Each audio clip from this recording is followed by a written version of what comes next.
Hello.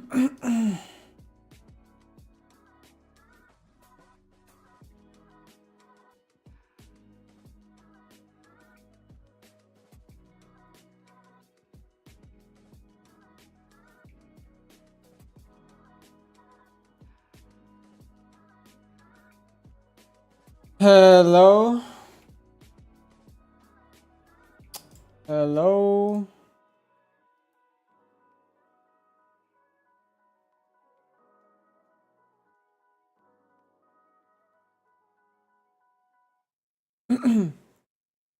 Hello.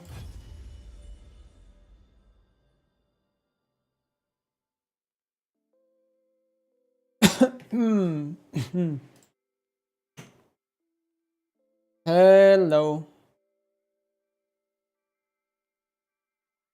What up, everybody? What up, what up?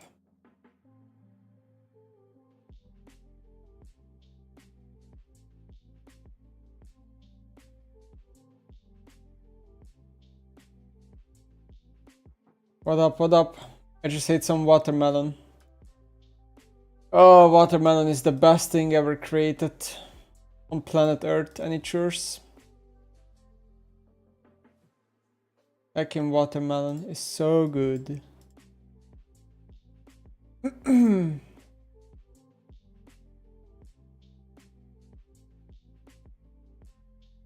Watermelon is shit. What the helly? Oi. Don't say that. Oh, he said that shit? Oh. Hold on.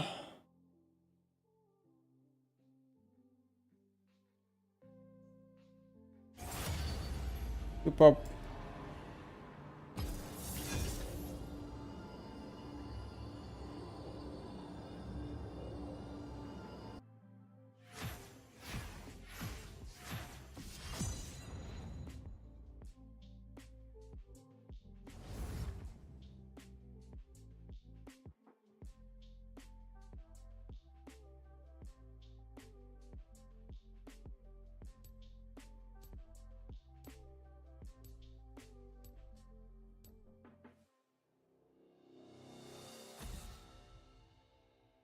Okay.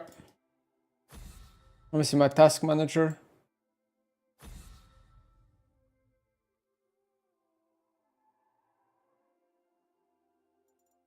What? I'm in queue for literally not even a minute and I'm filled. Bro. Is this a joke, Riot? Literally 2 minutes queue into autofill.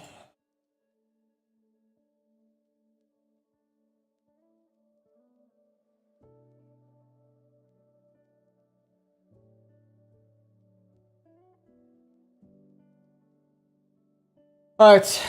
Done with everything that I was supposed to do. Hello everyone, welcome to the stream. Welcome, welcome.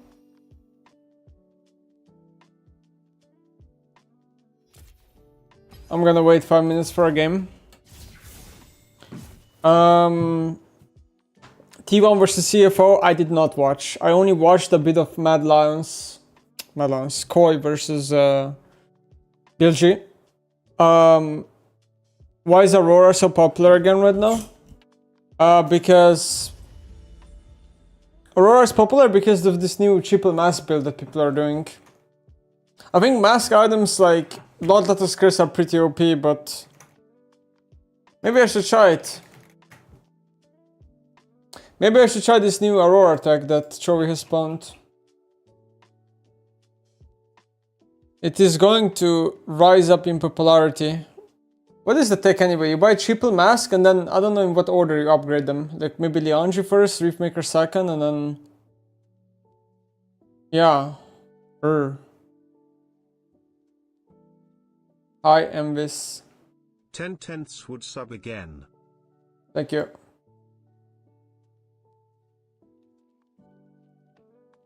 Yeah, Riot is trolling me with autofills. Mega trolling me.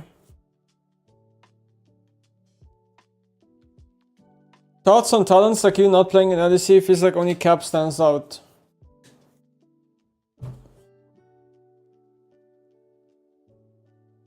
That's a byproduct of... That's a byproduct of very corrupt scene. And... yeah. Incompetence. People having jobs they're not qualified to have. Yeah.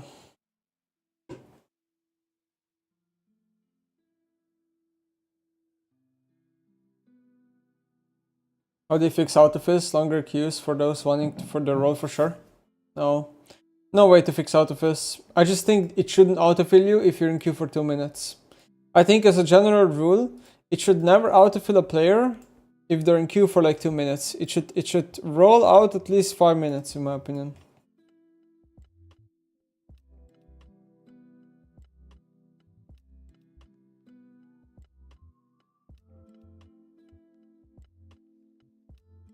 You saw Wunder back to Fnatic? I don't think that's confirmed.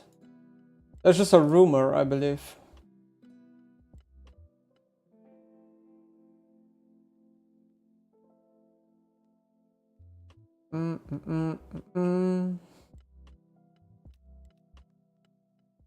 I saw that everyone is building Blood Touch's Curse. Is there a reason? I think the item is just OP. I've been building it for a long time, way before pros. It's just a strong item on the correct champion.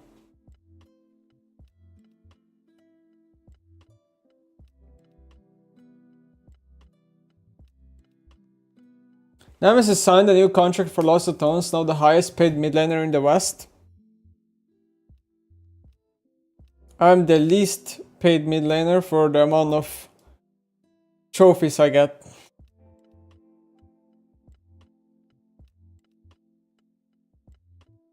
But I think, yeah.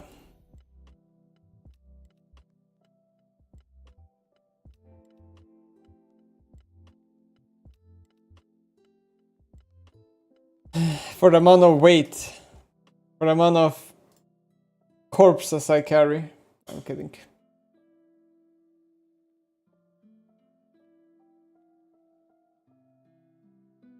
I bet you make more money than any of the pros from streaming. I definitely make more money than majority of pros, for sure. But, you know,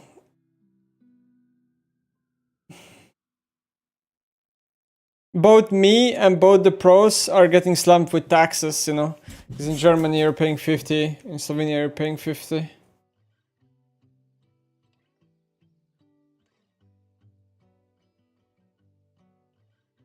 Thoughts on Massacre meat? Is it only good for low elo?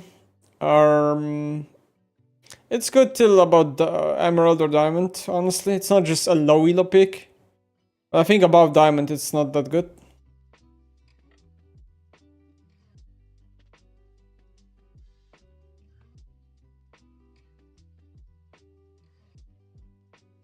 Time to research tax paradises?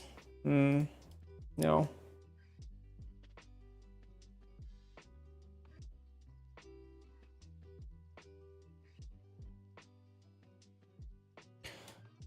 So today's plan, ladies and gents, I'm gonna play in Challenger first a bit. Oh, this is like High Grandmaster. First, gonna play some DK games on this account. And then I shall see. If I go to lower elo.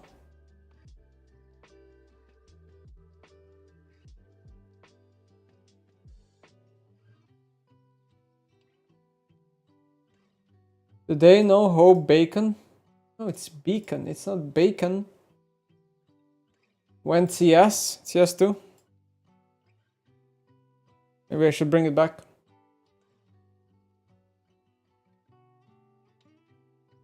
Do you think it ever gets to a point where there is no need to release new champions and just focus on balancing what you have?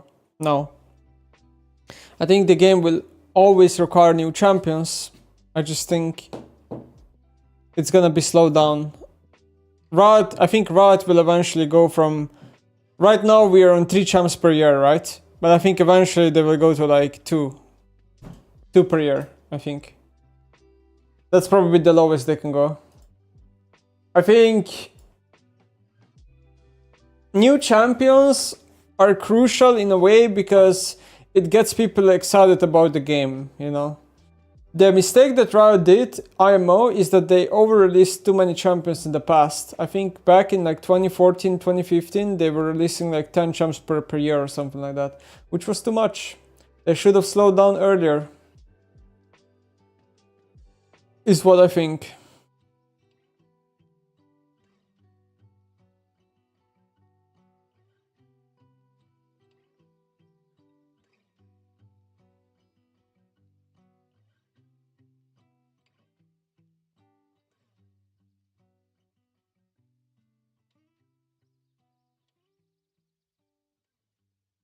What champ would I suggest to climb out of Diamond? I wouldn't suggest one champion. People, it's just a lazy question. The primary goal to play League is to have fun. If you're playing a champ you're not having fun with, then you won't do well, you understand? So suggesting one champion just won't do anything. It's about finding what you enjoy and is simultaneously good for you.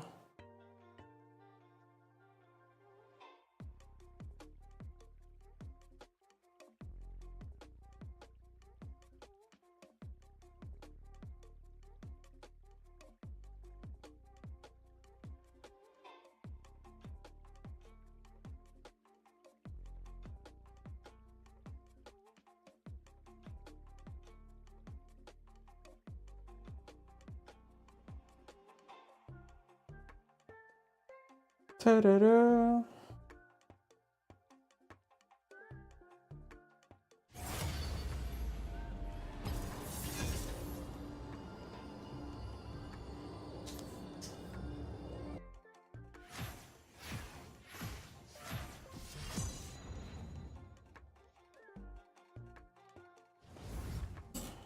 What do you think about comeback of CIS leaks after the new batch changes? I have no idea. Is Shadowflame second on Hwei good in your opinion? It feels very strong to me. It's not bad, but it has... I mean, it's not a bad item on Hwei, it's just that I think Storm Surge is better in hands of good players. That's all.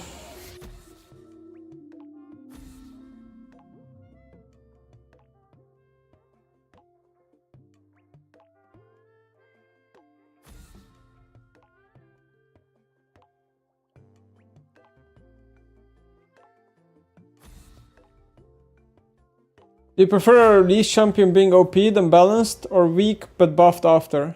I think, logically speaking, being OP and nerfed after is way better for the game than being released weak.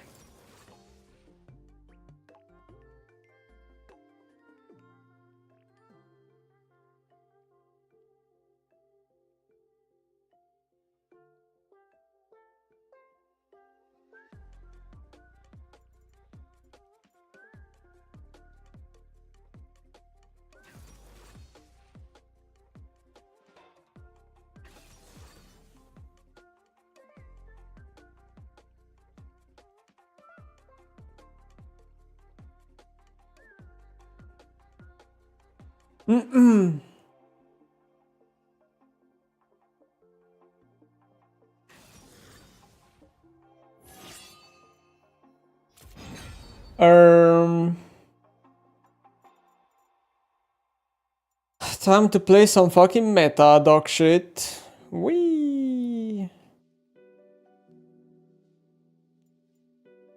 Time to play some meta.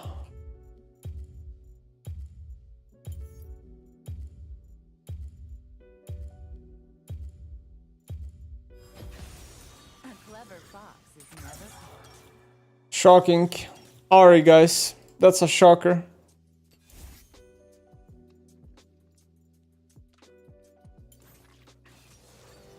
Insta-lock LeBlanc.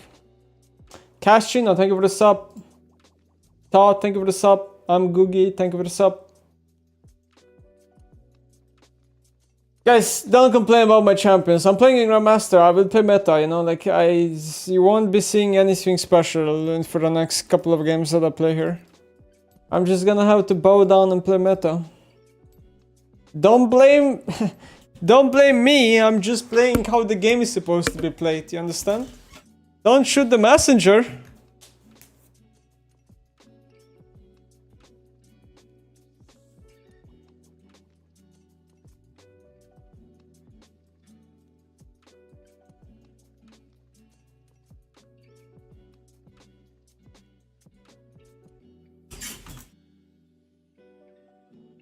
Triple mask Ari.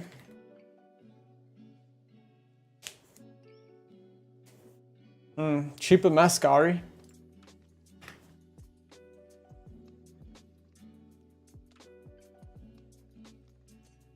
Well, yeah, GCD your batch. You're right. I forgot about it. I'll work on it. Well, let me think. Hello everyone, I'm Ari. Let me think a little bit. How do I want to build this game?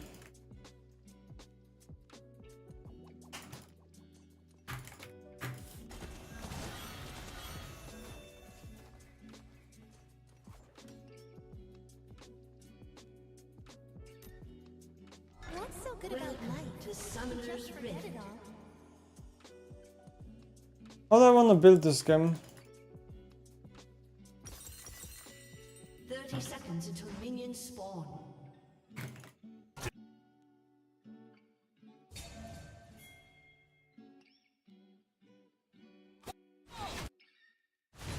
The spirit room is so quiet. This is a nice change of pace.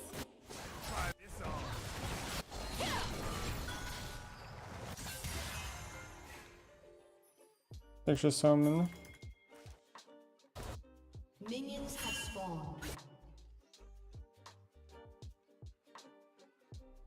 If LeBlanc chases me, I lose all my HP and my lane is over.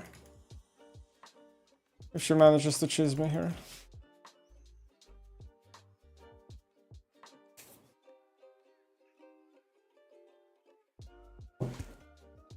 Then resolve on LeBlanc, that is peak insecurity. Let's play.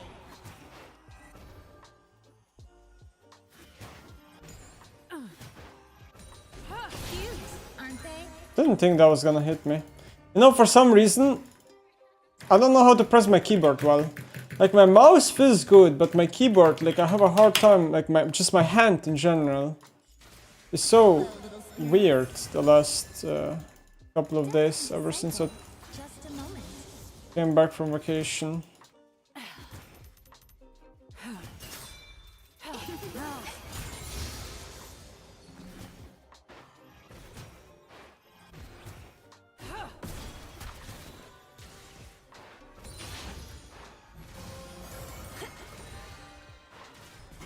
You'll get through this. Damn, that's too late.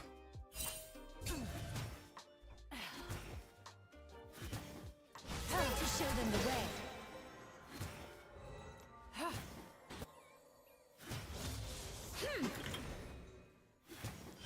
Like I have a hard time pressing F keys, I don't know. Can't find peace standing still.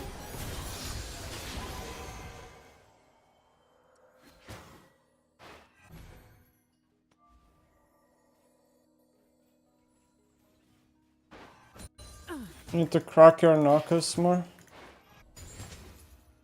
Yeah, cracking your knuckles feels good. Early is bot crop. Follow wherever I go. I don't think we can contest bot crop. My Panta needs to drop it. There's zero chance we can contest it, no? Mid lane and bot lane state is doomed. Please don't contest bot crop, you dumbass. Please. Bob loss. I wish I could hear all the stories you say about him. Maybe he finishes it. Oh, Lee is so late. I guess Lee Sin just got clear speed diffed.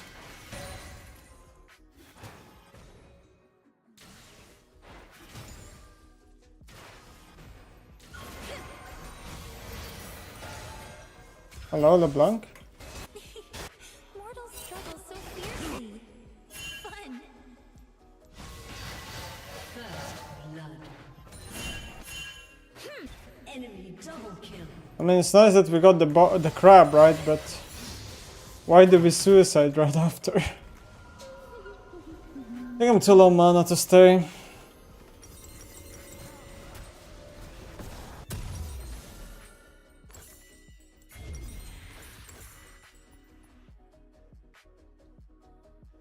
Why ban? John, it's too big. Death is simple.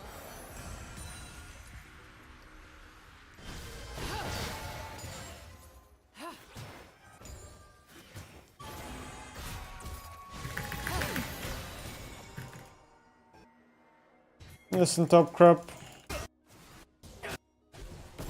I can't join that fight.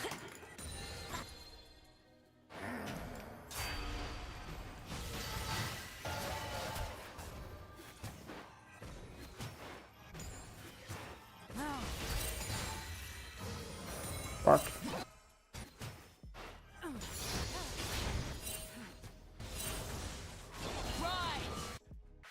I mean, my bot lane is just doomed. I can't even roam there. Jesus, double buffs BF. I just die in 3 hits, legit. What's Yasink is off. Stand aside. Classic LeBlanc combo. It's about to be minute 6 and there should be a plant up here. Maybe I'll look for a bottom. She lost enough HP where I can maybe kill her. No, I can't. I'm going for the wave.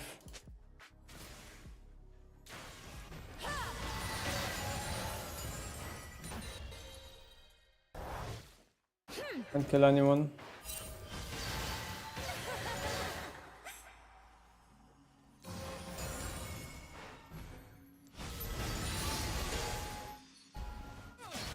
Well, this gives me last chapter at least.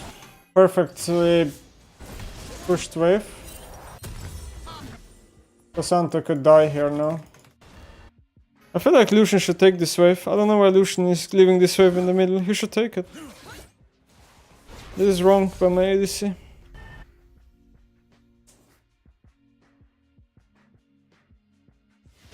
Life moves pretty quick, but never faster than me.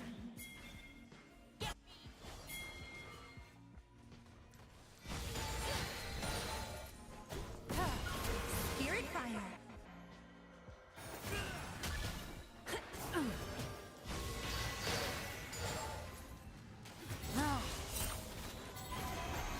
Moving forward's not so hard.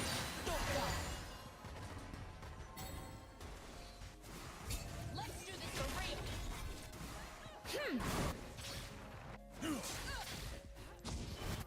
Enemy rampage. Shut down.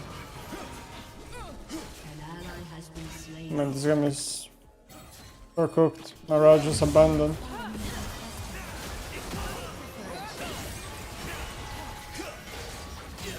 Has been slain. I could learn to trust someone like you. My Raj just abandoned the ADC. Out of my way. Are calling.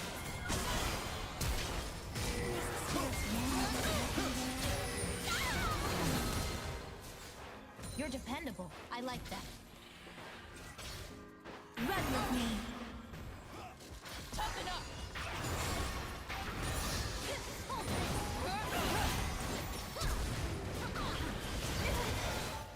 I'm stupid. Why am I there? Not respecting Tristana jump. I feel so rusty, I don't know how to explain it. I really do feel insanely rusty.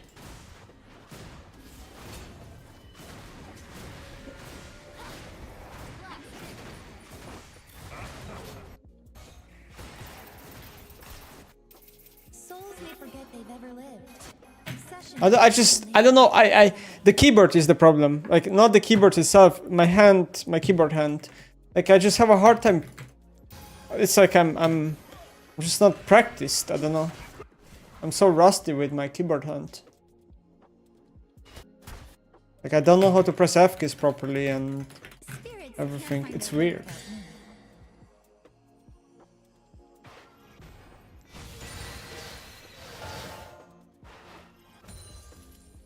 What is my Pantan doing? Like,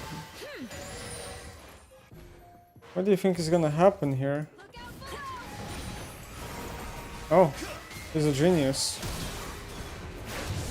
Must be so wondrous.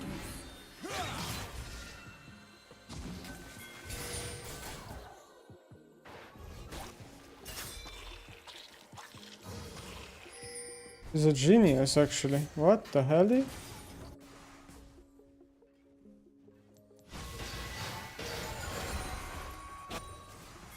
forest goes on forever.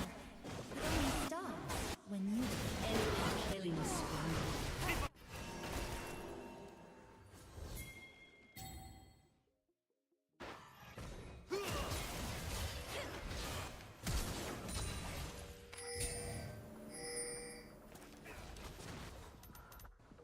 Mortals see death as a patient hunter, but it's not after then.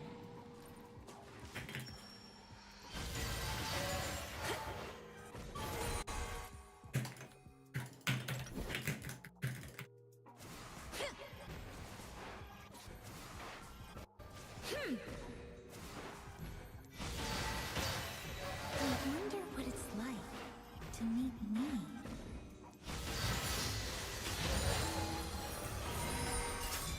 Shut down. Even spirits should make time for peaceful moments. My favorite part!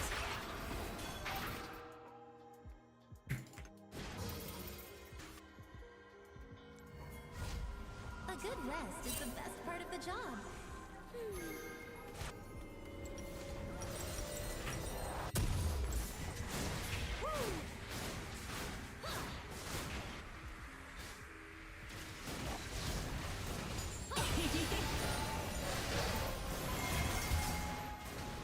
Spirits are too light for them.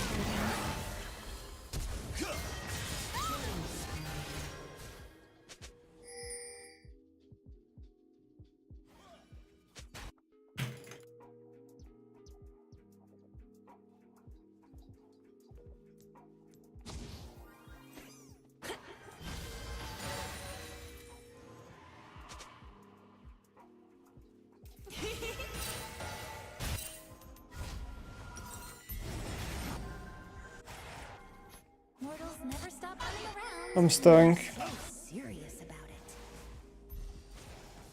I don't even know who's gonna be top lane by them.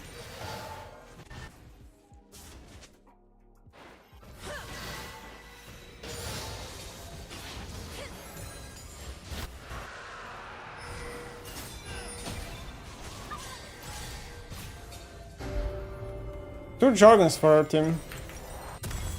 Aren't they? Is this winnable?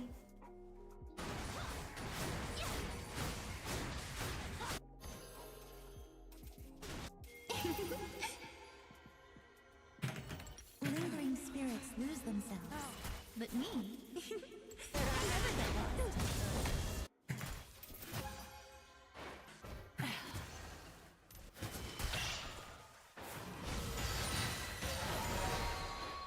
No. I attacked the wrong one. Oh, still got it. Run faster!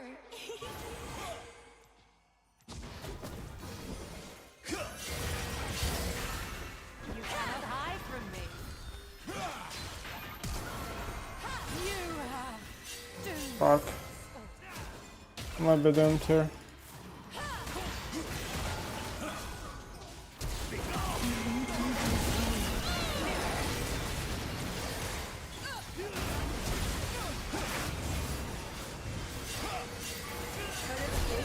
I need to die.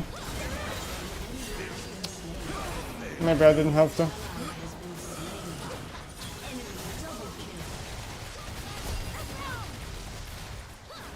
No one will die. Really? So I thought Tristana E would finish me, and the reason why I went in is because if I get a kill or assist, I get passive procs and then it heals me. But it didn't work. Show them the way. Your turret has been destroyed.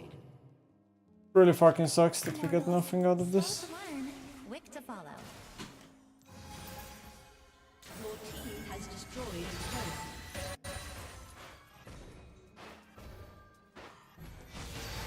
Spirits are calling.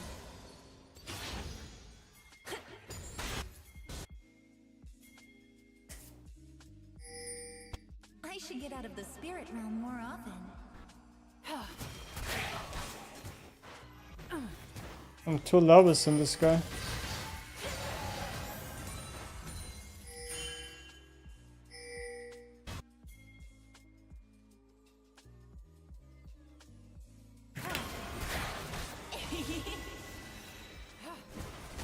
Mortals have 2 choices. Follow me or don't.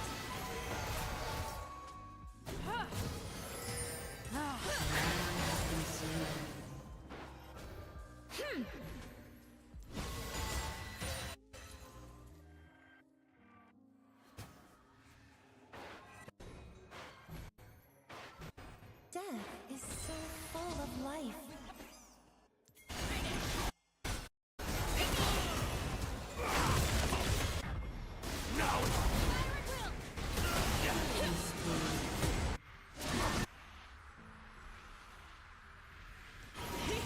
Ally has been slain. Death isn't a cycle, just a moment. Ally has been slain. Playtime's just beginning. Enemy double kill. You have slain an enemy.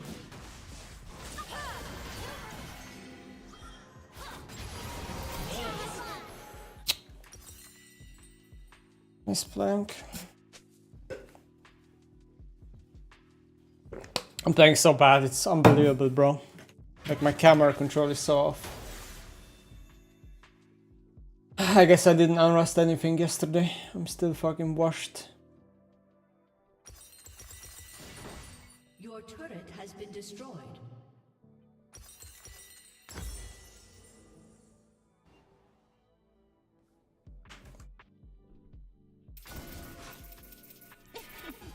I got caught up in the chase. Like here my ADC should run bot lane and get the flowers. Misplay. Spirit fire.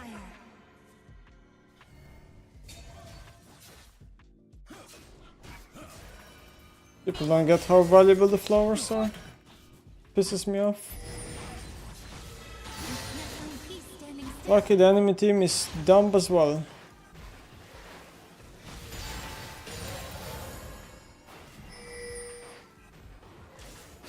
Your turret has been destroyed.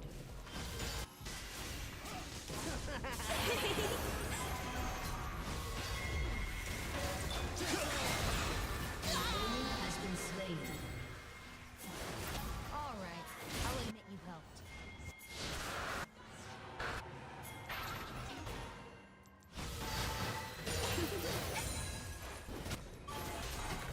Spirits wear masks.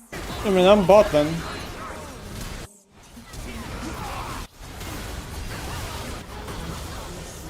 Hello, little spirit. You watch my back? Just like that?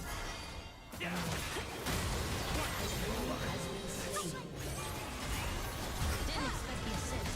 Thanks. I go.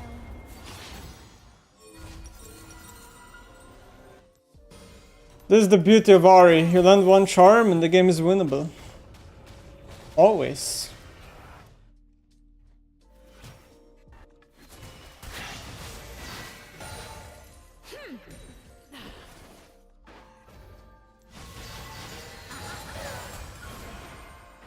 Your team has destroyed a turret.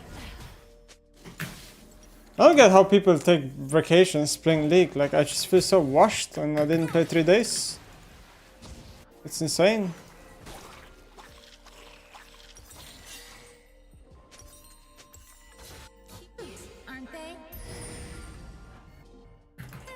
forget Let me the farm for sunshine, crypt. but I'm I don't even know how to ping items anymore, you know?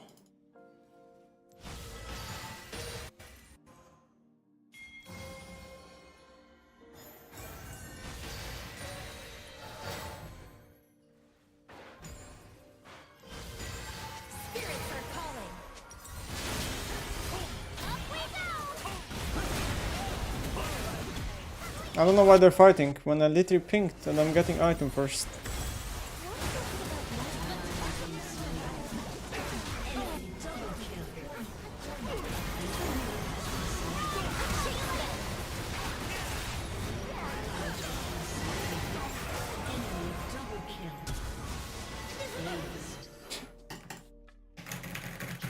Fucking fight when I'm buying an item, you donkeys! God damn it.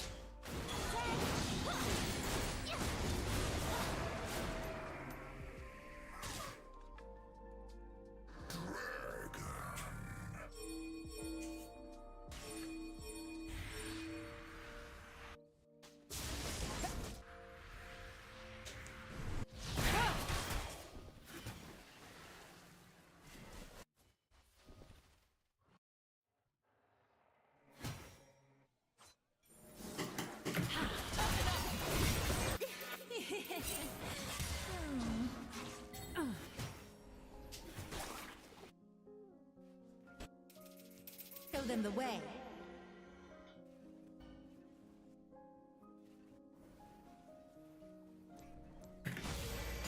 Spirit fire. I wish I could hear all the stories they tell about me.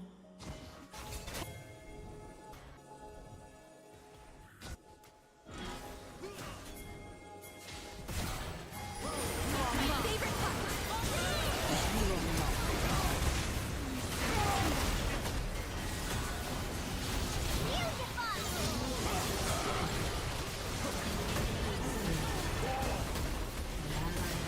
Slain. Enemy double kill. Aced. I didn't misplay there. An ally has been slain. Marel did. clean sweep.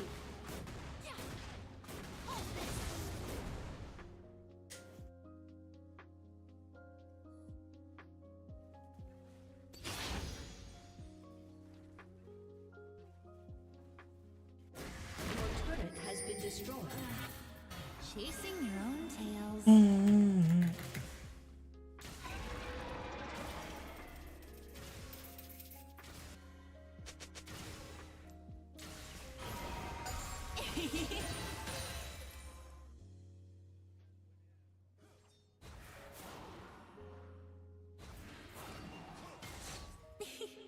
Mortals struggle so fiercely.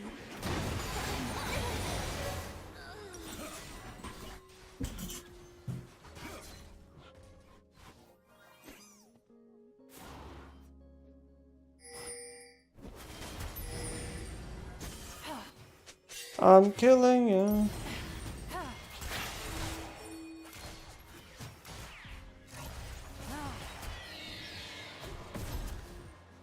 Very bow.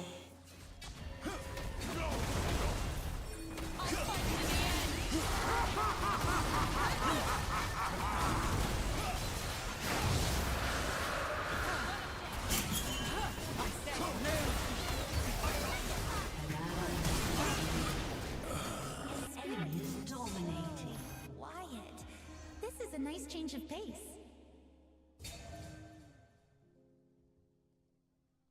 Once, I mean, they have Mikael and Lolo. Game is just over, I think. An ally has been slain. It's only a hunt if there's prey.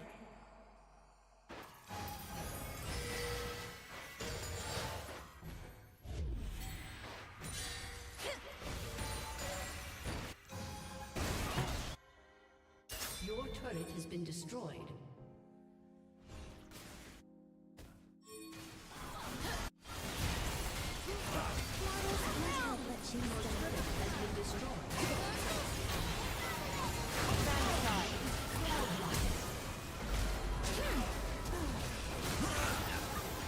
with me. Enemy triple kill.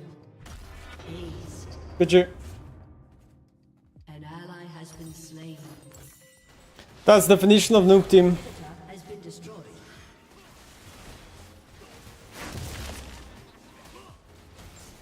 The simple illusion meat, is it viable in your opinion? No.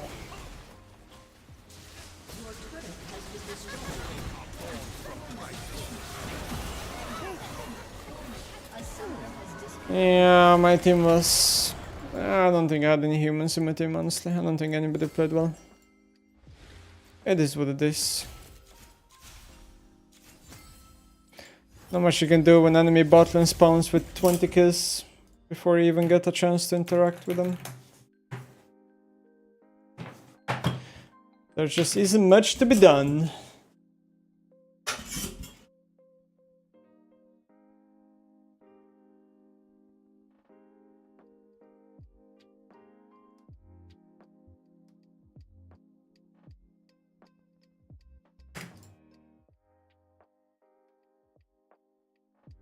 Korean bootcamp still an option for Lossotons? Yes.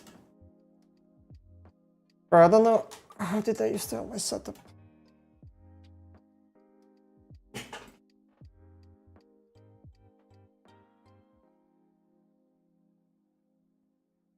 Fanatic status.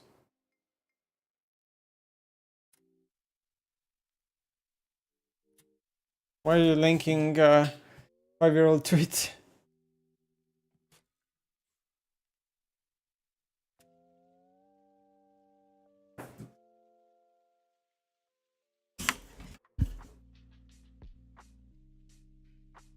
Why does something feel off the way I'm sitting? I don't know, something is triggering me. I came back from vacation and my everything got moved somehow. I don't know who the fuck is in my room.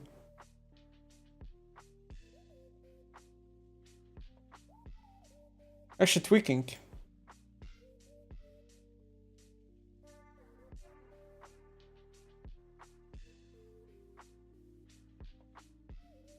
Over giant G2 games? They're kinda old, I don't know if I should. Usually people want me to go over the freshest games.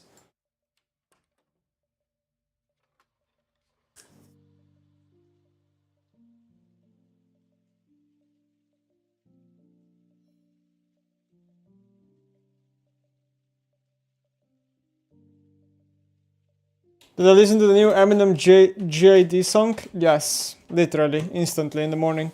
It's dope. Good song. Eminem once again showing why he's the GOAT.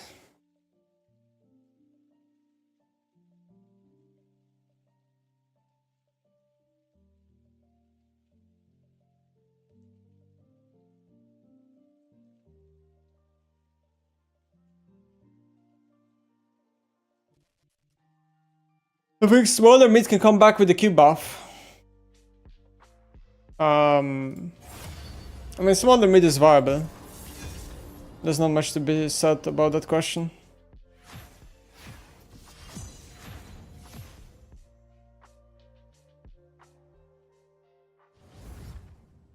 Rage baiting chat, Nemesis the GOAT. I didn't rage bait chat. What? I did not say nothing. Nemesis trying to ignore all the T1 CFO messages. I didn't ignore any message. Just because I don't read every single message doesn't mean I'm ignoring it. The reality is that you're just trying to seek my attention all the time.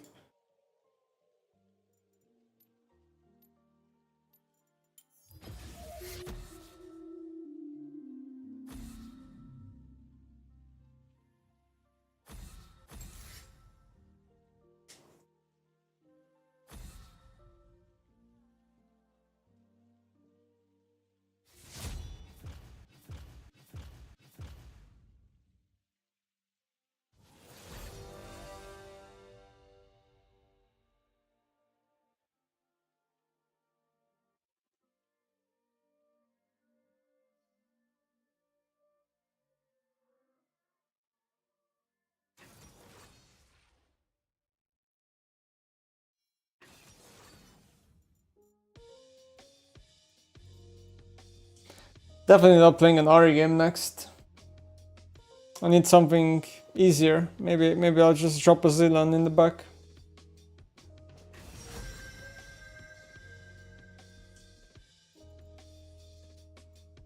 That is up with his tank Velkus raw. Tankos.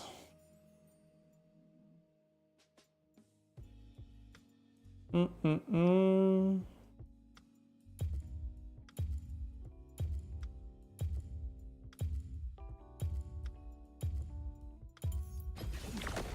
painter meets their subject, eye to eye.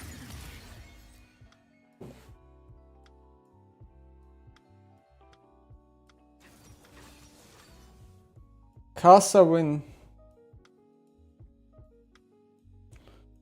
Casa win.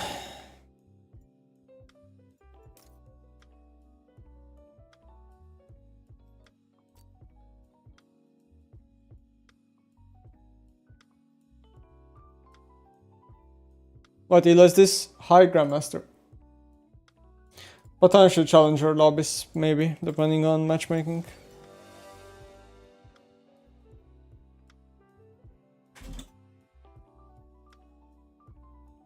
Bah. How would you change Kassadin? He's less annoying to face, but also less annoying to use. I think a rework is the best thing that can happen to Kassadin. Rework him to actually be an anti-mage champion, you know? Just needs a rework. Very outdated, like... Until he has the ultimate that makes him port, jump, he's going to be frustrating for people. It just won't change until they change the ultimate. I also think, like, you know, point and click spells are just outdated. Like, I would rework his Q as well and stuff.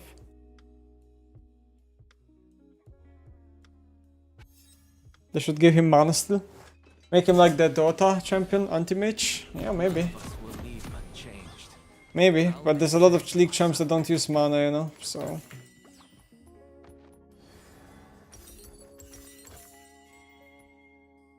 But... Does Riot give you an account with all the skins unlocked? They can, yeah, if I request it. Welcome to Summoner's Rift. Isn't blue. It's... Grass isn't green. Oh, washed. Show me who you are, what you're capable of. I'll do the same. We just gave 2 souls to Senna for fun.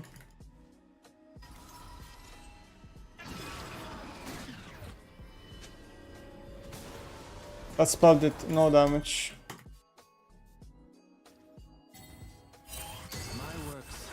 Why are we giving Senna souls?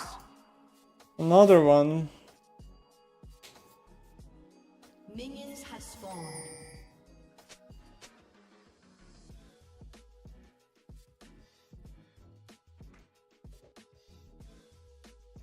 People aren't what they say, but what they show.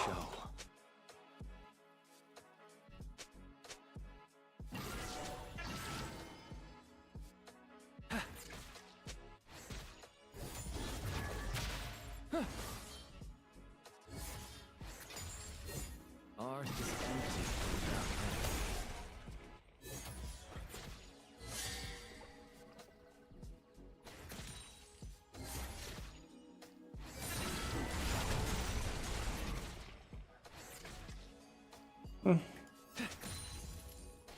It's bad that I lost some melee. limitless, for better or worse.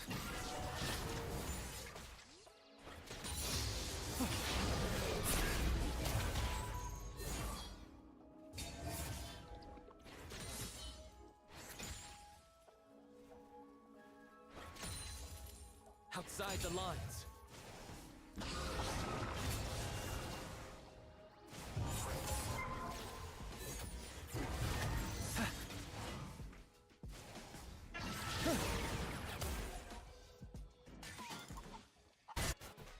Every mark should have meaning.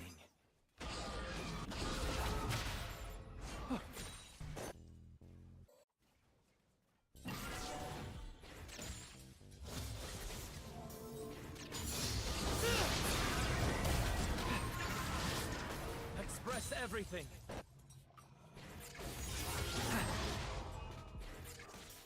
An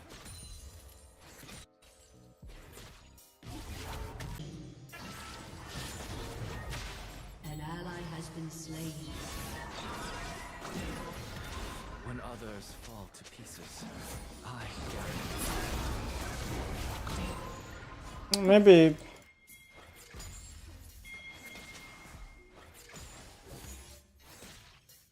I would love if somebody could dive this. Like, this is just illegal, you know?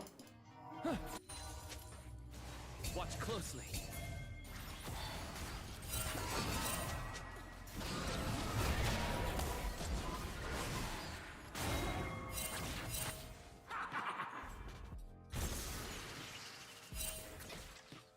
You know what? I'm gonna get taxed.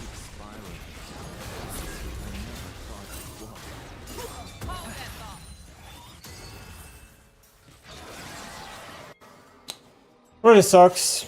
I wish I had a different jungler support champ. Custodian could just be dove for free. Can't find. But it doesn't happen.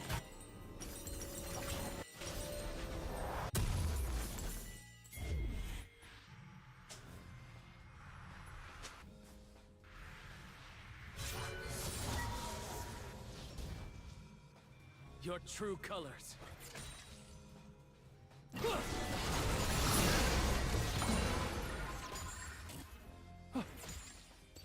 Fuck, how did the minion die?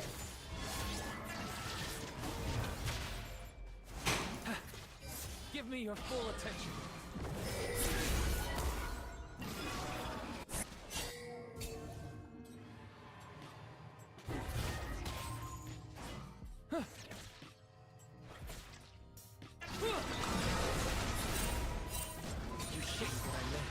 Like, we should really be diving this guy. This is not legal.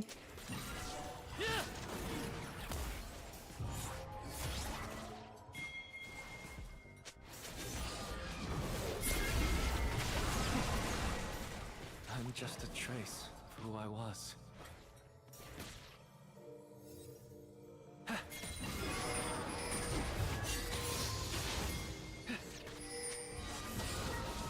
Level 6.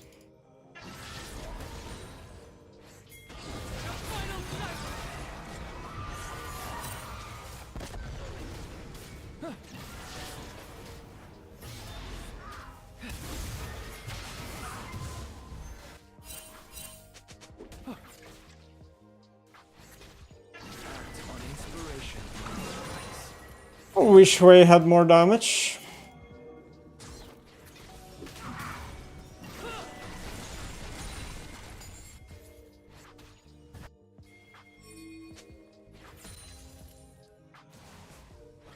Why can't I think exactly what I imagined?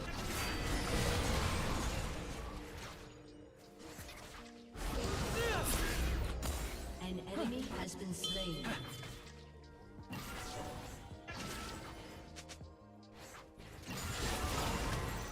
I choose kindness until I have no choice.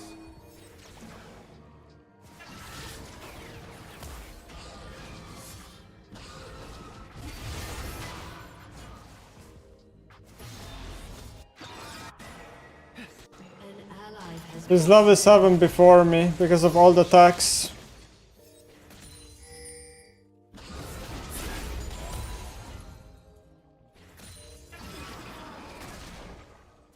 An ally has been slain.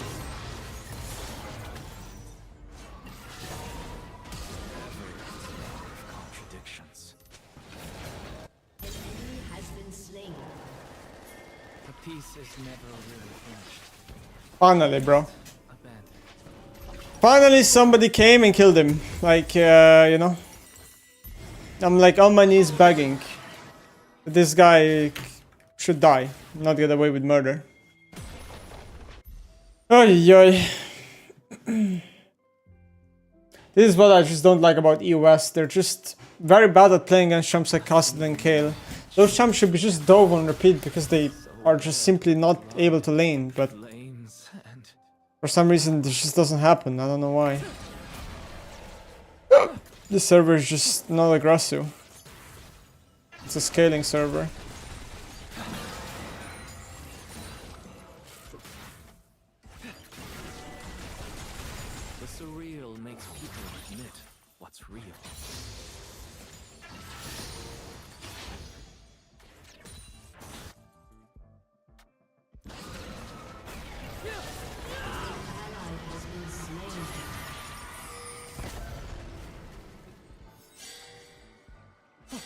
Do we know where the jungler is? Wait, the jungler was topside. But this Senna is just griefing, and she doesn't even realize it, or what? I guess the jungler could cross and ult me now.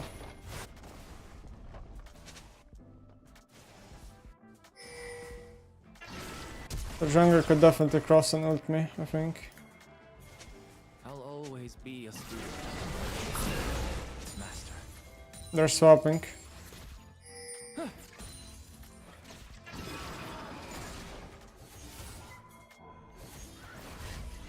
Moving on means revisit was left behind. I need to reswap. I don't want to be bot lane against Phantom ult. An enemy has been slain.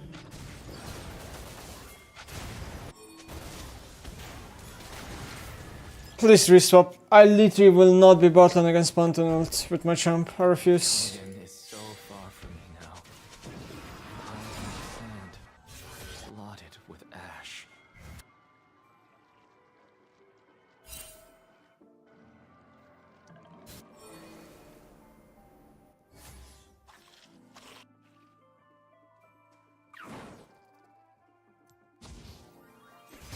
Relive the pain. Phantom ult is just so obnoxious to play against.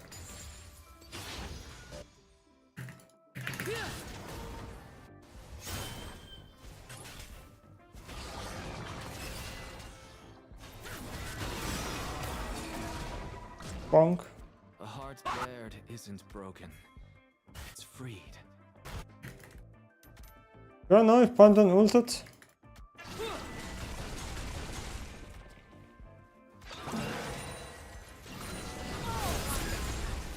Well, It's heavy within the mind. Becomes light. how tanky is this guy? Enemy has been slain.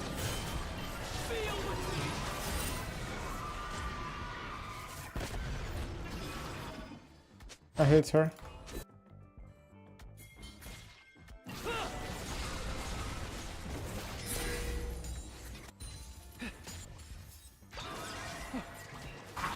Session keeps the mind awake. Enough for now. I'll refine the detail later.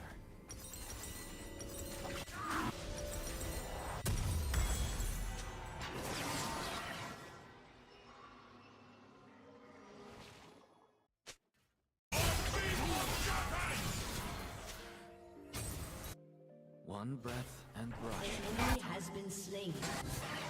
An ally has been slain.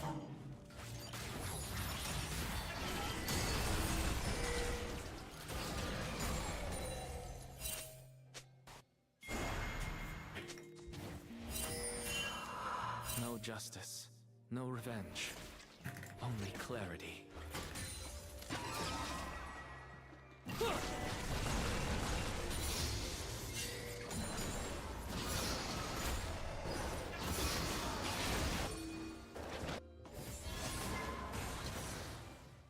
Nothing's as simple as black and white.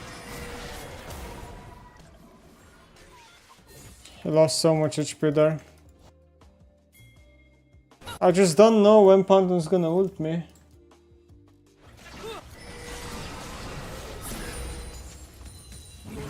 Has destroyed a turret. Silence. Destroyed a turret.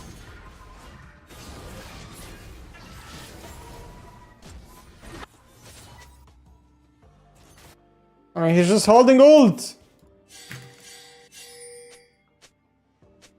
Life flows in currents, twisting, turning.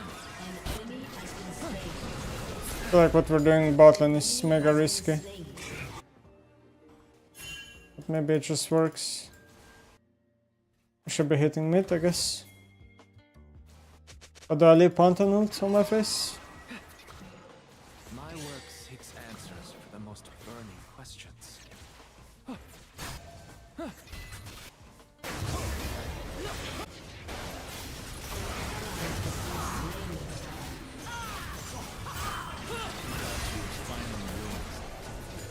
Turret plating will soon fall. An enemy has been slain. Could have played better. Potentially gotten both.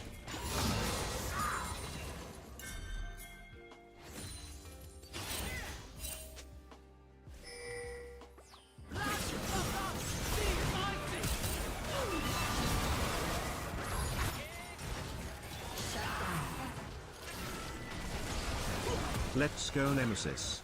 Keep it up. Wow, at least I'm alive. Bar is empty without enemy. Team has destroyed a turret.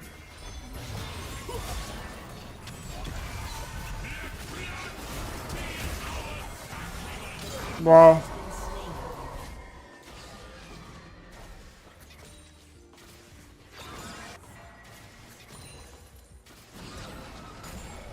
Wow. I create the quiet. Oh my life. An enemy has been slain. Killing spree.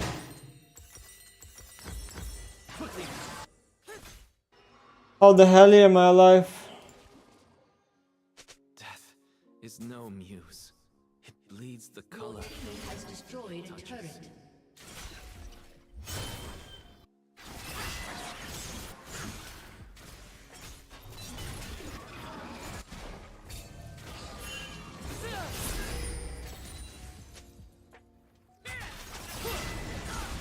Creativity is limitless, for better or worse.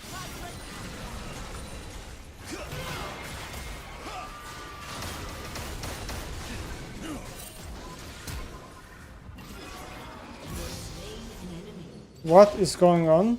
your own. The piece is never really finished. Just a bit. We flashed.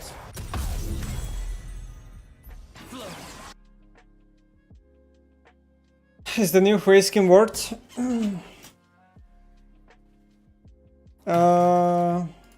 Yeah, I would say so. It's a bit pay to win, but Mark should have meaning. this is best skin for sure.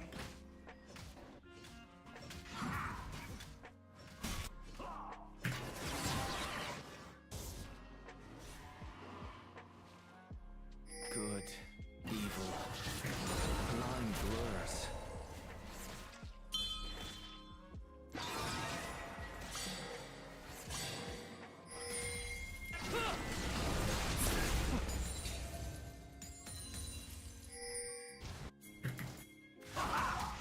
When others fall to pieces, I gather them up.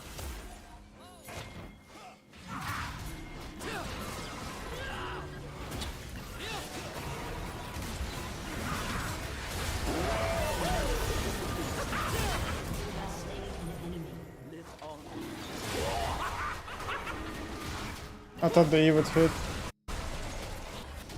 Keep spiraling. I never thought Oh, but I'd walk.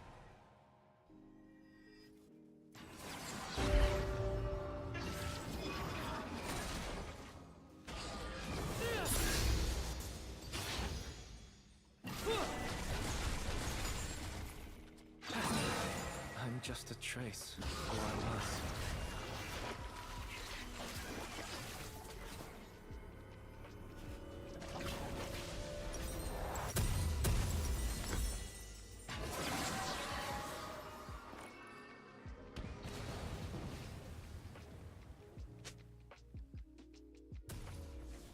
There's a side of me I need to understand.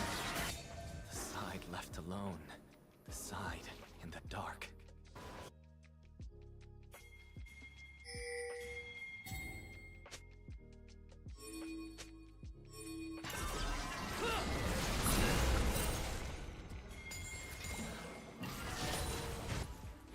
Act on inspiration when it strikes.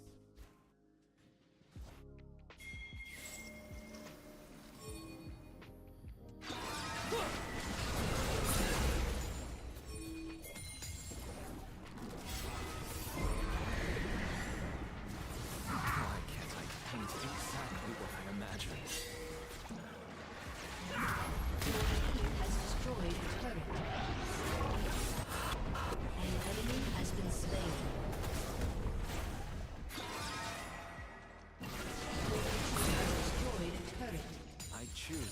this until I had no choice.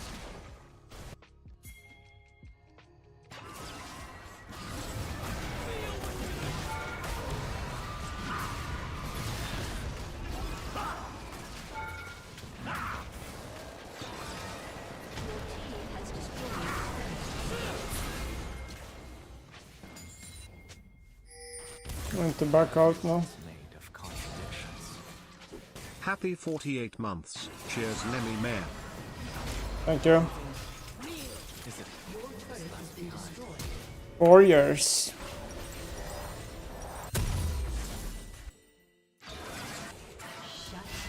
Oh, we died top one.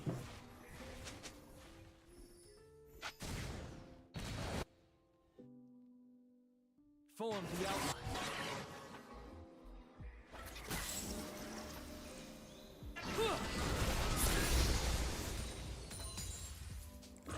What do we do now?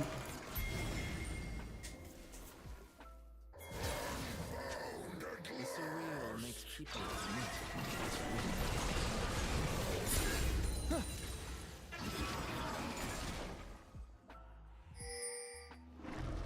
Death stains your lands, Ionian. Matrix will probably die. I guess. No.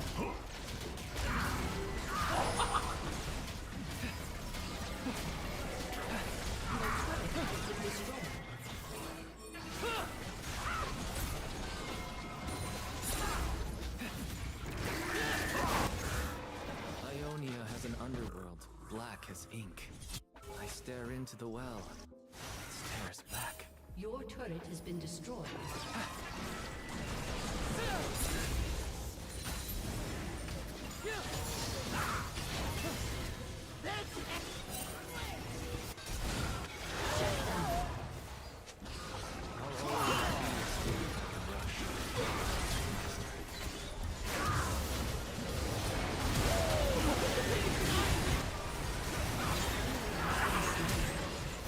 An ally has been slain.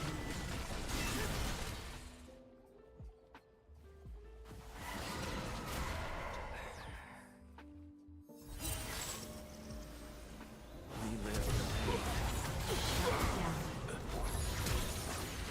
pain. Your team has How did we get caught, man? How did we get caught? So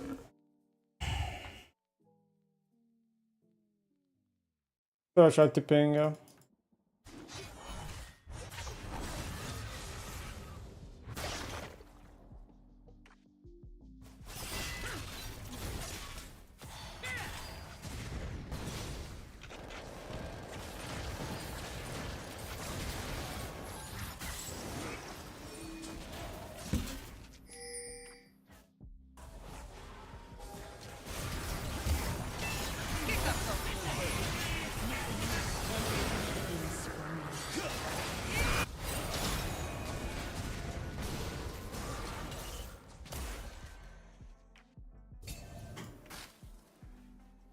Is this game over or what? Did we lose? A heart bared isn't broken. It's freed.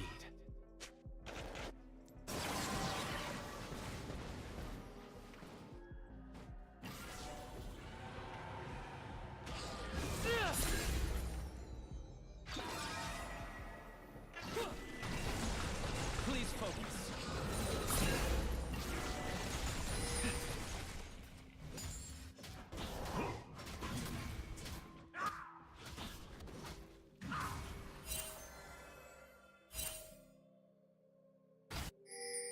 What's heavy in the mind comes light.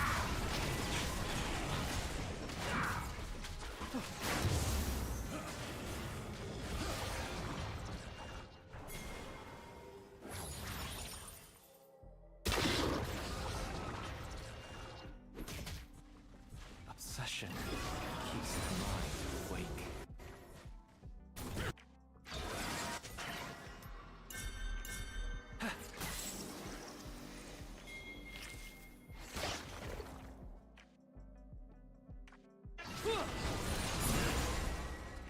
One breath and brush at a time.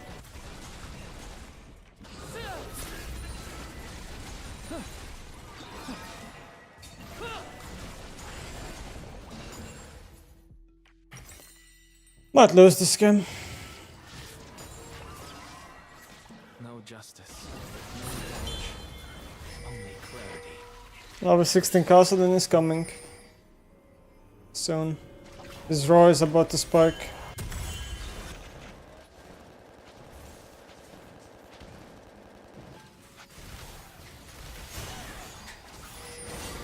Nothing's as Ally has been Yeah. slain.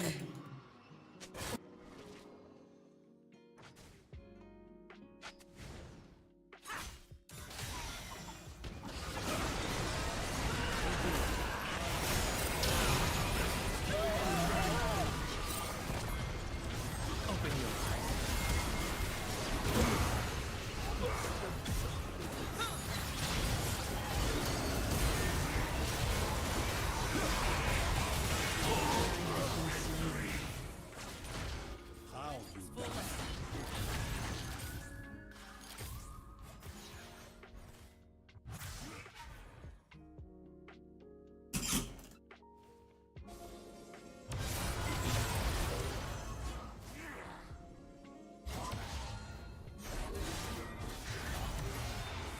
Enemy killing spree.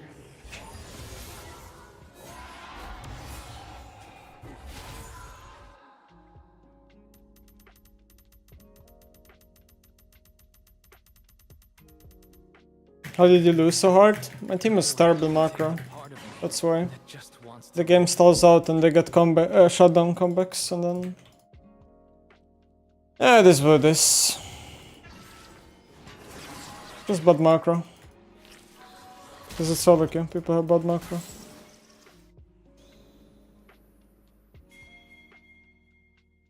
Emotions are most dangerous when silenced.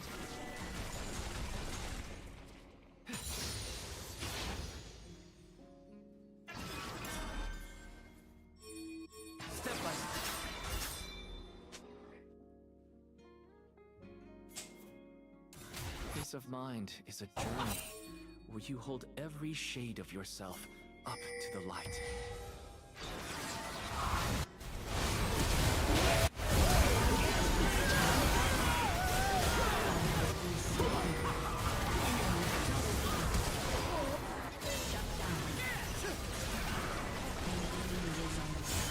Ally has been slain. Change your view. Life flows in currents, twisting, turning. Your turret has been destroyed.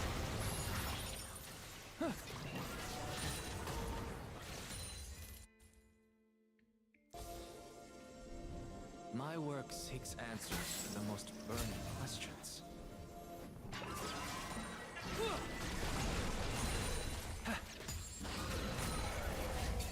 Enough for now. I'll refine the details later.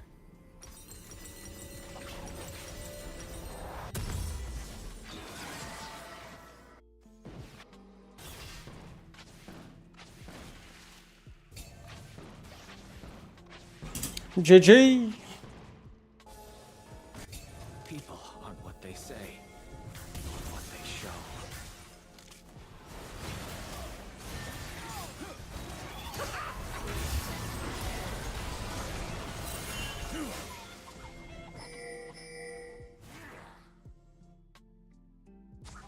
Or not build the Anji. Art It's is not good. empty without empathy. What do you want me to say?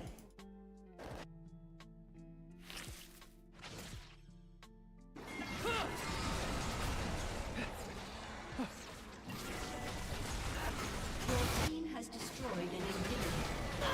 An enemy is dominating. An ally has been slain.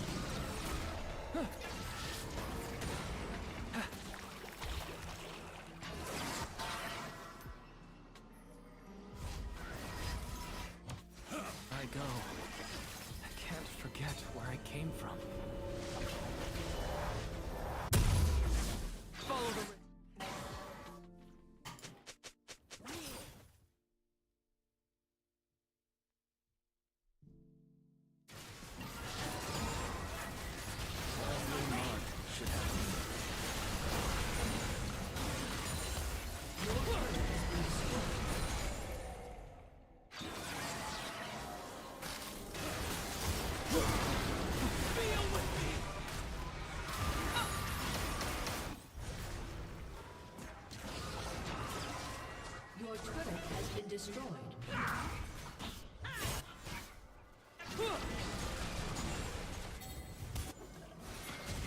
What legacy will I leave?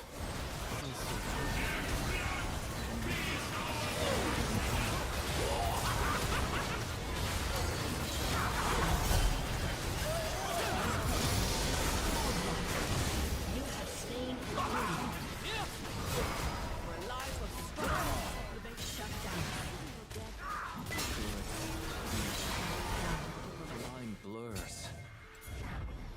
And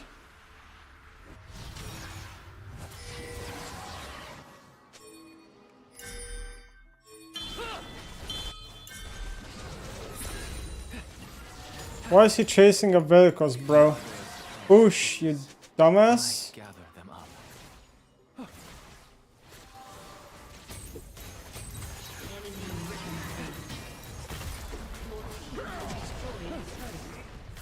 Your team has destroyed a turret.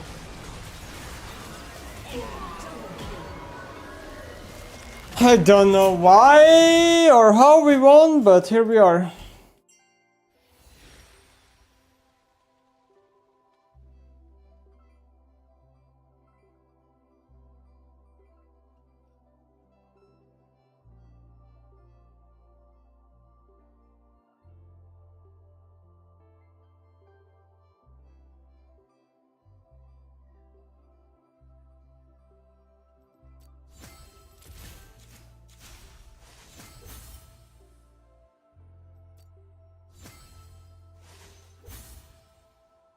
What a weird game, bro.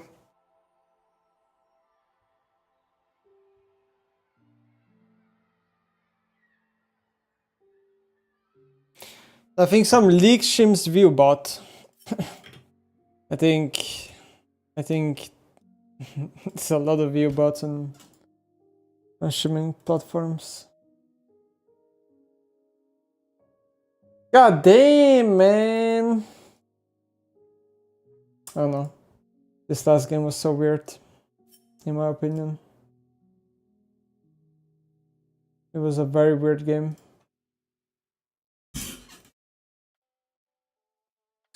Why do people start playing Aurora so much? Chovy, bro.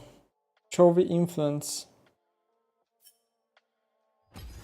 Chovy influence.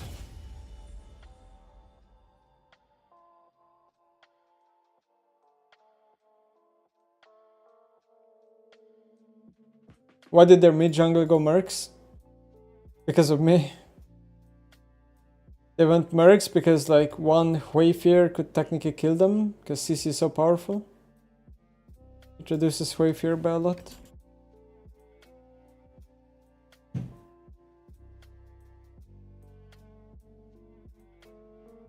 Damn!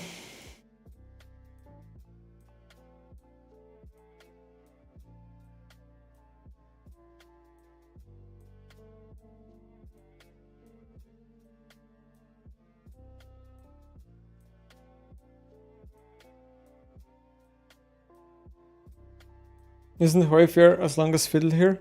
Fear? It's shorter, I think.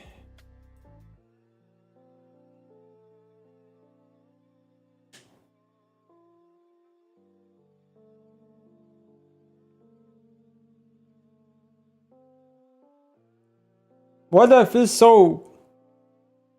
I have no grip on my left hand. My grip is completely cooked.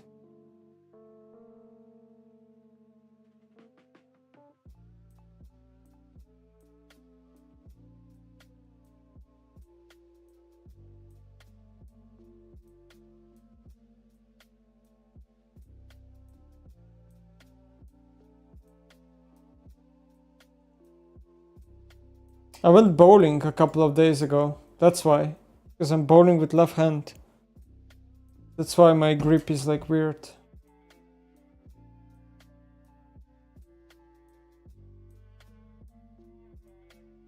Fiddle Fear is not 2.25 seconds, Colorful Thought. You're reading the wrong wiki. You read the unupdated wiki.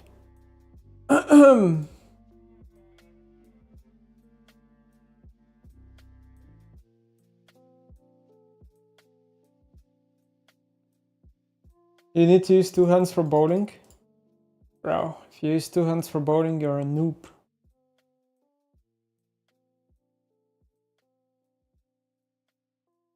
Watch the Lost Returns video later.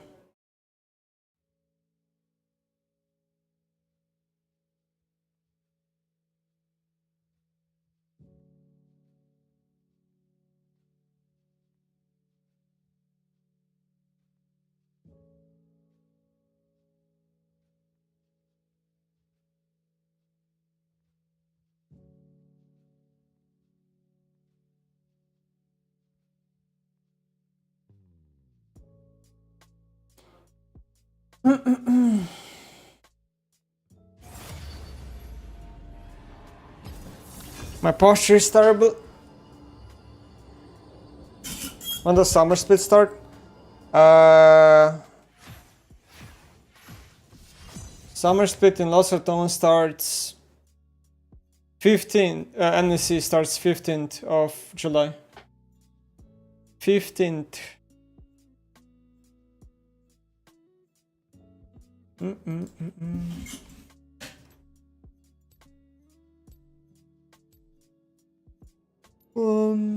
Hard.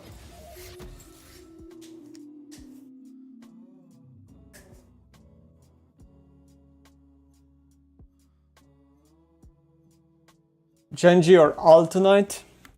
Genji.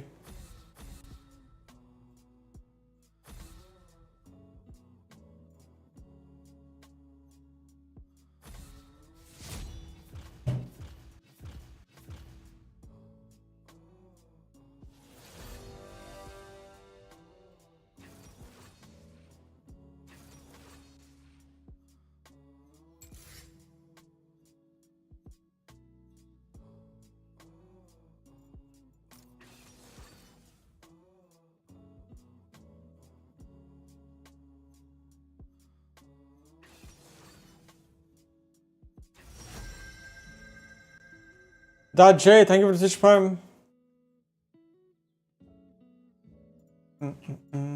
What's happening with him again?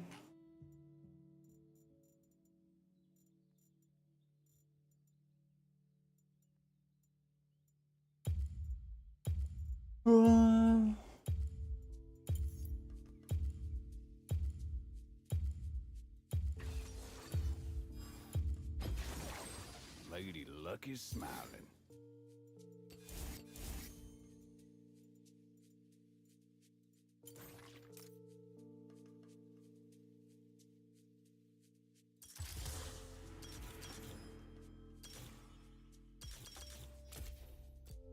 Damn, there's team comp.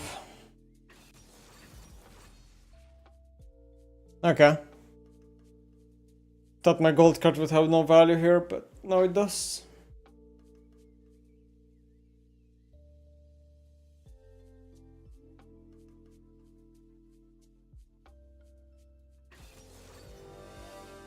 We picked Lee Sin into this team comp?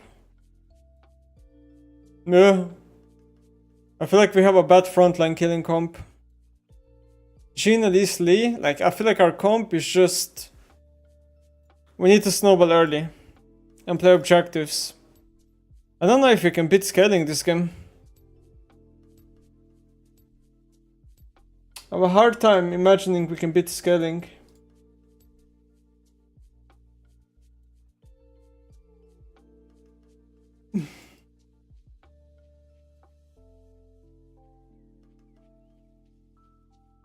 Very unlikely we'll win this game, I think.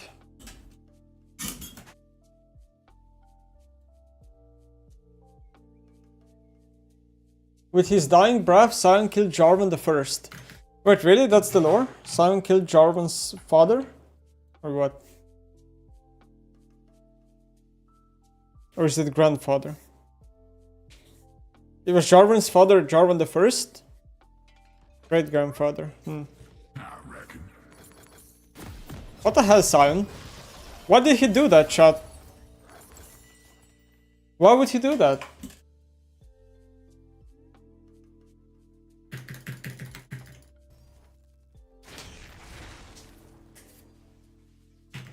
Looking good. Summoner's Rift.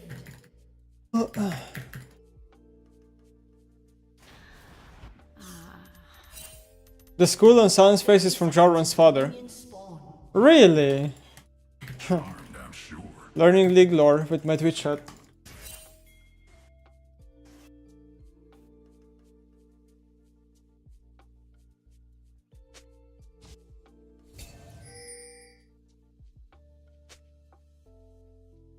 Just the luck of the draw. Honestly, I should have picked Castle in this game. This was a Castling game to try to see how strong the champ is. When they have Zila and Vel'Koz. This was a Castling game. Deal 'em. Bah.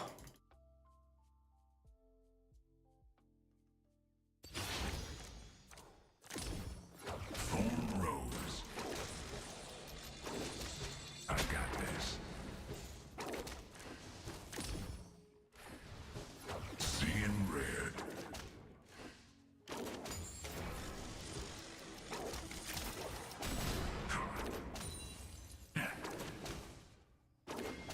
It's all in the card.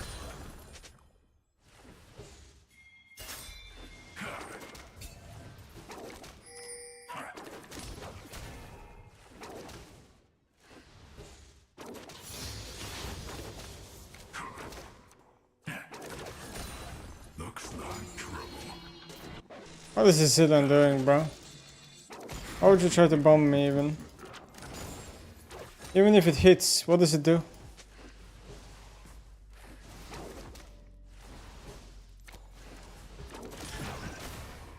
It's my lucky day.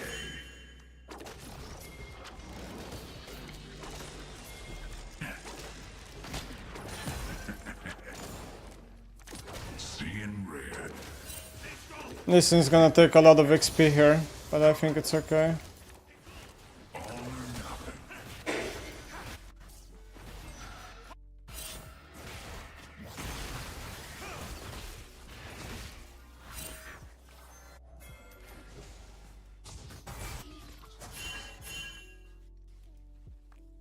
Don't mind if I do.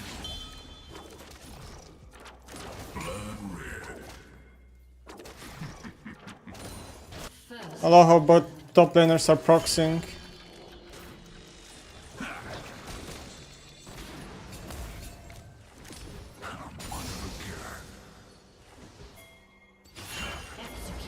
Am I trolling? Lucky them. I look it trolled. Eyes open. Always on the run.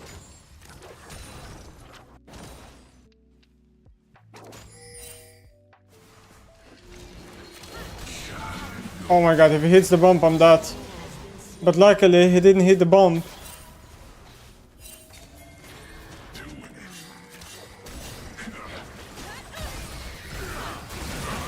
I'm for sure that, and I don't know why we don't leave me. Like what? Just let me die. It's not that deep, guys. You can literally let me die and Darius gets only 1 kill and that's it. But no, I guess that was just too difficult for these people.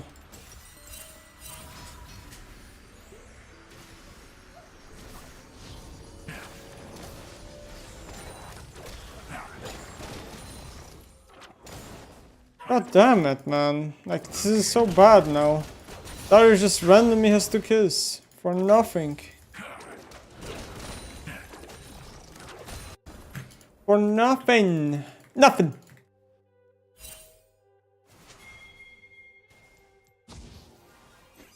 Charmed, I'm sure.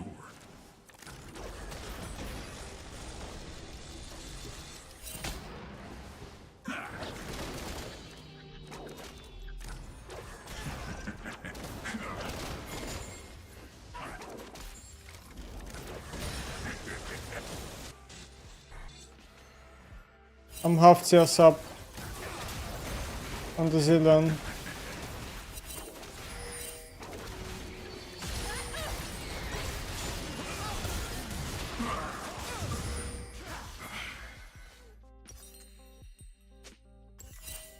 Like, if my Lee Sin is pinging to invade Raptors, then why is she on bot wave? My support. Why?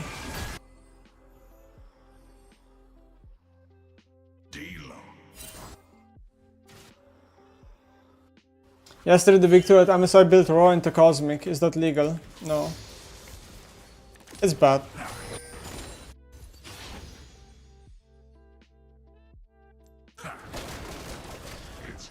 Guys, remember, Midland diff is jungle support diff. Just remember that. Just facts.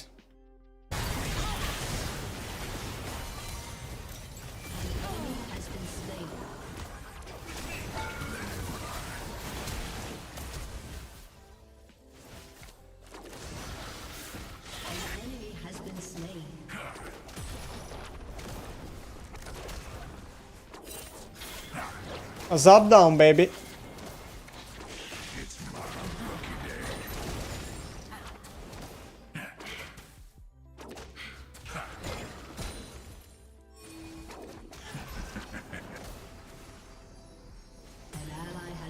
What? My cinch is gonna go 0-20 and be useless. Classic. The unfortunate reality of playing with Singed in Soloq. The champ is just useless. Cosmetic champion.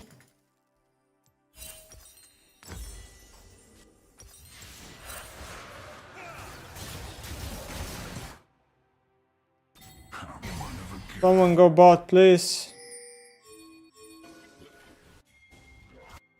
Like, why is Jin fighting over air, bro? Click on bots, you don't lose 6 minions for nothing. Oh my god. Oh my god. Always on the run. Eyes open.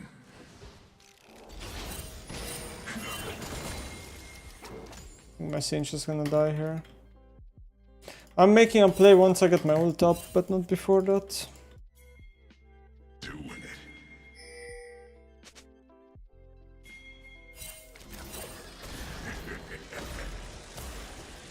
No, no counterplay to that.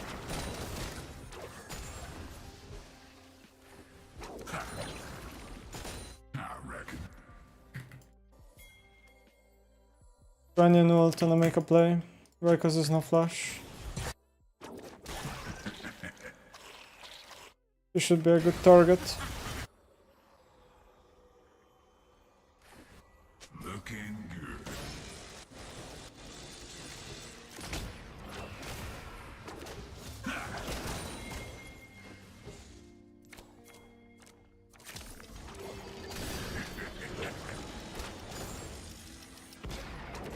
Let's raise the stakes.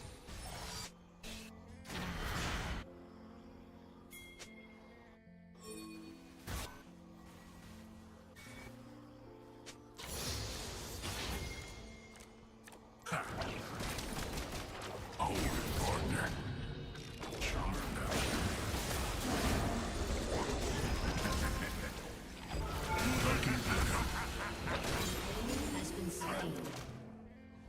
Never mind. I cannot die bot anymore. I burned too many resources mid. Just the luck of the draw. Do we have Drake? We do. Okay, we can play for Drake stack then.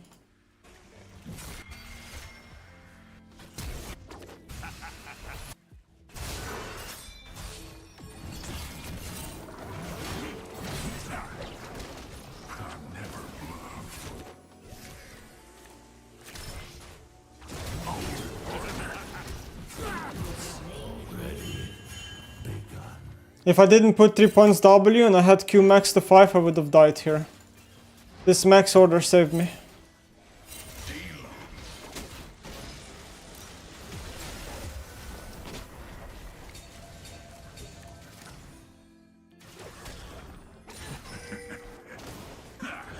I'm not sure if this ult top is worth, because giving Singed resources is useless. It's not win condition to the team comp.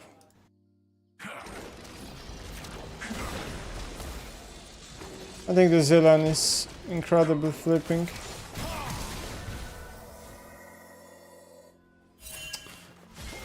I don't think the Zealand knows where Mali is, does he? It's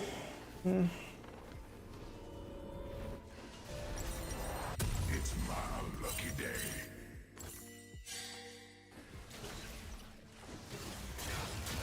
I have no sums now, so I'm very vulnerable to a death.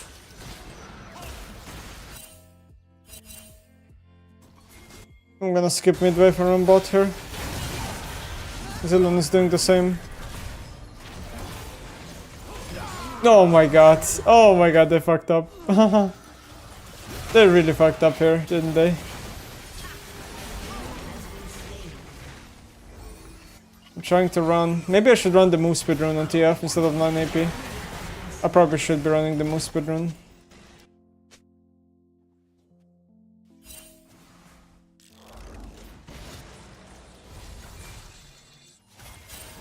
I can ult him.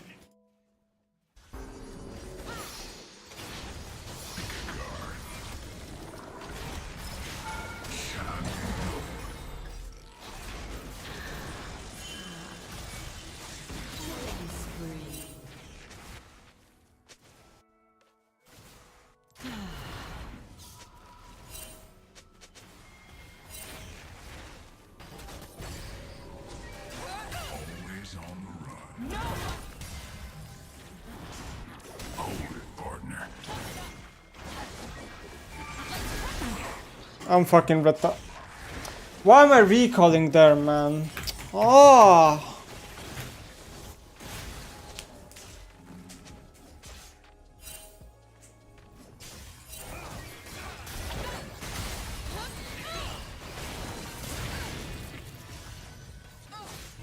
I think ulting the Zealand is not even worth it. I just realized. It's not even worth to ult the Zealand because the way we kill him is just horrible. I think it was just bad the way we killed him. We took too many tower shots. It's just wrong. We need to burn his ult and then kill him on the second gold card. But my team doesn't realize I have enough CDR for that to make happen. So now I'm kinda confused because if we give the Jake, we are playing away from Wincon.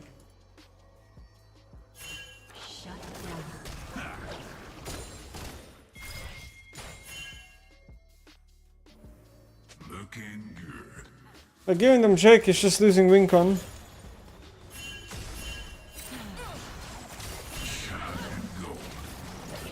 Also, they have 50,000 mercs already. Yeah. Lovely Elise Cinch fucking pick. How my champion is losing value.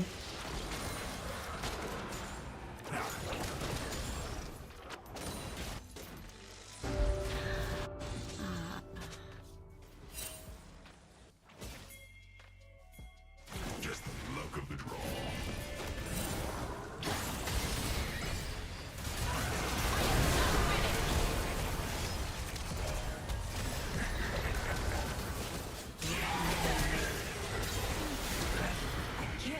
Lucky them. Deal 'em. Killing spree. Elise taking kills. I don't know how that's gonna end up.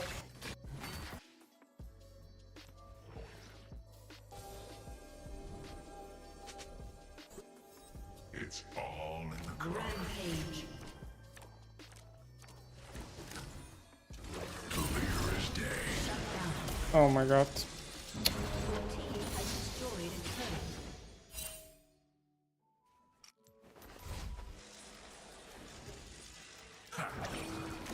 It's my lucky day.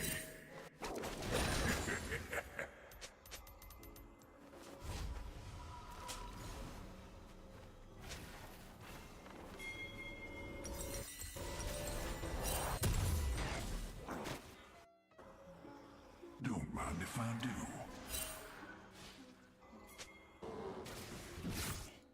One, two, three, 4 mercs in enemy team. Maybe we should learn to draw better, guys. Would be great if we don't pick Cinch, then Elise with TF. That'd be great.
been slain.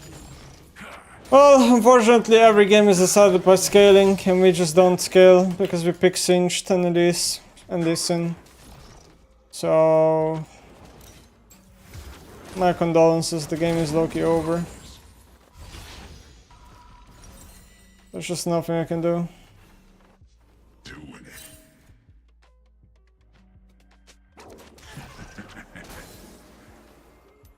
Your turret has been destroyed. Taking Singed in 2025 should just be bannable. Fucking garbage champ.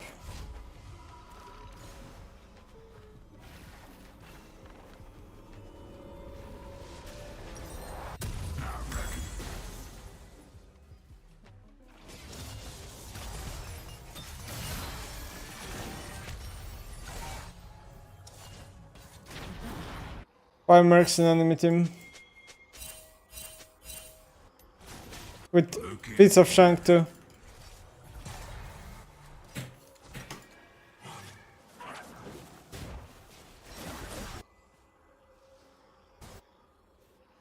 It's actually so sad how bad the enemy draft is, but it just doesn't matter because ours are is somehow worse. Charmed, I'm sure.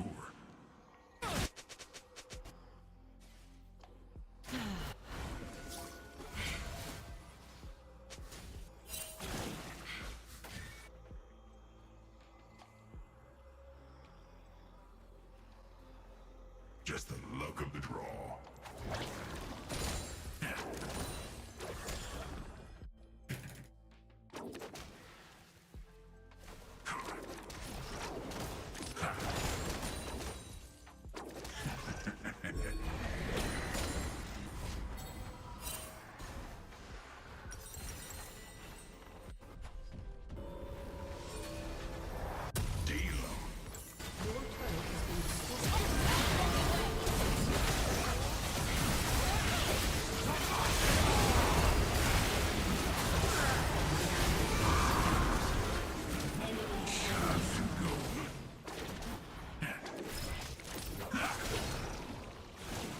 Unlucky, no gold card. It's all in the cards.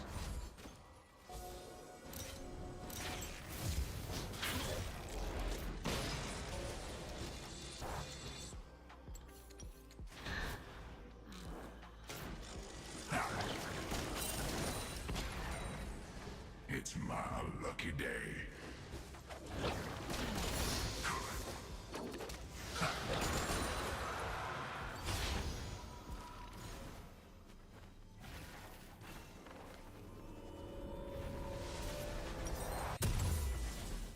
Don't mind if I do.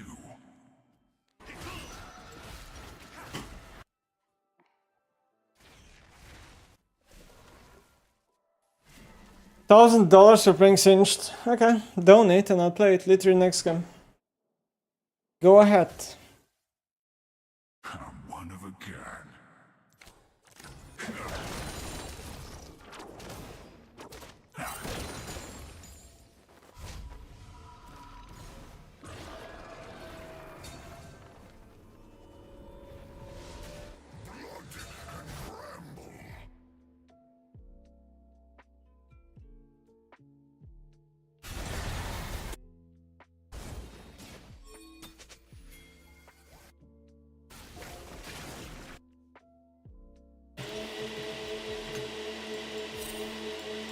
Always on the run.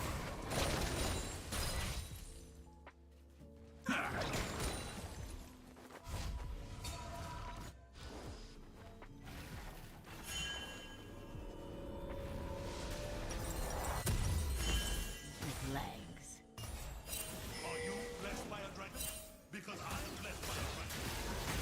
It feels really bad to play games that have no win condition because people are voting no for no because of this no FF culture. This game is just over. I don't know. There's no way to win it.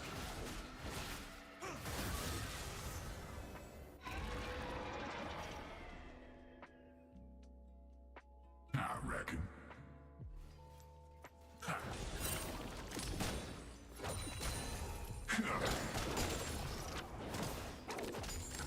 An enemy has been slain.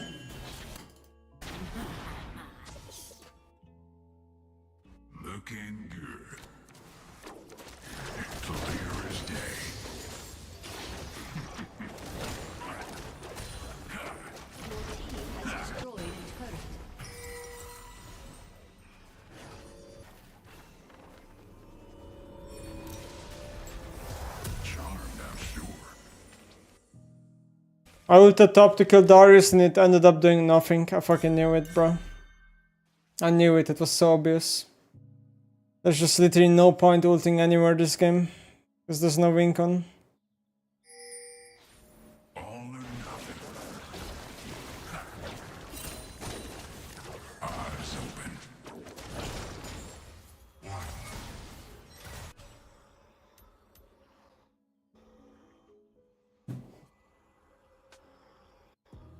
And we get Nemesis plus Drutrut content.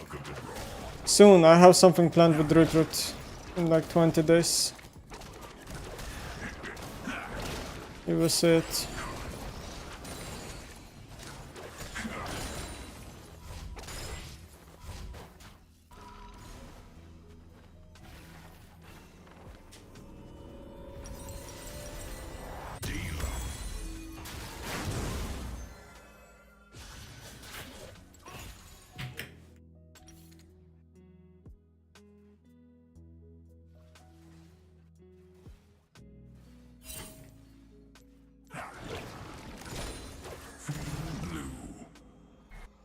It's all in the cards.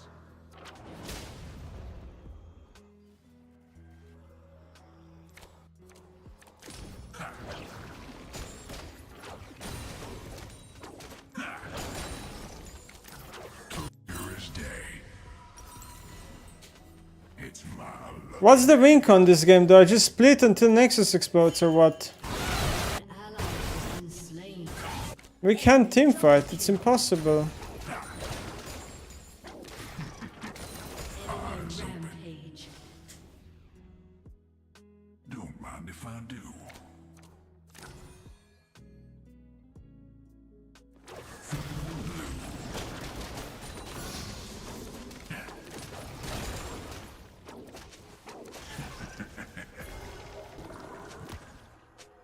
Your turret has been destroyed.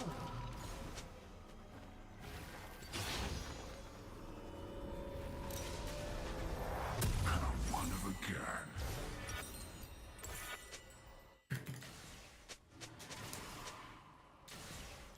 Singe when you go this freak build. Oh, the gym build is the problem, I'm sure.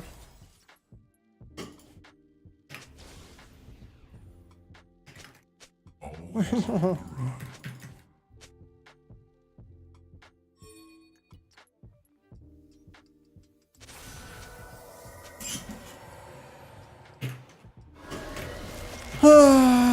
Fucking horrific draft. The game literally decided in draft.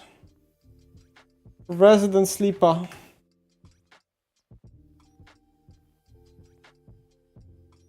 What's wrong with Gene items? Nothing.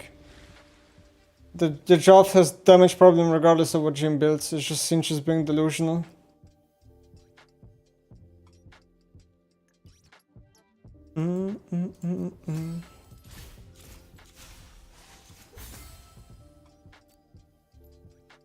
Alright, I'm gonna go play something for fun now. Holy moly.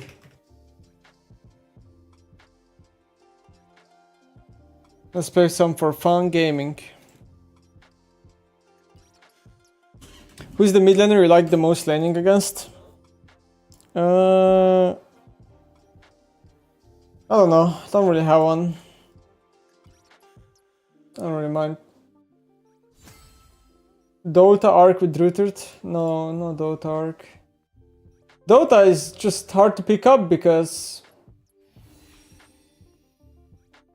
like the moment I start playing you don't know how to keep playing it, right? It's like a leak, but like I don't have time. Like I have fucking lost return and stuff and yeah, just no time. Go Valorant. That's a that game.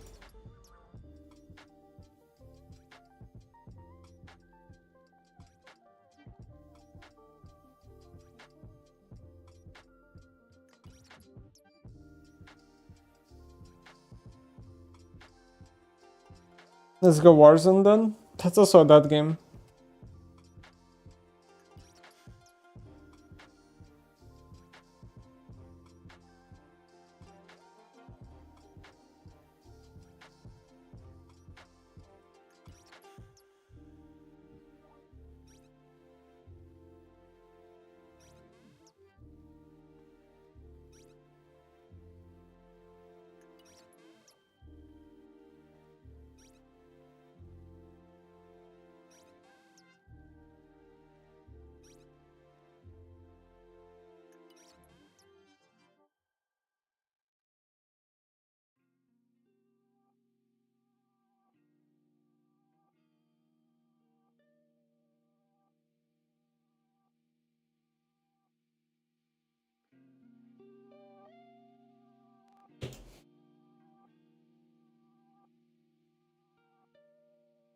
Alright.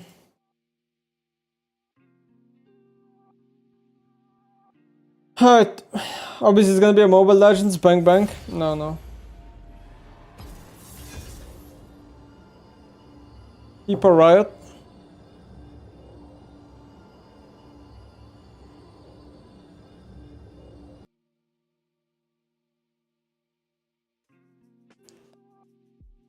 Pick up Heroes of Neverett. That doesn't exist, does it?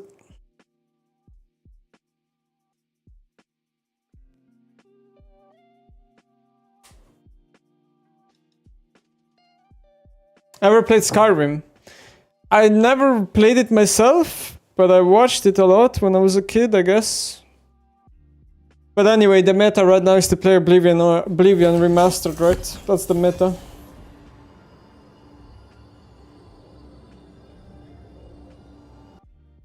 League that, but still the most player, most stream, the most watch game year over year. Well, League is not that. The problem with League is just that the player base is aging. And there's lack of new players coming in.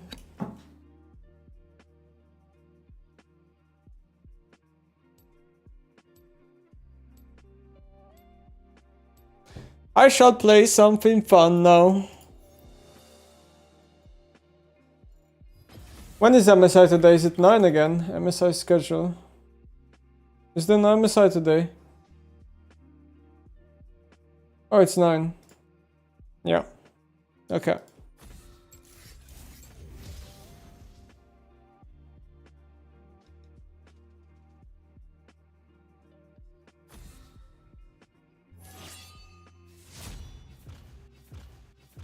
New players won't start League when the community is so toxic. I don't think that's the issue. The issue is just that the game is too hard to get into. That's the issue. The game has so many champions, the game has so many things that you need to learn, and the game doesn't promote multiplayer enough because the easiest way to get into League is by playing with friends. But League doesn't promote playing with friends enough these days. That's kind of the issue, I think. It's a lot of problems mixed together into one big problem.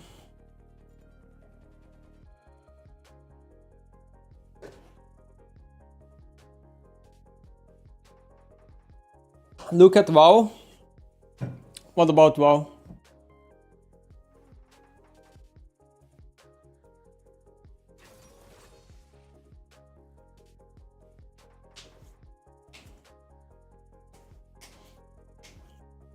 Did you see Ogren struggling in any solo queue? I haven't been keeping up, so I don't know how he's doing. I have no idea.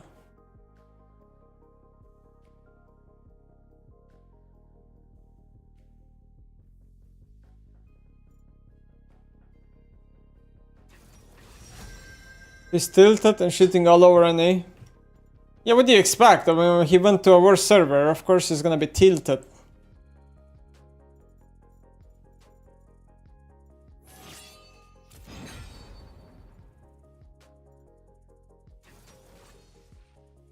Baus hasn't streamed in 4 days, is he okay? I don't know. Maybe he's taking vacation, I don't know.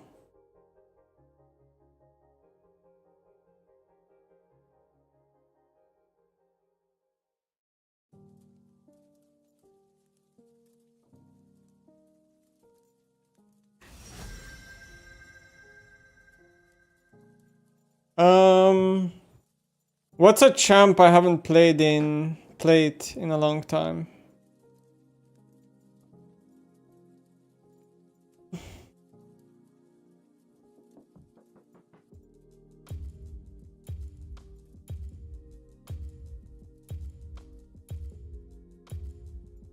Kassadin?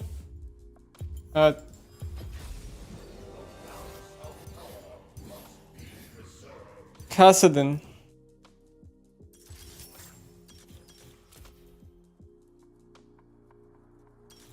What did I play last time?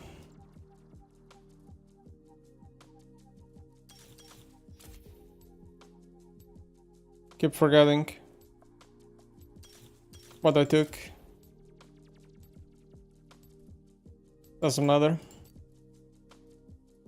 I shouldn't go Gathering Storm. That That rune is not good on Casting. His AP skills are too bad. Oh well.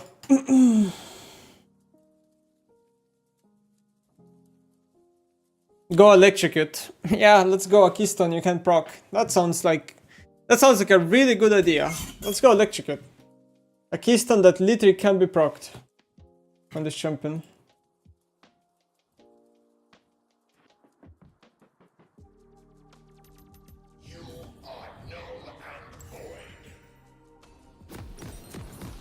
I'm gonna go the mana build, of course. The mana stacking build.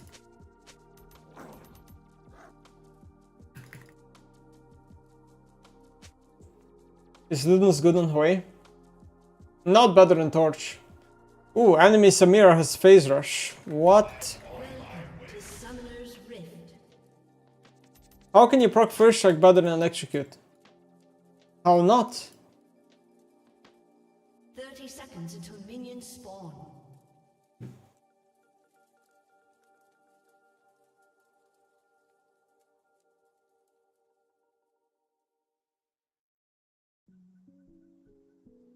If his AP ratios are bad, why not go AD Kassadin? I don't know, because he has no AD ratios? Maybe that's why?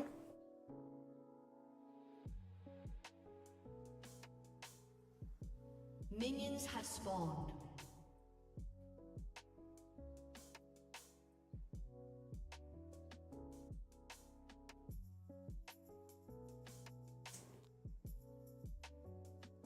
Does Scale have AD ratios? Yes, she does, guy in chat.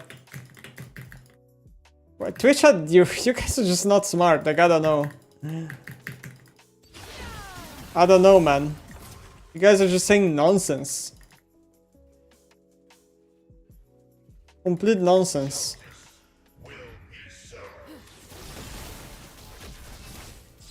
Ooh. Oh, I hate that. Ability goes on cooldown.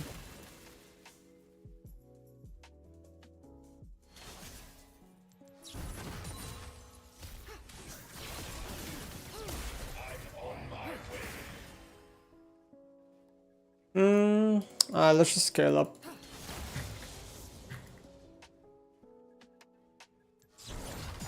We shall scale up, because we are casted in.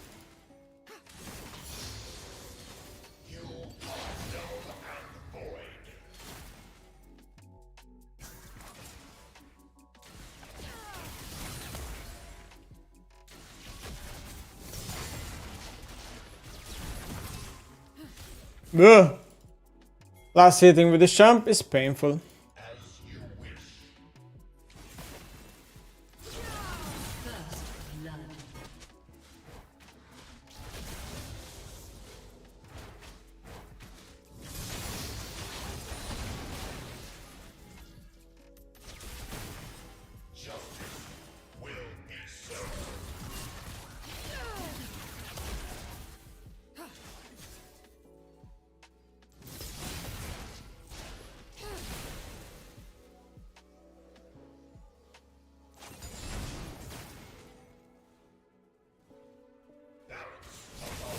Hello, Mel.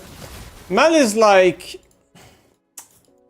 People who go like Comet, Scorch, Mel, like the champion just like makes you not lose lane, you know? It's like laning on easy mode.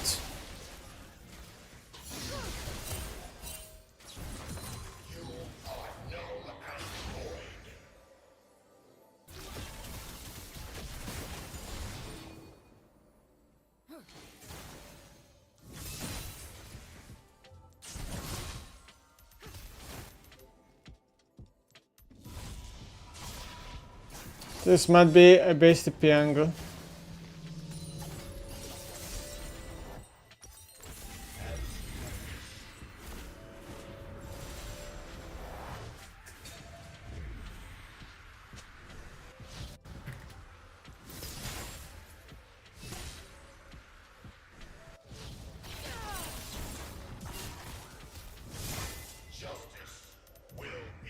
This matchup is obviously losing until you get to level 6 and then you stabilize. One more level.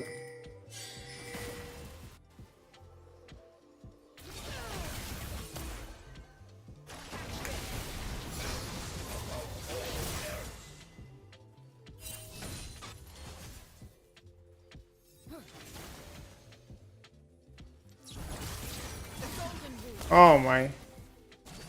That is disgusting.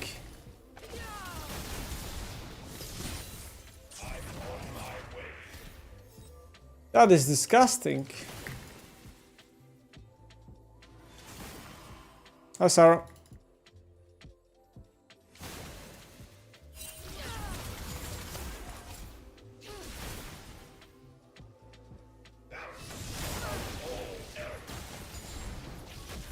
I need level 6. One more wave and we're there.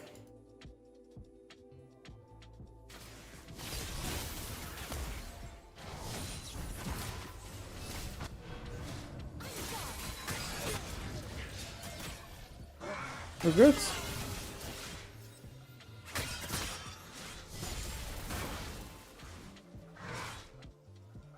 Well, I don't want to be XP sharp. An ally has been slain.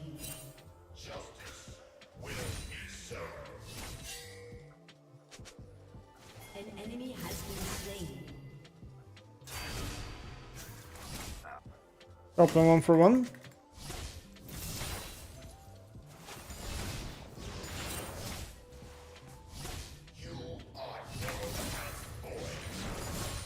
Pushing the wave. Reset. Alright, we're gonna soon start playing the game, guys. Don't you worry. We are scaling up. Double ruby crystal.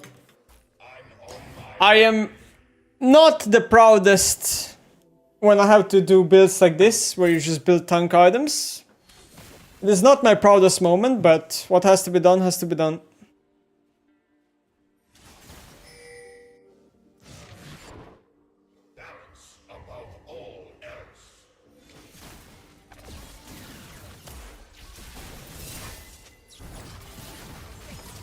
It's good when she reflects this, but it's not worth. This spell does no damage, so there's no point reflecting it.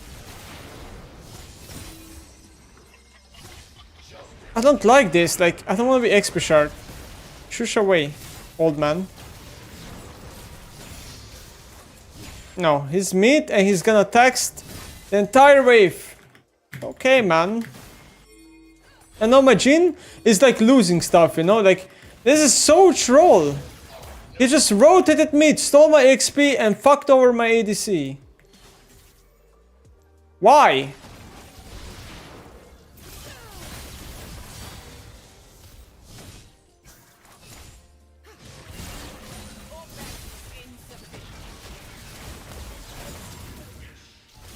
You can see what happens in this matchup is once you get like to level 6, you can just start ignoring Mal pretty much very easily.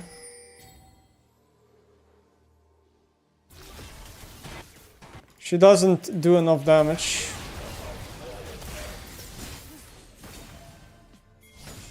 She will start doing damage when she finishes Torch, because then the burn is actually gonna damage me a lot. But until then, her damage is just bad, you know? My job is to keep scaling at level 11, where I'm gonna power spike, and then level 16. Cloud Dragon for enemy team.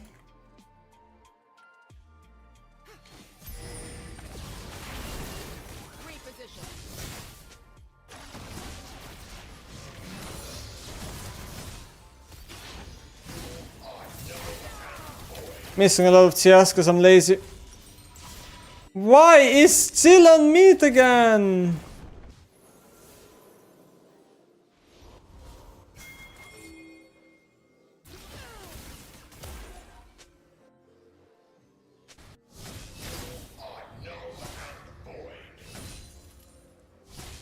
Like, my ADC can't play the game because my support just abandoned him completely.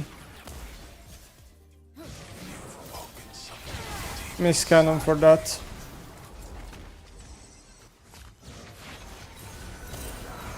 Oh my god. Look how much we're losing bot lane. Oh my.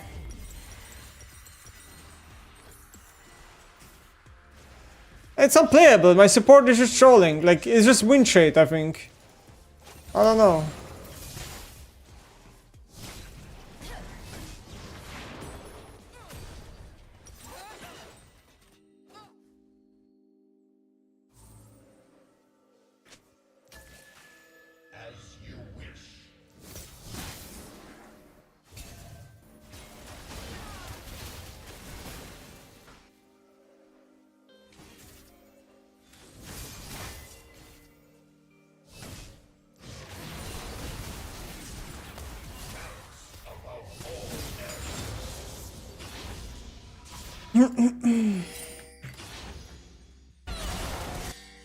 Was it on my die?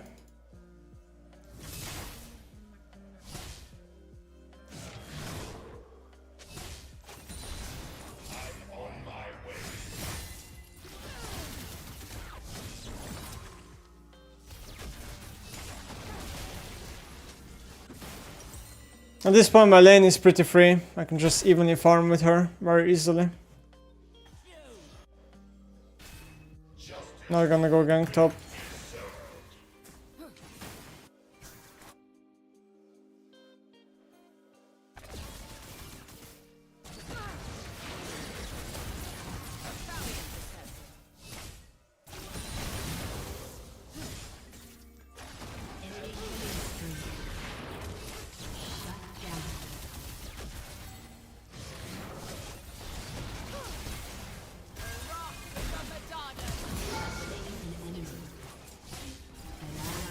Into the bit. I should have activated the potion a lot earlier. I didn't think she was gonna end like that and let me kill her for free.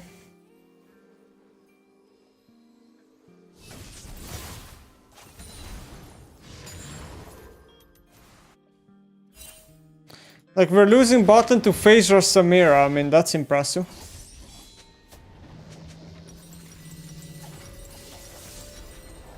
Alright, Road of Ages. Completed.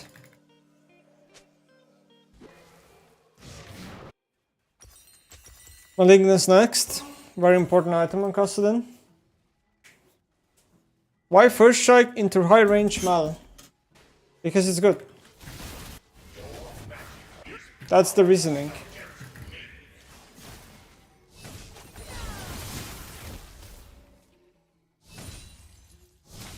It's free gold. Why wouldn't I? Take first strike. My champion is mega gold reliant. Like, I need items.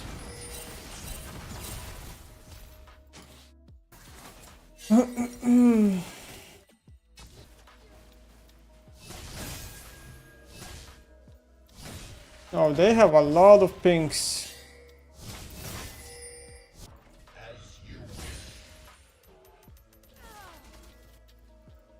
But you never proc it. I mean, I got 80 gold so far. I just procced it again. And the keystone is scaling keystone, which means that the later the game goes, the stronger it gets. So what do you mean I'm never proccing it? We're not even at the point where the keystone is strong.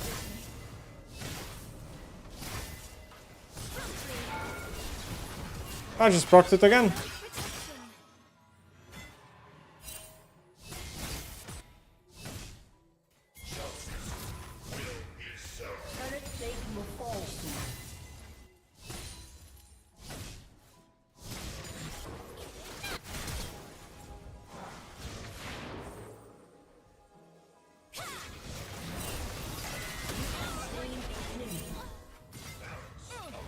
I have to give him, no? Malice coming. He should just die to the Ral.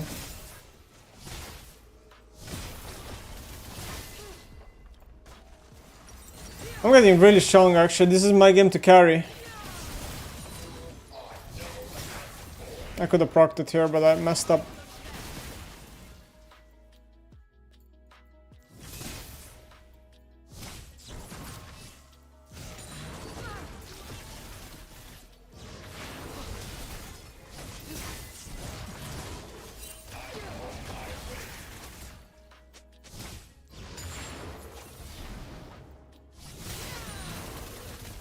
What? Like, I'm getting super strong and Mel can't handle me anymore. Gonna base get Malignance and then we are very OP.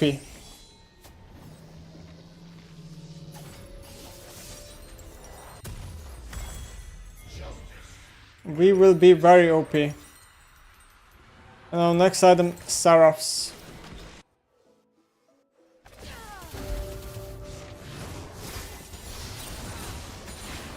Ooh. A killer? I mean, she has Reflect.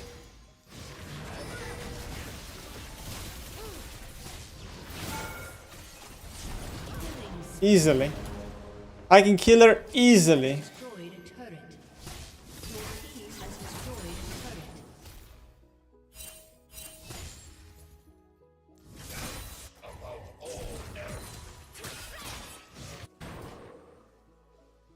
I don't want to fight the Gwen as well.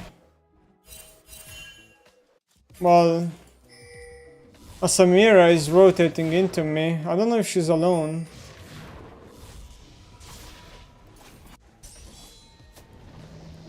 What? She rotated and then went away. An enemy has been slain.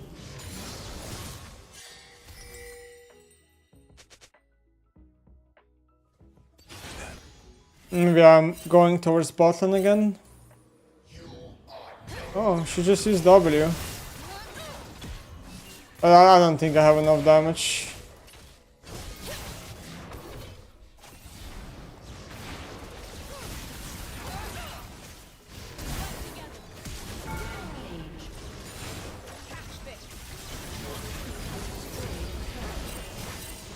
Wow, Kassadin.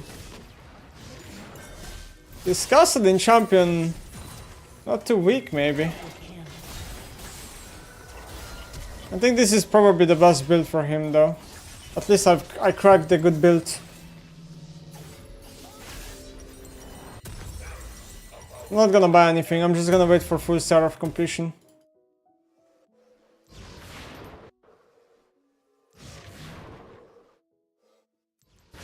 I'm definitely a bit overfed.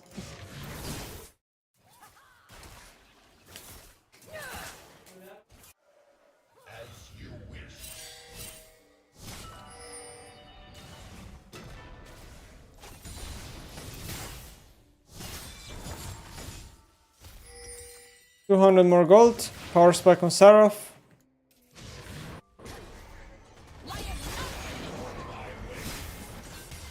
Guys, what are we trying to do? You can't catch me. I'm gonna wait for my ult to reset so I can ult a lot again.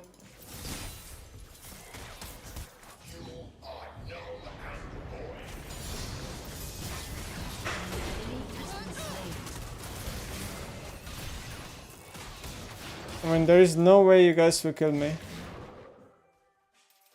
But I will base here because the Gwen's gonna look to dive me and the tower is too low. I'll just give them this useless tower. I sell my Doran shield, which is not that important. Alright, 3 mana items complete. What is my next item? Probably like something like Zonia.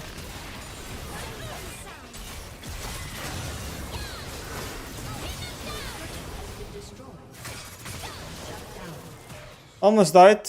An enemy has been slain.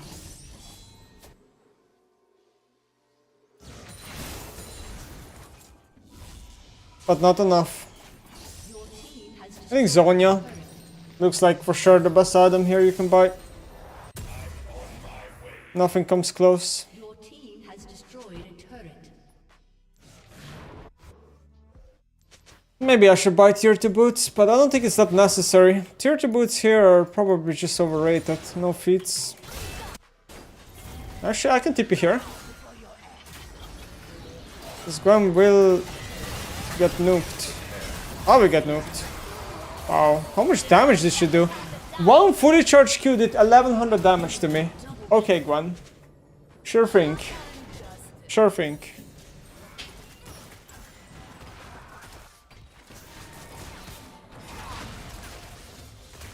Like, really? I think it was 1 auto plus 1 fully charged Q, 1100 damage. That's disturbing. Enemy killing spree. Idiot. With Raw and Seraph, he still got 1 shot. Well, my Seraph was on cooldown. That's the thing. My Seraph is not up. You think Chovy is better than Prime Faker? I think the question is impossible to answer because like you're comparing 2 different eras of players. It is impossible comparison.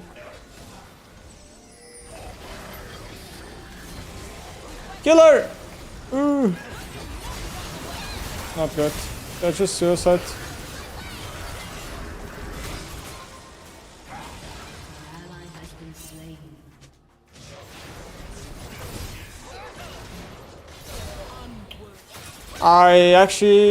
I'm struggling to carry right now.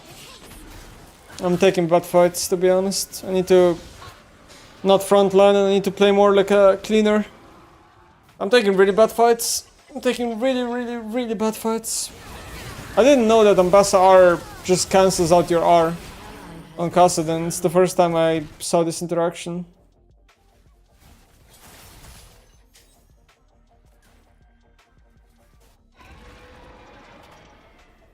And their team has 3 dragons, so they get 1 more and we actually just lose.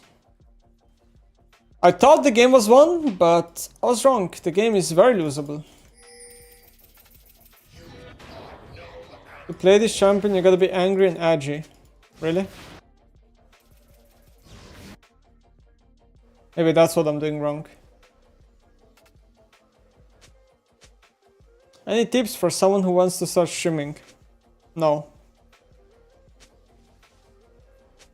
Someone who knew what he was doing, he wouldn't ask this question. If you know, you know. Oi! That's a kill surely, right?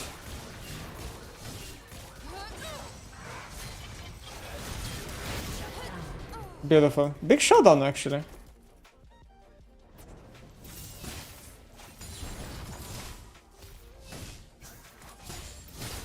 Okay. Level 16, almost here. This guy doesn't have play flash on Gwen. But why is she so tanky? Like, she has no items and she is so tanky. I'm actually disturbed by it.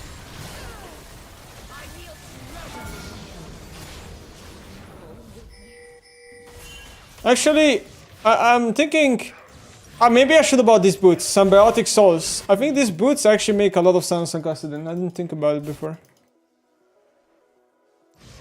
I need to base safely so I don't die. Still don't have enough for Zonia, but I get the mini Zonia, so it's fine.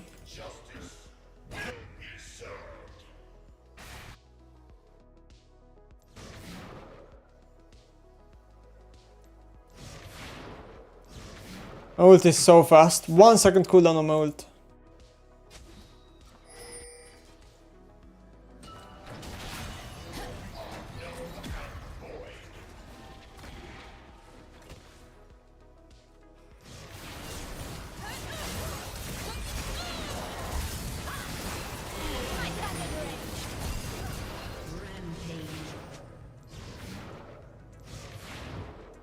Almost died, but luckily didn't die. Whew. Now I can base and TP back into the action with full HP and fully charged ultimate, which is what I'm gonna do.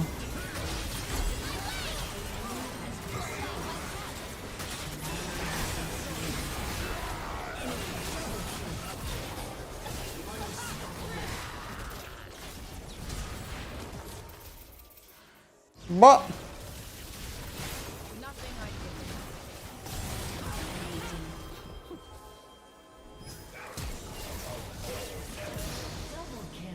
okay. Mel E is just 50 years of crowd control. Maybe I should buy Mercs just for Mel E, unironically. It's probably a decent idea, because I'm gonna reach full build soon. I am healing a lot, by the way, with raw passive when casting spells. Melee? Did I say melee? No, Mel-E.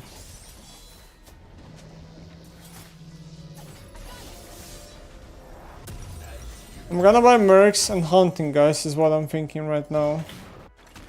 Because Hunting Guys gives you this percentage pen, so if I go something like Reef Maker, I get like 8% percentage pen, like 8% increased damage I meant, which is like very big with ultimate IMO.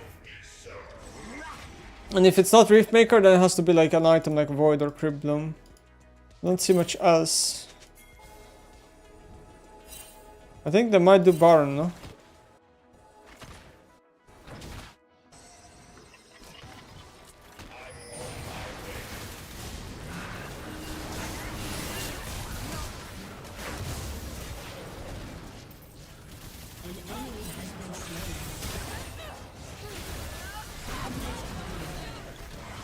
Oh my god, I didn't know if this was gonna work out.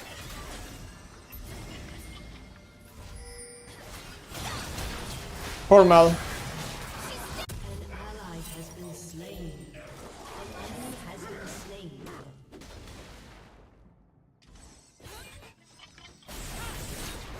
Alright, Dragon being taken. Gonna look to hunt.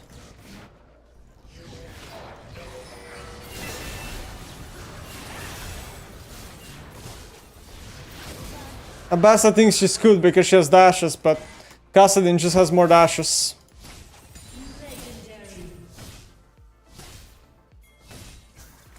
Boom. Are we gonna kill the Rel? We will kill the Rel.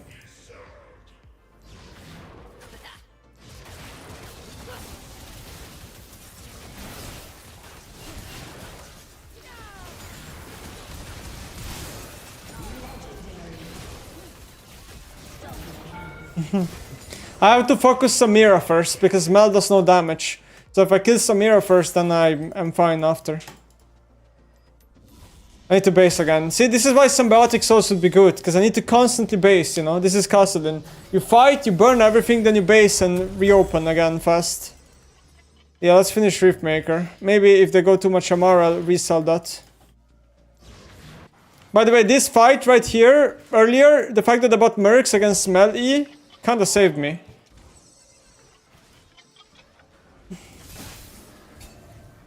Because CC is just OP.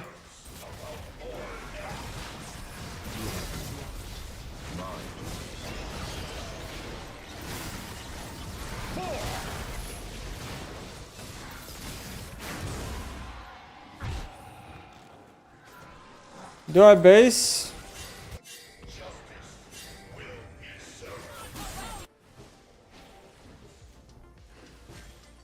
Your turret has been destroyed. Do we wanna fight?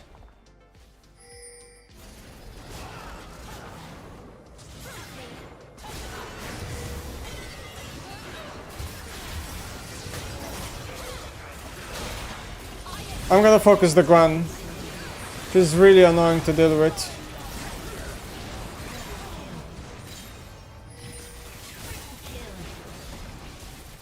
I don't think I can kill her.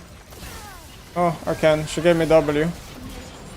The biggest mistake you can do, walk into the range to give Kassadin a W, because then he gets all the mana. Gonna TP back in and kill everyone now. I mean, it's only Samira left.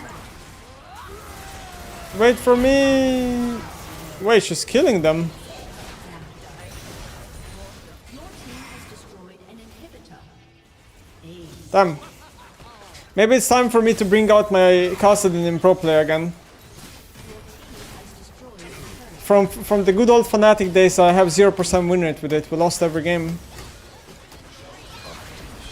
Because we had to fight, you know? We couldn't wait to scale, we had to fight. Maybe with Luster Tones I can convince my teammates to not fight and wait for the power spikes.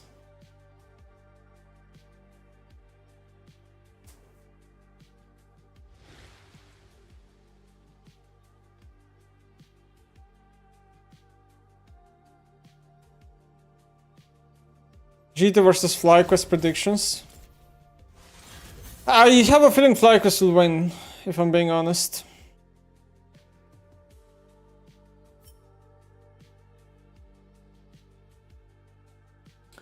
$51,000 damage. Lovely. I think, listen, I obviously don't know who's gonna win, right? I have no idea, but it's gonna come down a lot to draft, because I think both teams sometimes fuck up their drafts. I still think overall FlyQuest probably has a better meta read because we've seen more games from G2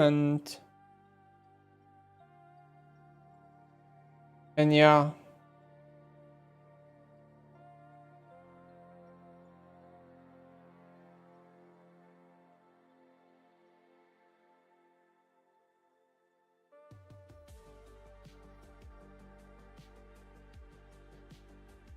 Show first check value. 840 gold.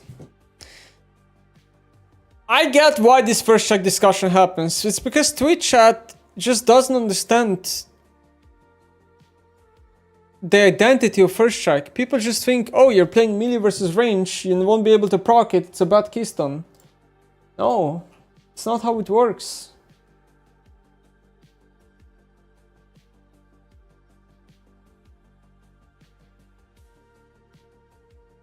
Just not how it works.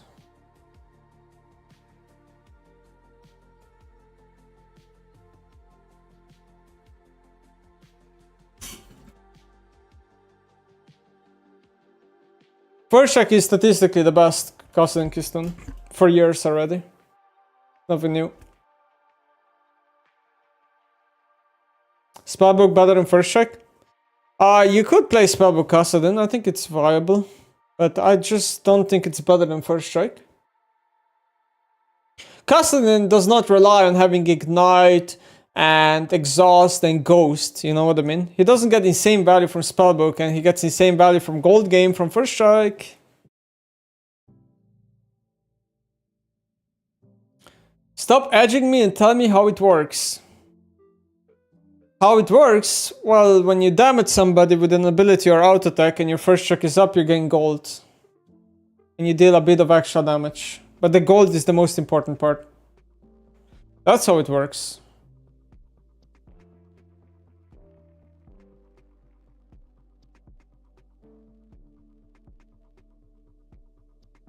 Why take Jack of all Shades instead of Cosmic Insight?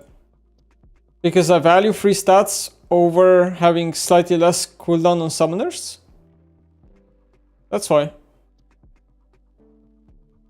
I think my secondary runes are troll, probably. I mean, Gathering Storm is, I think, not a good rune on Kassadin. His AP ratios are too bad to play it. Secondary runes are debatable. I could have went something different, for sure. My secondary runes are probably troll. Ultimate Hunter? No. Ultimate Hunter is garbage. Because your ultimate CD is too low. You don't need it.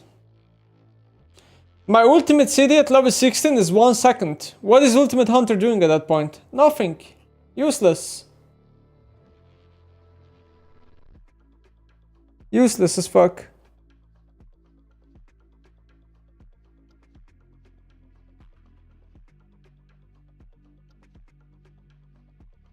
Best secondary page is Precision or Resolve, I think.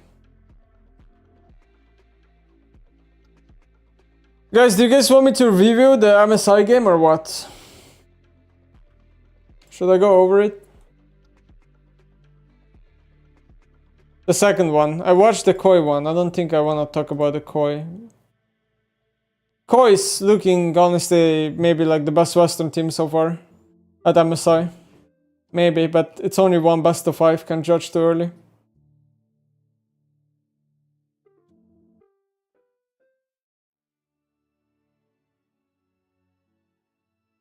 But you was saying that Kassadin is not a late champ anymore. Which is a response to what, exactly?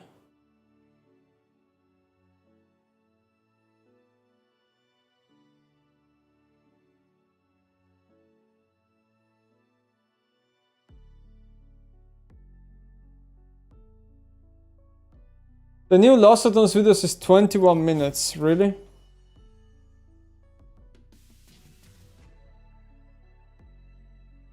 Should I really watch T1 versus CFO? Is that like worth watching? I don't even know what Team CFO is.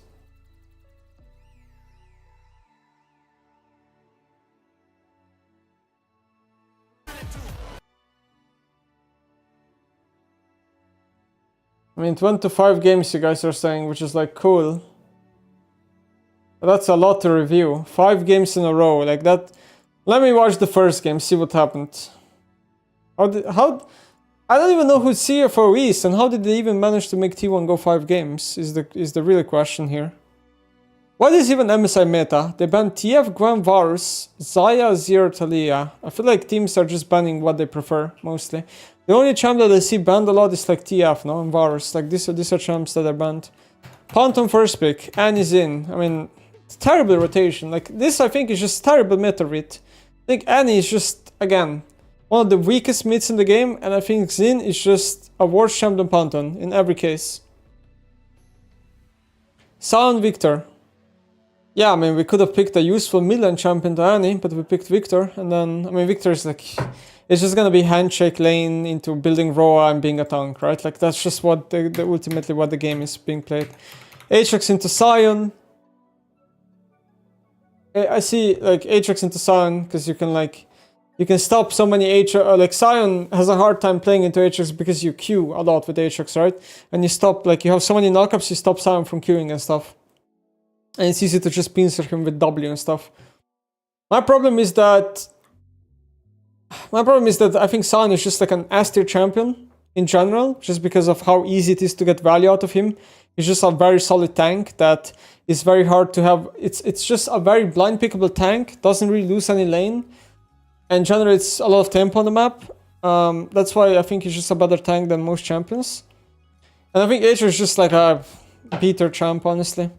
So I prefer the Sion side, even though Aatrox, you know, they just pick it as a small counter in lane. I think Sion is so far is fantastic this game. Like, Sion into Annie, insanely good. Sion into Xin, insanely good. But you know what Sion suffers from as a champion? Sion suffers from being so misunderstood. Pro players just don't know how to play or itemize him. Like, that's like the biggest problem with Sion. Ral Alistair ban. Okay, what are you trying to set up? Kalista Lucian ban. What are they gonna pick now? Banning Ral and Alistair. It's just gonna be an ADC, no? Nico. That's so weird. Like, I think T1 draft is so garbage. T1 draft so far, garbage. Complete garbage. I feel like even if you pick whatever ADC you pick on 5 here, it won't salvage the draft. I think this is just legit just garbage. Corki. Israel. Israel here, honestly fine. Big Israel hater, but here in this spot, I actually think it's fine. Enemy team has no tanks. The game will be very slow because you drafted Braum, Victor, Siren. This game will go very late, and I feel like you will be able to scale up, and then 3 to 4 items this game, Israel will actually do stuff. This is how I see it. Bart, however, by CFO, and then they pick what, Leona? I mean, you can't pick Braum. I definitely wouldn't pick Braum. It's not necessary. I think Leona is better than Braum because it simply just gives you a better like burst matchup 2v2. And there is no mercs in enemy team, so I actually think the Leona pick is fine, even though in a vacuum it's not the easiest lane to play. But I also would like Bard. Bard I think would also be an insanely good pick, so it doesn't really matter what they pick. I think like melee support I'm fine with here. And then the last pick, Corki. They pick Corki because it's like you kind of want escape, and Corki does like well into melees, and it's kind of like mid-game power spike similar to Israel. I prefer CF4 draft this game. Like, I don't know if they won this game or not, I didn't watch, but I would take CF4 draft here.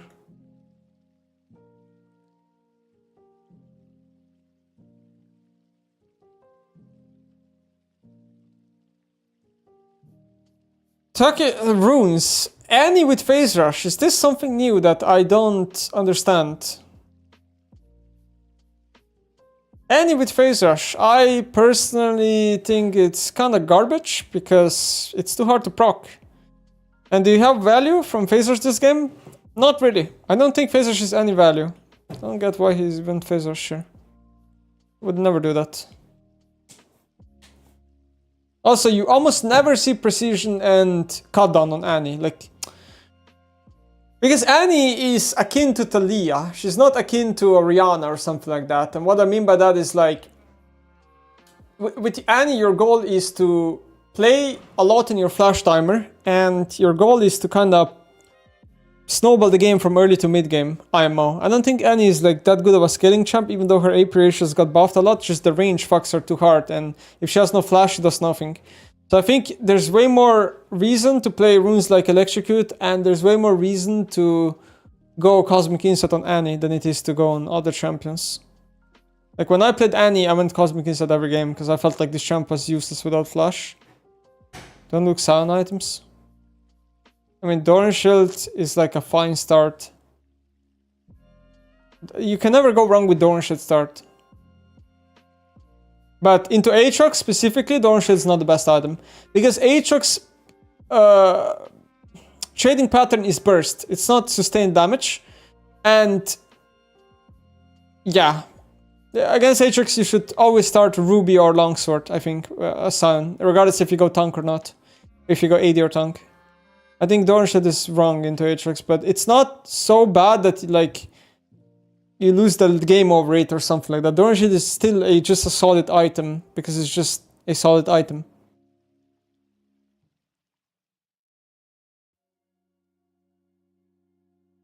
Look at Victor here. Look at his position in lane. Look at this position in lane right now. Oh, actually they have a ward here. Ah.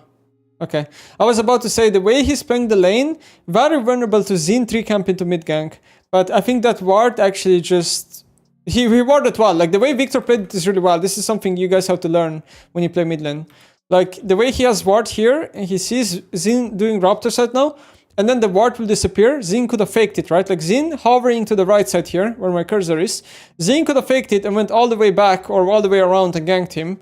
If he really wanted to, but then Victor immediately wards bot side of the map before it's too late. Anyway, let's see. Yeah, there's just a small thing. If you're Xin and if you're Panton, your job this game is to just camp bot lane or mid lane. Like again, top lane will have no win condition to this game. Sion can go 20 CS down, it will have no impact. Is how I see it. Bot lane gank level 3, flash into Nico and insta kill. This is the new adaptation, okay?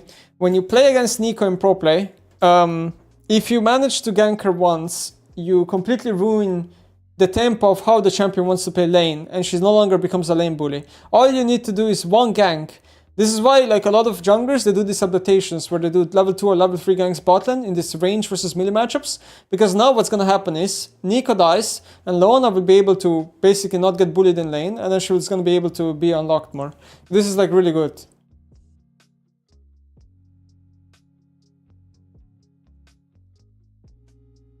I hate watching Annie Victor matchup mid lane. Like, it makes me wanna just rip my hair out. So Panton went back topside. Victor hovering topside because he knows Xin can be bot side. Bro, League is so predictable. Like, everything is just like, you can just know in early game. This is why even Western teams can go even with Eastern teams these days, because everything is just so telegraphed. You know where the junglers are. You know how the lanes are going to be played out. Everyone has TP. Everyone has lane runes. Nobody will die 1v1. It is something that I think got lost in League over the years. Like, in the past, League's early game was way more interesting, and now it's like the least interesting part. Top lane dive. Sion played it honestly as well as he could, but didn't manage to live.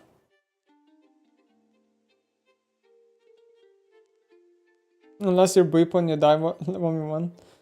Yeah, I don't know how he did that. Victor's doing fine in lane, but yeah, as I predicted, it's just a classic Roa Victor rush where you just buy Roa and you're cringe. So again, lane swap initiated by both bot lanes. I'm such a big hater of lane swaps in pro. I think pro teams doing this lane swap shit is just garbage. Like, let me give you perspective right now. Okay, let's go back here. Right now. Wait. Oh, I guess Sion preemptively TP'd. Sion preemptively TP'd with Ezreal recalling. Okay. This is probably not the worst lane swap initiated by CFO, the way I see it. Because they had the perfect recall timer with the ADC and top laner. But normally, if I'm CFO, I don't lane swap in a game like this, because I want to get a free Dragon and give the enemy team grubs. Grubs are gonna do nothing this game. Useless.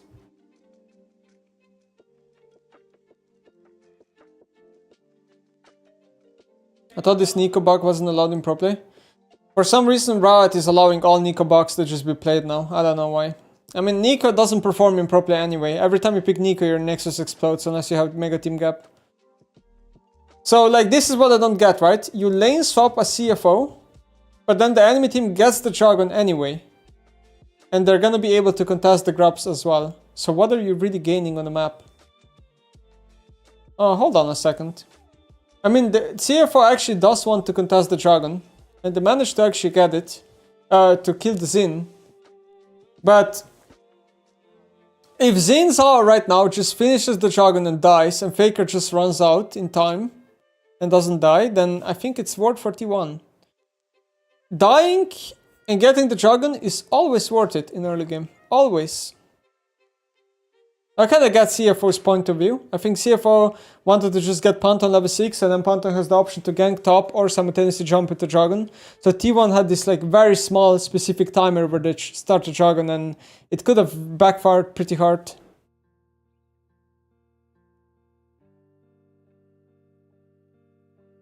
Oh, we're just casually buying 2 Bramble West on Sion. Damn. Damn, that's fucking new. 2 Bramble West on Sion. What's going on here? Am I missing something? The Bramble West stacks? How does this happen in a professional game, bro? These players are being paid to play the video game. It was a visual bug? No way, it's a visual bug.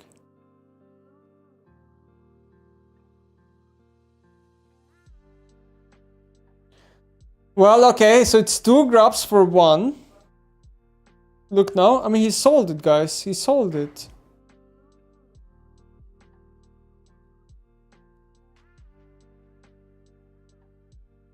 I don't think you can buy 2 Bramble. Really? No idea. Yeah, this early game, like, it's just handshake, right? The early game is just mostly a handshake.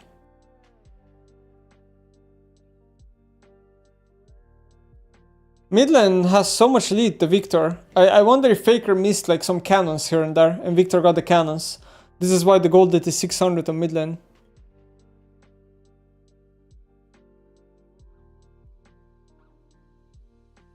Like, I'm really surprised there's just 600 gold hit on mid lane. I don't know how.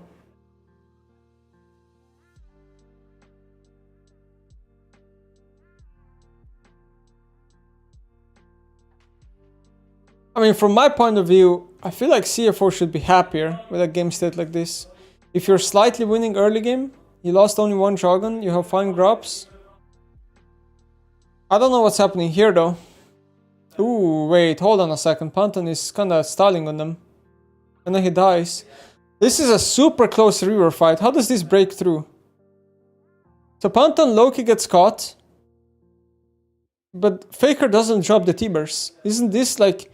Pantheon is just trolling, no? Like, look at the map here. Pantheon gets caught because he splits from Leona. If he wants to cross left side, then Leona has to cross with him. And here, the misplay is that Faker just doesn't ult. I don't know why. Faker should just ult, so Pantheon dies.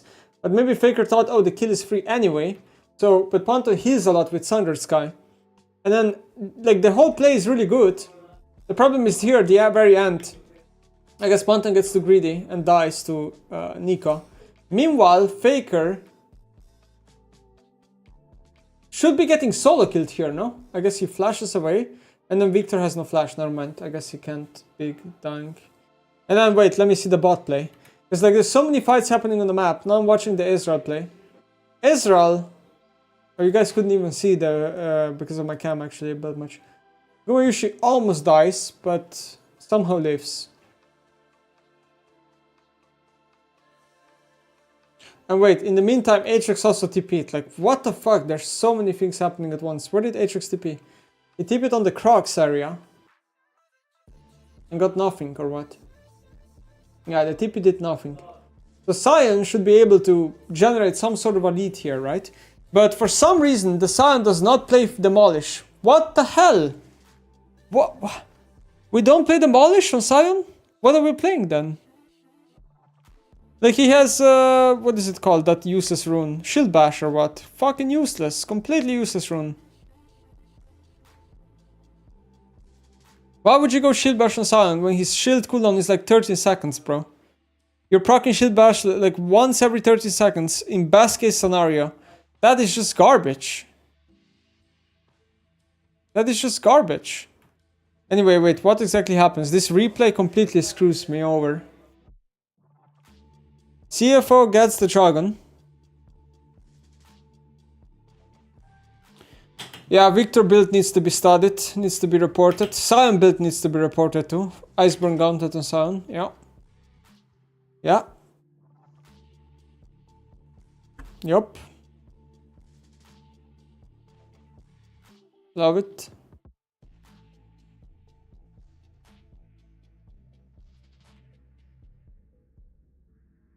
What are we doing here? What are we doing here?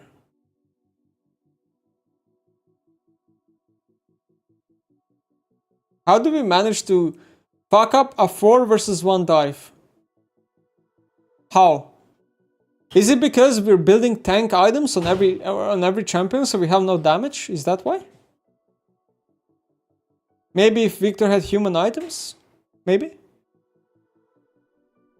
I mean, massive throw, right? Like, look how much gold they just lost in this whole sequence. They went from 1k up to almost to 200 up. 300, whatever. Because this is just a massive losing play. You commit 4 members to do a bot dive and it fails. And now you're losing 50 waves top lane and a tower. And he lost jungle camp top set. I mean, there's just massive L. Massive L. The way CFO played the last 2 minutes was horrific.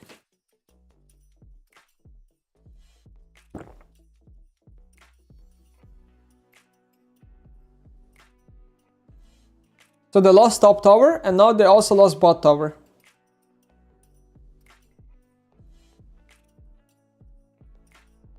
I don't get the Iceborne Gauntlet by. Decide them.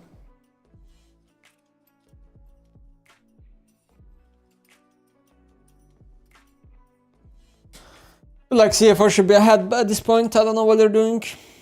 TP by Aatrox. Huh? Kyria? Okay. Kyria way too aggressive. Looking for a flank that is just not gonna work. I mean, close ult, but not good enough.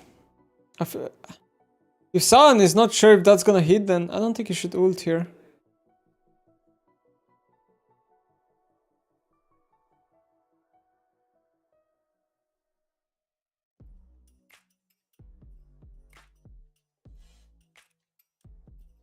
But honestly, that Sion ult could have worked.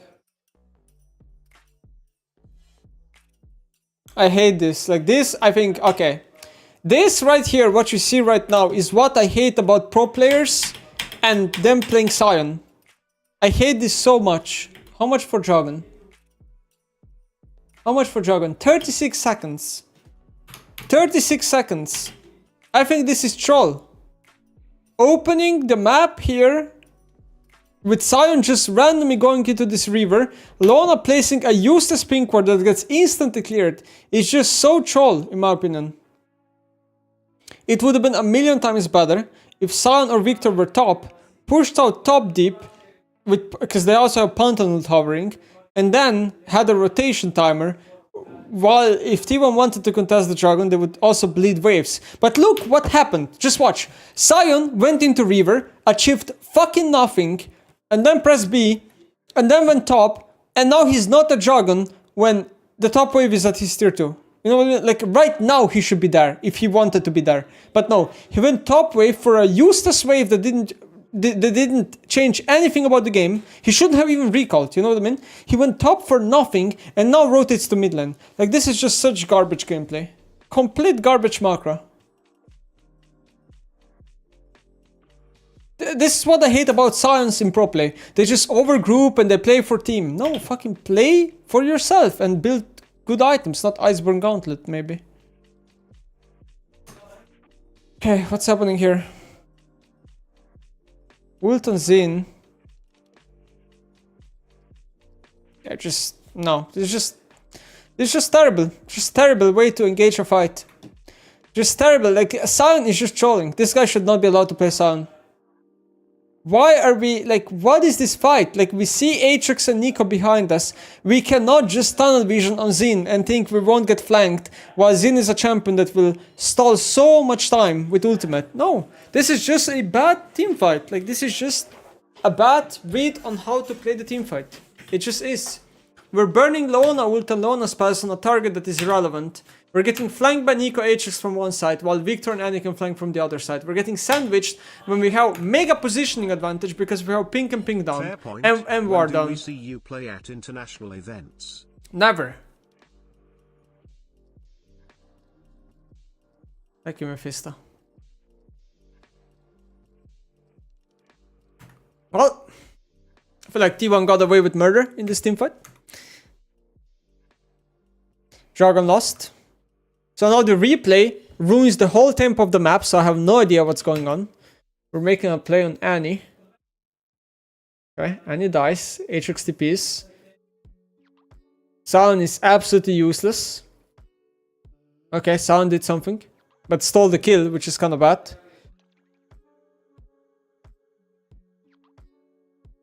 Ezreal. Okay, let's watch Ezreal in this fight. What does Ezreal do? He's in and dies.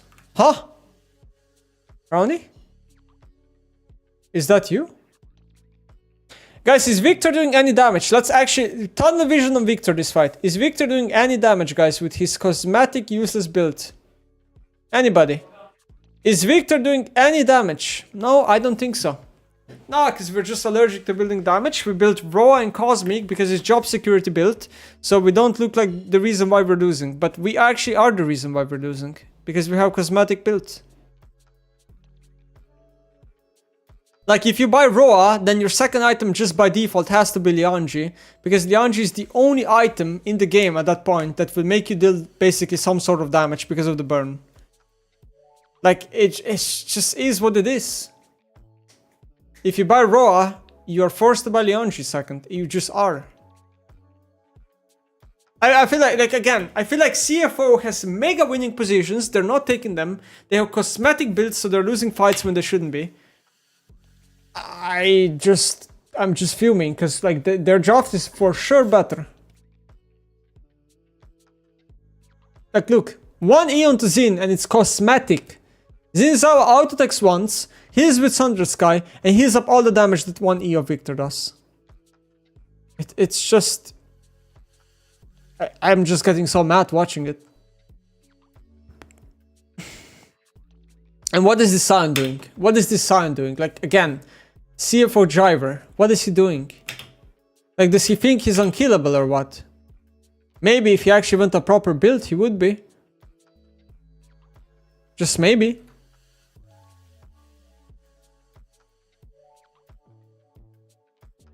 Whoa. So wait, Sion suicides. And then Leona ults in, they get Kyria. And then what? They overchase into any ult and they get one shot. Like, this is what I don't get. Look at Victor HP here on the bottom of your screen. He's full HP with his tank build, right? Okay, let's watch. Full HP with his tank build. Now watch.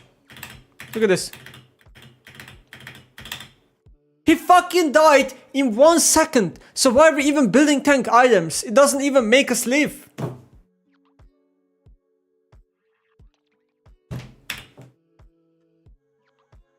So reportable.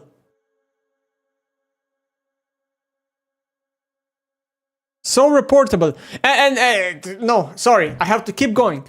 I have to keep going. What are these boots he bought? No. Pause the video. So we are buying Sorcery Boots with 0 CDR in the build. I mean, Cosmic Drive. Sword Boots with no pan, no nothing. No EP. The Scion also, like, is he gonna buy tier 2 boots soon? Or what? He has Feats of Strength, he's not buying tier 2 boots. Tabais are weak boots here, or what? Tabais weak boots on Scion? Am I missing something? In fact, I don't even know if Pantheon should have mercs, you know what I mean? Should Pantheon even have mercs here? I would make an argument that Tabai are just a lot better here. The mercs, this game. Like for both Leona and Pantheon, they should not have mercs, they should have Tabai. They just don't know how to read damage dealt by team compositions. That's what I think.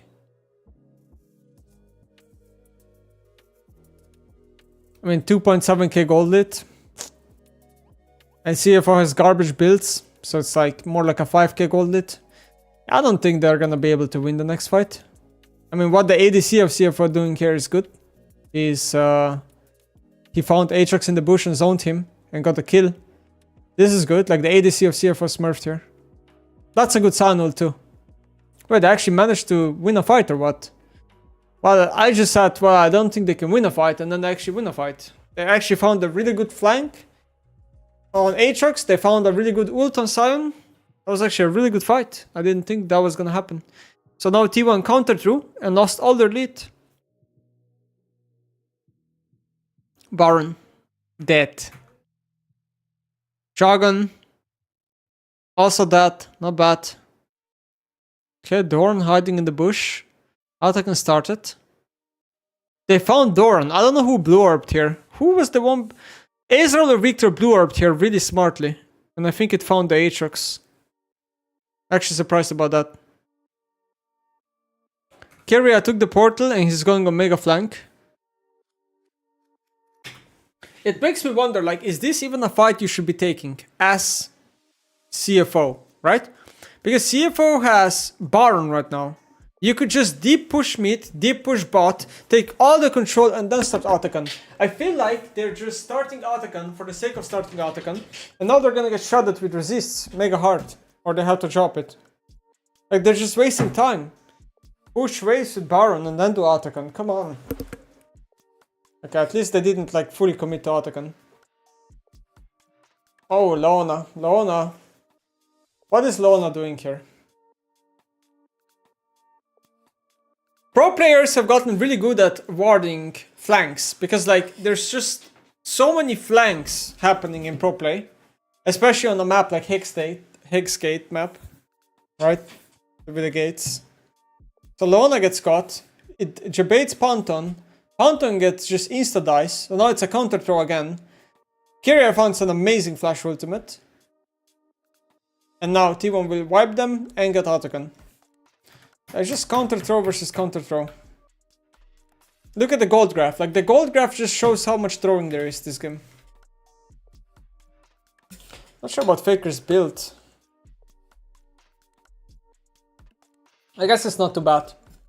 I think the build, I forgot the name. The shred item that Faker has, I think it applies on ult and stacks it up pretty fast.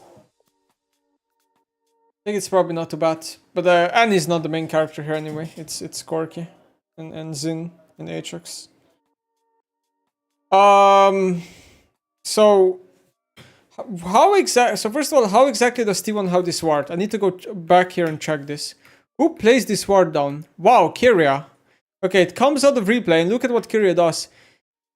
I guess he predicts that the enemy team is gonna play for tier 1 and he places a ward behind them for flank and recalls. Bro, that is insane. That is insane. Like, these are small details that you don't even notice while watching the game. I just noticed it right now randomly. I never see support players do this. That is insane. Super fucking smart. And it's like completely successful prediction. Because CFO actually does... I mean, okay, the macro is horrible, right? Like, look at the map right now. The macro is horrible because look, mid wave not pushed. Why? Like, look what Ezreal is doing. If you go back one click, mid lane just came mid lane wave. Go mid and push it. Like, of course, now the ward is gonna look even more genius because CFO has garbage macro. But still, holy moly. Okay.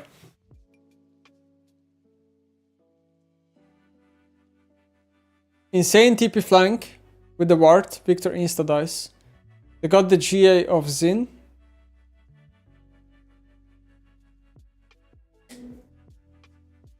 The Riley from Annie manages to slow down Sion. Sion dies. Sion looking insanely useless because it's pro play Sion. They don't know how to build their play.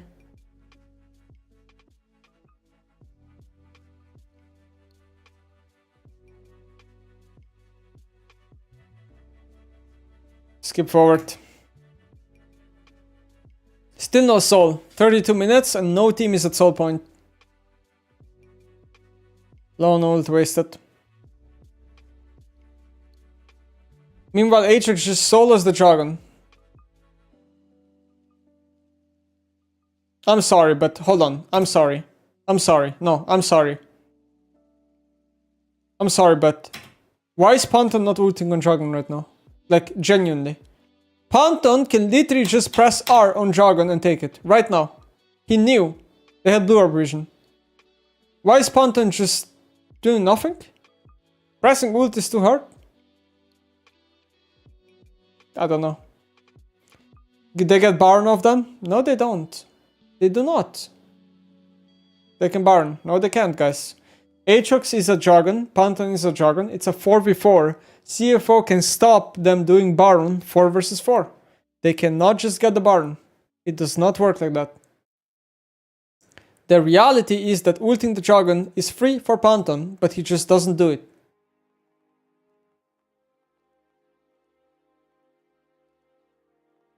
Bruh.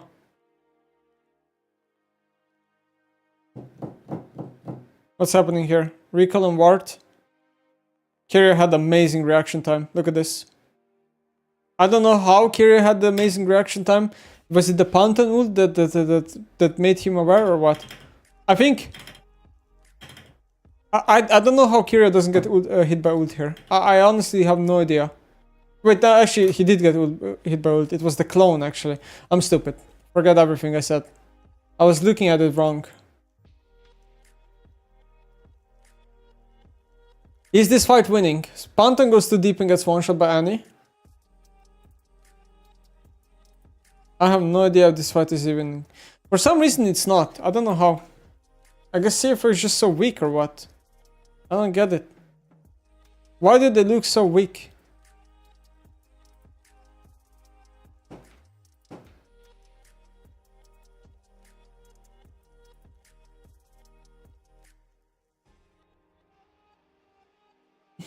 This Baron is 341. I think CFO can stop it. We even lost Flash on Victor. Bro, this Victor is so useless this game.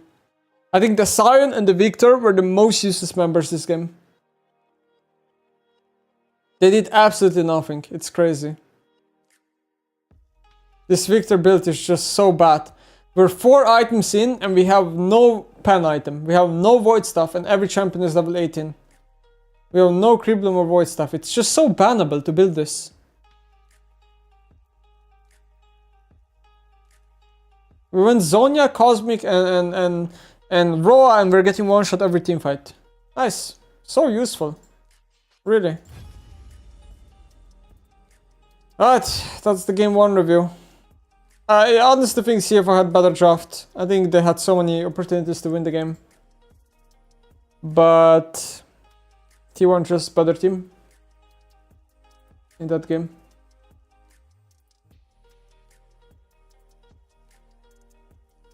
Alright, game 2 draft. Let's see it. What are they gonna cook up? Vi first pick.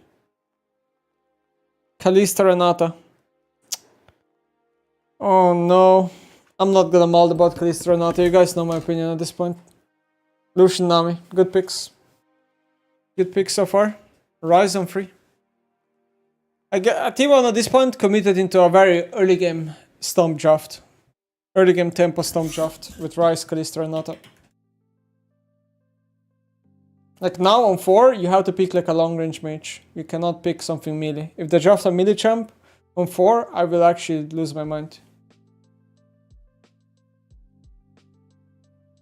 Oh, CFO swapped their top laner this game. Understandable, I mean, that sound was very bad.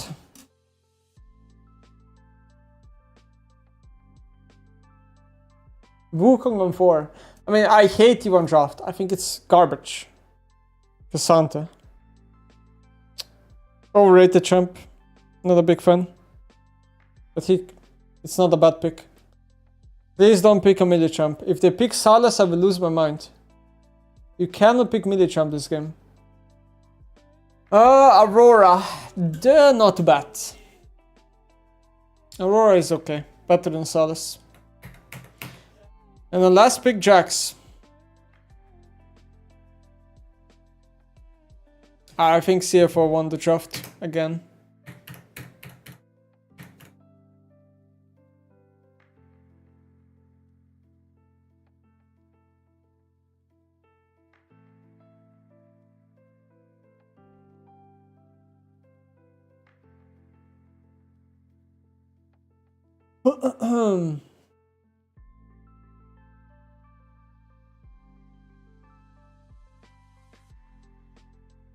Why did I stop playing Aurora? Because I think the champ's not that good. Pro players are picking up Aurora now because of Chovy.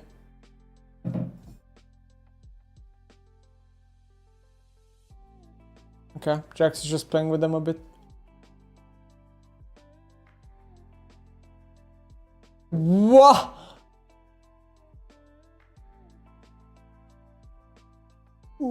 Wow! As much as it looks troll, I think this is a good play. This looks really troll, but I actually think it's the correct play.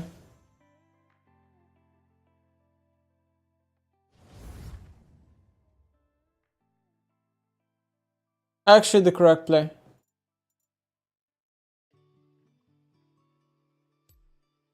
I haven't seen somebody do this in pro play in a long time.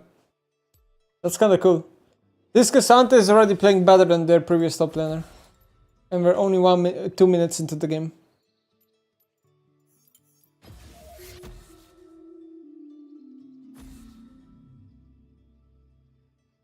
Wukong with the 3 camping to invade. Uh-oh. And he stole the croc. Uh-oh. Damn. Yeah, that sucks for Vi. They have, I guess, slightly losing mid and losing bot lane or what? Oh, he got... At least he got the red buff. Okay, that kind of comebacks the play. If he lost the red buff, it would have been huge. But he got the red buff back. And now T1 actually lost so much HP on bot lane. Wait, actually, now that I look at this, I think this is a winning play for CFO overall. I didn't realize T1 is gonna lose this much HP, but Gumayushi, I guess, just overtrades and loses like all his HP. And now his lane is kinda doomed.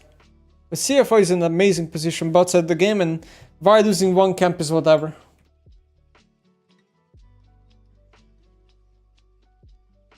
Now you drafted Kalista Renata and you're behind early. Wow, another losing play by T1. Took 2v2 and I almost died. Ooh, okay. Faker should have respected the gank timer.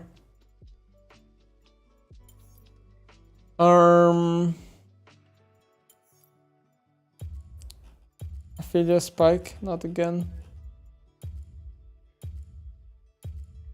Not again, right? I feel like playing Ophelius.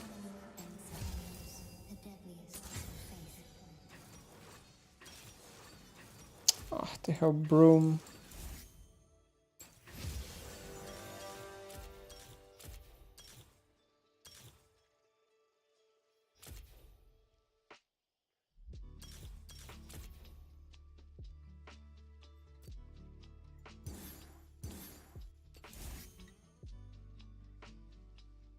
Okay.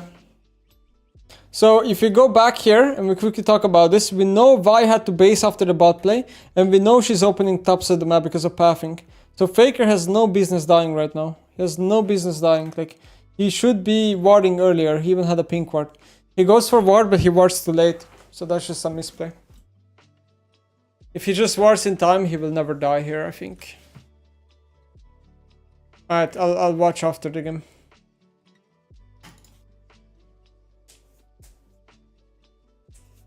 I'm probably about to go 0-10 on Aphelios again, chat. Not a big deal. Your life upon the altar, brother. I will betray it.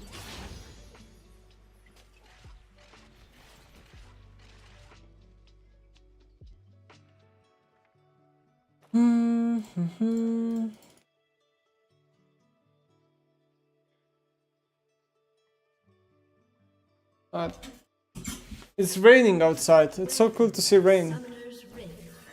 We must find each other before every first light. 30 seconds until minions spawn. Playing pro play? It's not about flaming, it's about teaching some of the viewers some things, I guess. It's more like a just critical of things they do that I think could be improved upon. Beneath the mask of silence, I know your true face, brother. How many of the T1 games you watched this year? Almost none. Very little. I don't have really time to watch pro play anymore. I don't find it that fun anymore anyway.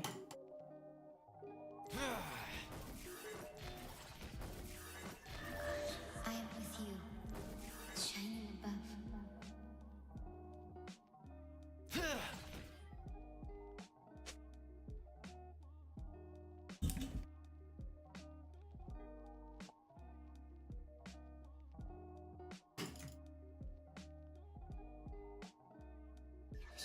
Find your orbit, brother.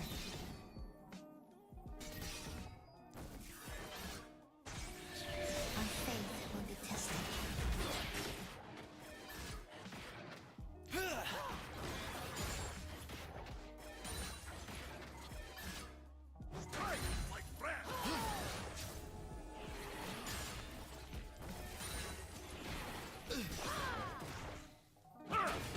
orbit their end.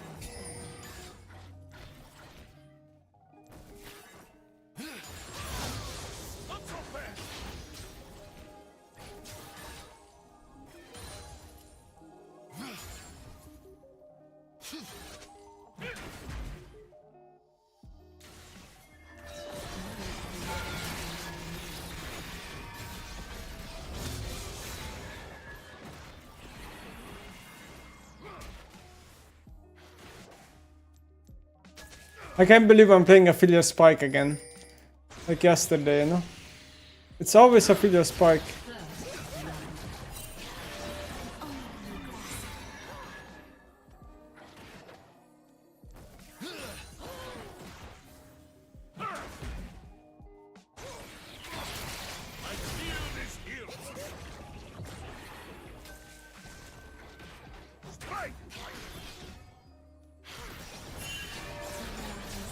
I see such wonders.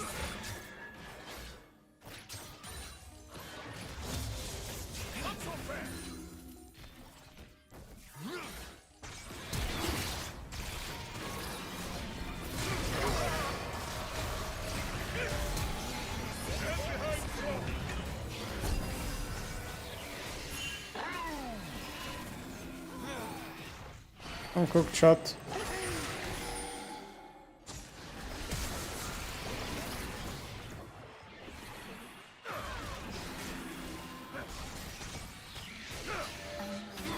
You walk into the night.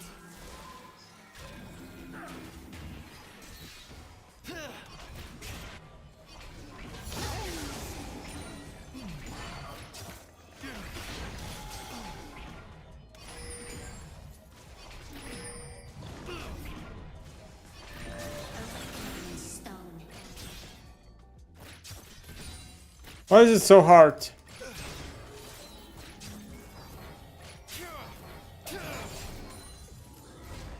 To kill them.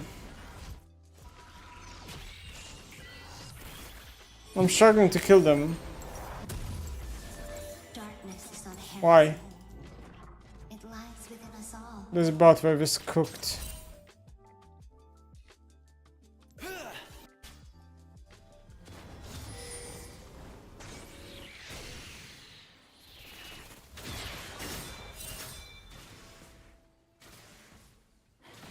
Would Barry have been better here? But I'm against Braum Zoe. I need cleanse. I get tagged by Braum once and I'm stunned. It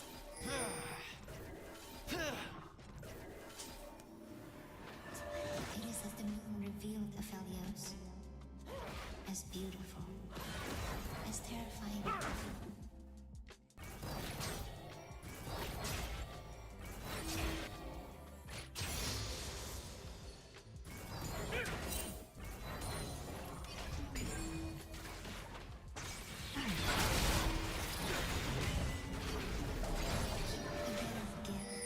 I see you.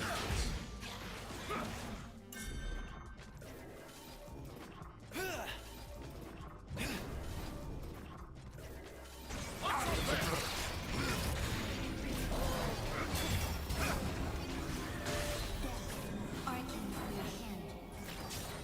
An ally has been slain.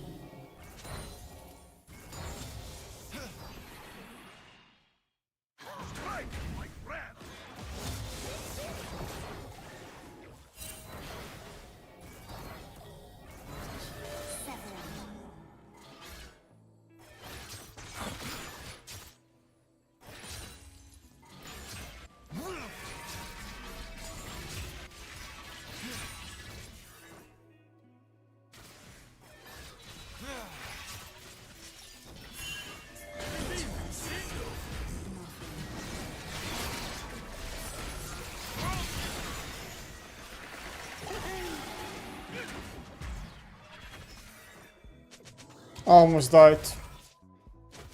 Oh my god, almost died. Help! Further than a whisper. What the hell? Silence.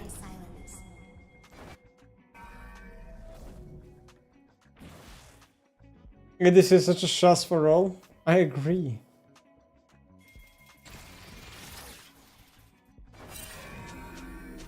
%100% agree.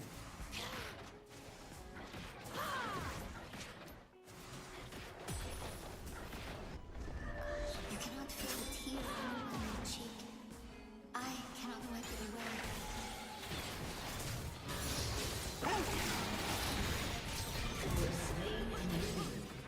Fuck. How do I get rid of now, chat? White, right?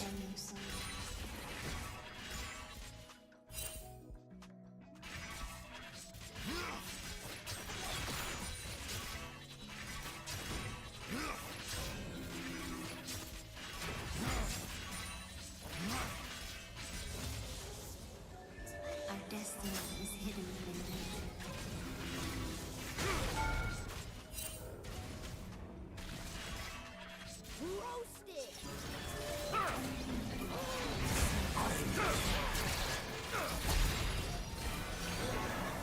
An enemy has been slain.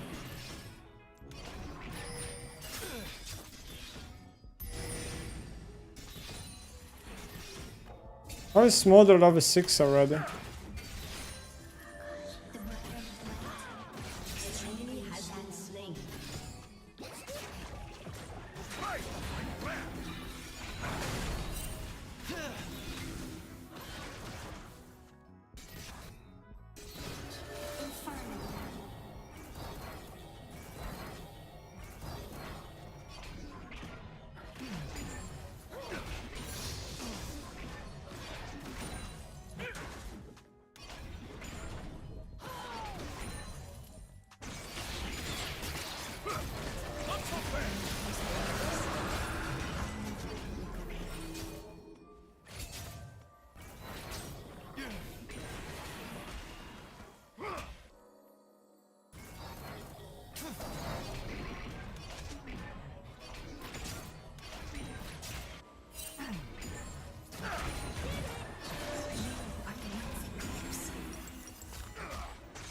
Okay.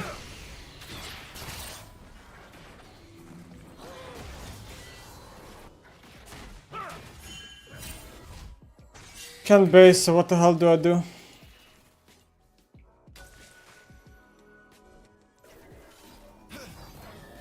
your steps falter, Ally has been slain.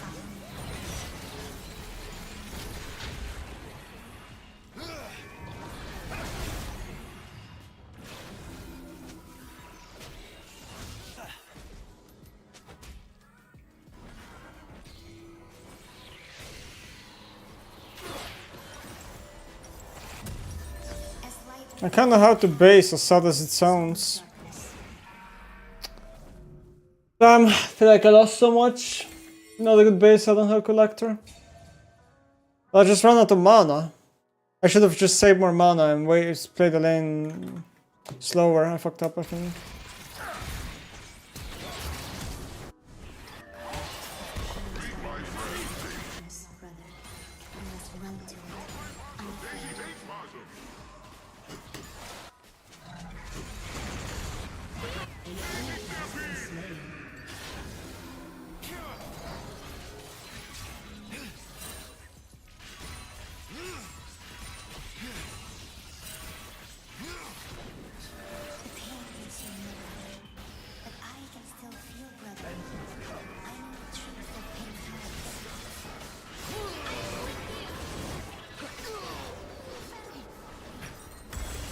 Buffer failures, bro.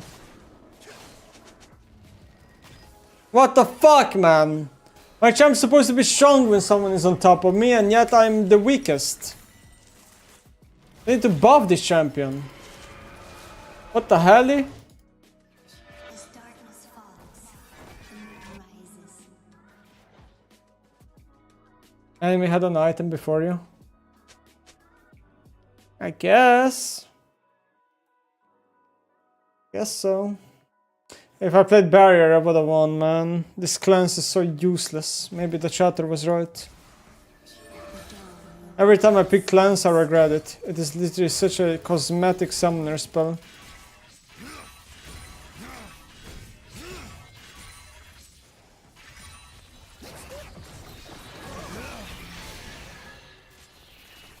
Cleanse is just cosmetic summoner spell.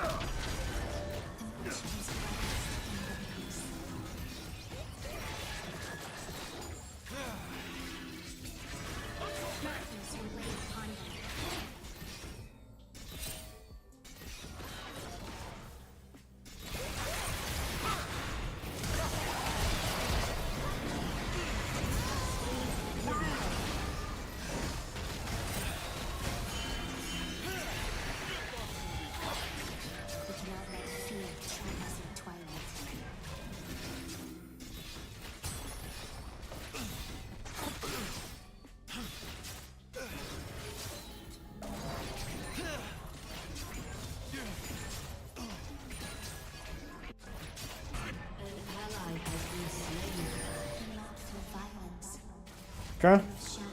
Not bad.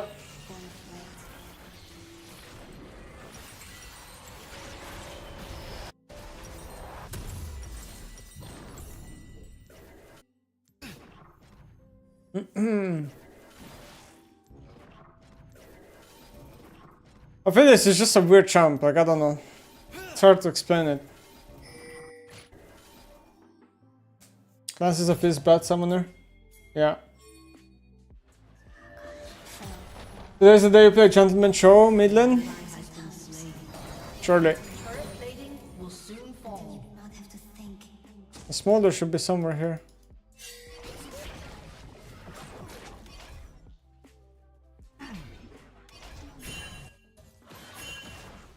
A summoner has disconnected.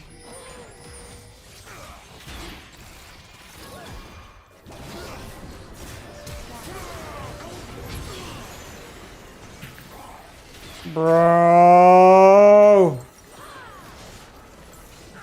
Why would anyone main Aphelios if this can just happen and there's no counterplay?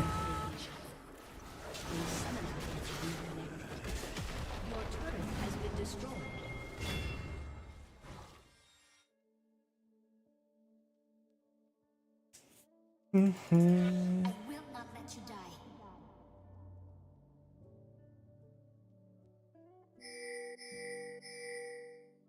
It's too squishy. 100%, yeah. This is so fucking bad. Mega squishy, no mobility, and does nothing. No damage.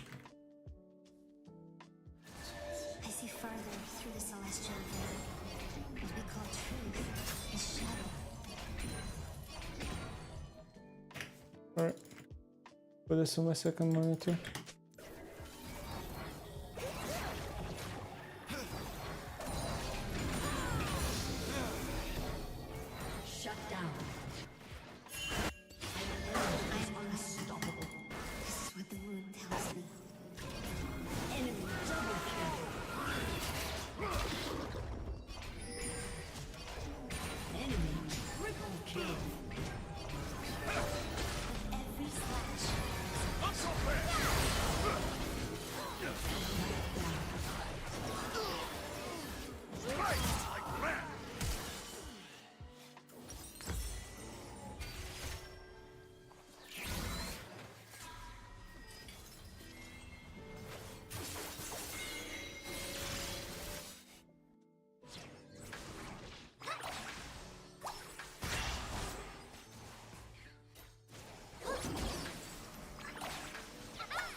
I swear this champ is useless. I don't get it.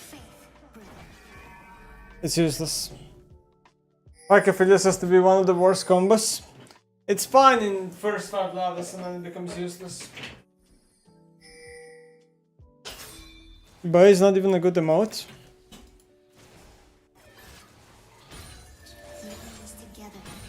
That's very bow of you to say.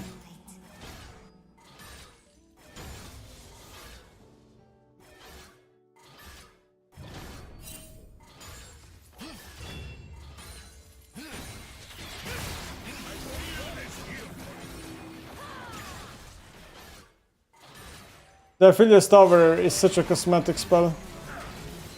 What does it even do?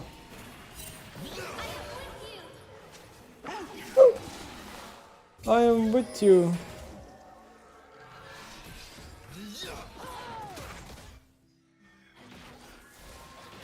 Aphelios Tower is used the spell completely.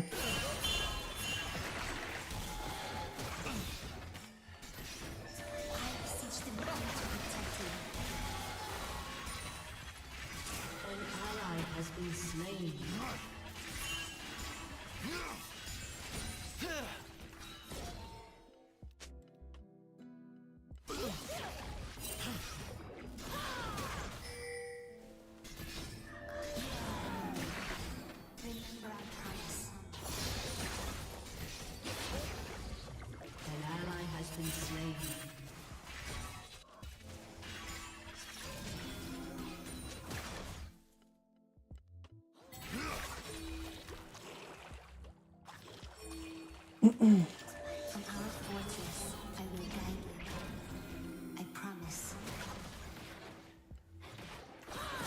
Cosmic flame will fill the night.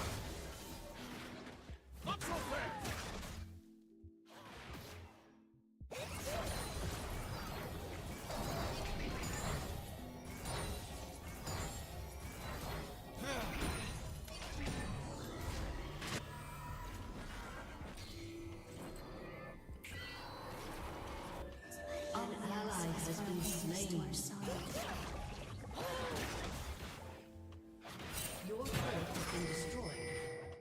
Enemy killing spree.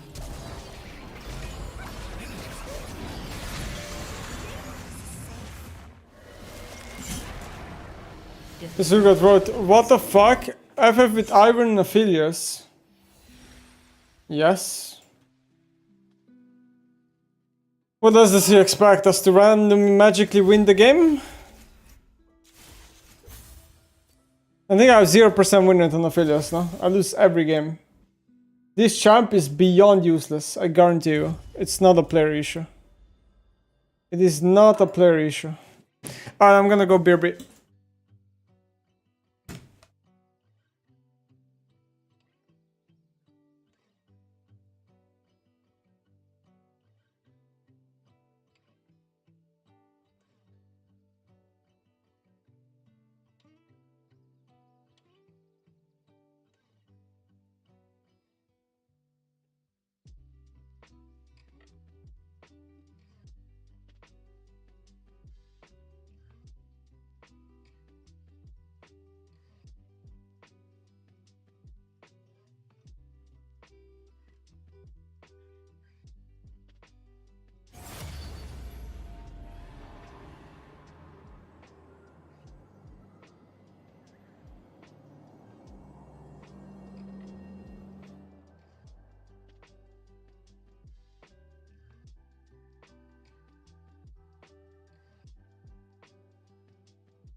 Ladies and gentlemen,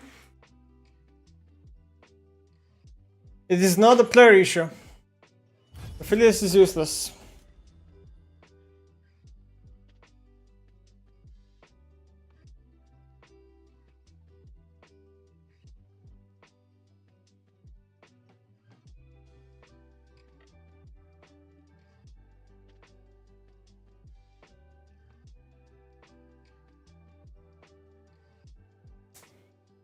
Am I allowed to speak Slovenian in the chat?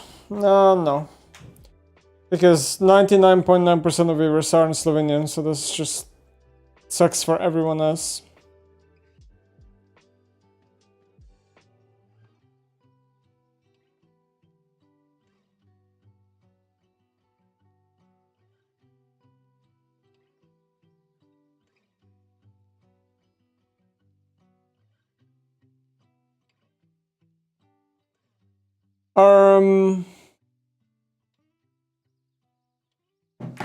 What do I do now? Hold on, we need to react to something actually.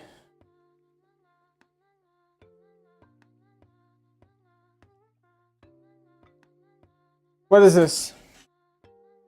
Dante started his ADC bot journey 2 months ago with over-exaggerated claims about the role. Now he's stuck at a breaking point. Guys, did anyone else think Dante's ADC arc is anything but rage bait? Like what? May 12th, I'm going to attempt the hardest challenge of all, proving that ADC is a broken, inflated role. He followed up by saying ADC players have complained for 15 years about not carrying, picking weak champions, and that they're not building defensively despite League of Legends changes. He claims that the role is broken as well as unskilled. While he started his climb, he was doing many defensive builds and was refusing to itemize standard ADC itemization. Until he went from Bronze 2, picking Diamond 2 with Trinity Draven and Tank Vayne. Then he demoted all the way back to Emerald 4.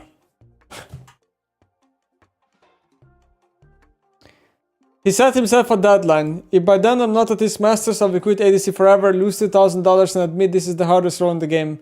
For the last month I'm in Hearthstone D4, the time to locking has finally come. Ultimately, he completely deviated from his arrogant stance on how to build correctly, and is now building full damage items, mainly spamming Javelin and MF. Although he made fun of ADC players not being smart, they incorporate primary defensive items. So far, he's still Hearthstone D4 with tendencies to demote very likely again. It seems like he's at the breaking point by tweeting, ADC is the most unfun role in all of League of Legends. The comment over his various tweets about these topics are hilarious. Many streamers are reacting to Dante's realization when the player community are pointing out his hypocrisy and total delusion about the role. That's the issue, there are no different playstyles. On every other role in the game you have the possibility of teamfighting, peeling, engaging, split pushing. On ADC, all you have to do is lock in a champion, pray your jungle support aren't stupid. At least supports can roam and be engaged for fights. Issue with ADCs, you're just waiting for your team to make a play or the enemy team is to make a mistake. His challenge basically turns him into the baby crybaby or ADC coper that he accused them of with jungle main. This is Dante's account. I mean, is there even anything to talk about here? He obviously rage baited the entire community. His whole ADC arc was obviously just one massive rage bait. Like, what? There's nothing to talk about. It was just content for him to rage bait people. That's just it. Like, there's just nothing to say. I mean, he didn't make it easy on himself. He chose to main the most.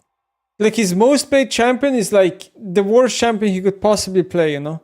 And also, I see here he's spamming Israel. That's like another champion that I would never recommend him to play. But regardless of that, like, yeah, I mean, he's not very good mechanically, and it shows on ADC role more than in jungle, because in jungle you can get away with shit mechanics, because when it comes to Hecarim, you actually don't need mechanics. And then other than that, I mean, yeah, it's just rage bait, right? Like, building tank items on ADC is just trolling. Obviously, you can probably get to Master Tier, or maybe even Challenger, building tank items if you're good enough, but it's not the most optimal way to play.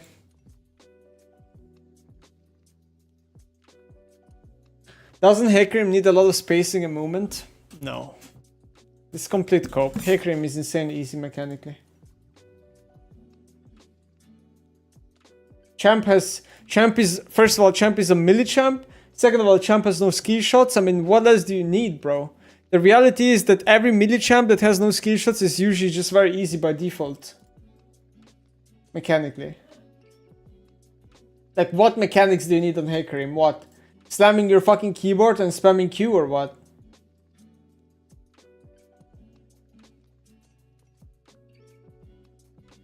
Hecarim ult is not a skill shot? It's not.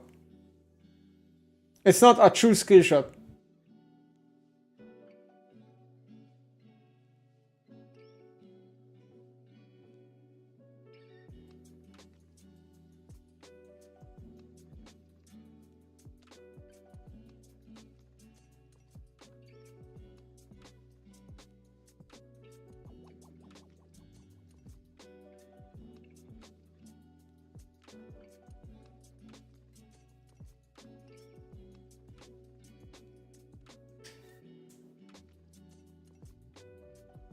We always have the same conversation, guys. It always comes back to the same thing, which is that melee champs are just easier than range champions. They just are on average. And it's not just League of Legends, it's almost every video game out there.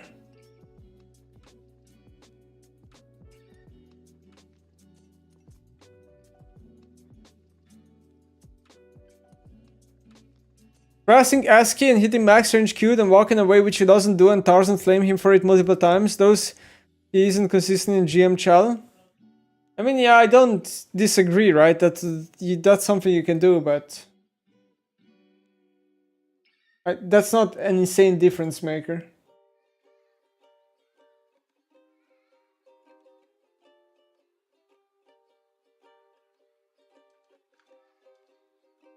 You say that, but you play melee the worst in your champ pool. Rage bait. Massive rage bait.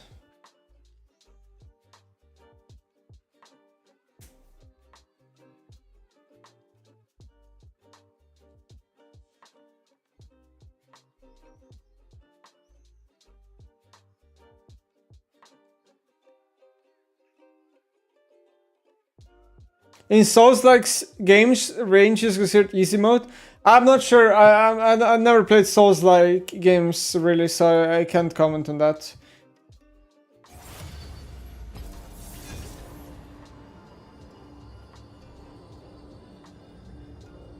Do I think playing solo ADC is hard to climb? No, I don't. If you're good enough, you will be able to climb in any role in League solo, so I don't consider it hard, no.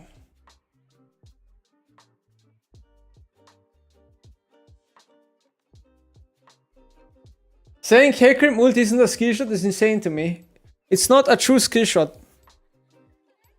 That's just reality. It is not a true skill shot. It's an easy skill shot.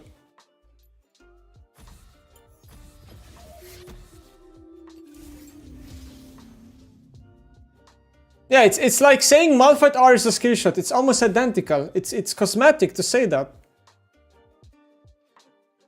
Prove it by climbing to Challenger on ADC.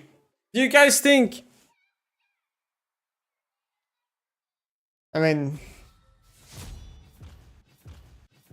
I would just be wasting my time. Like, give me a bet or something, you know?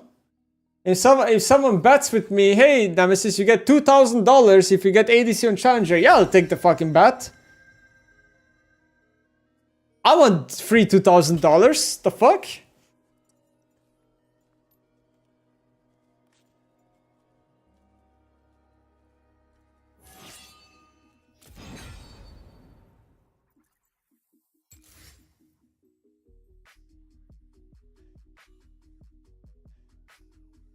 Obviously, it's easier to climb an ADC if I was playing mages, but I don't have to. I can play ADCs. Frank, thank you for the sub.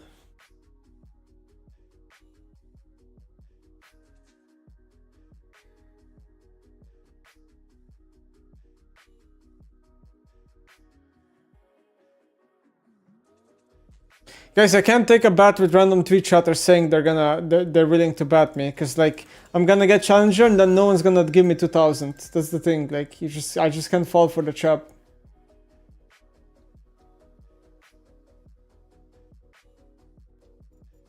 Aphelios OTP to challenger? No, I would actually pick Aphelios 0 times, believe it or not. I would not be dumb and play champions that I know I won't win on. Just not happening.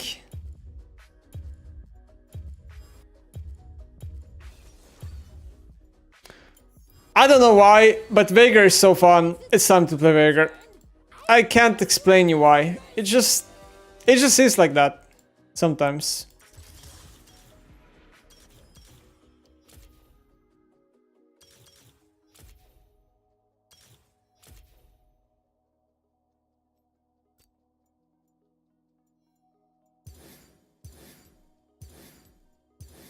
Omega Squad. I'm going this skin. Omega Squad.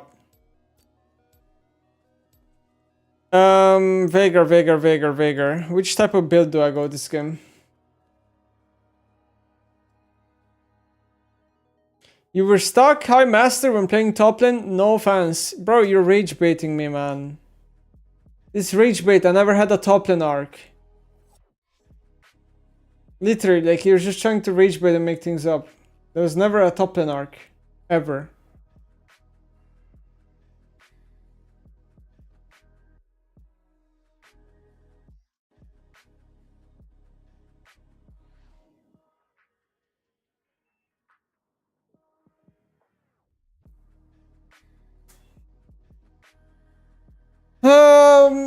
Last time I tried the Torch and Sarah build.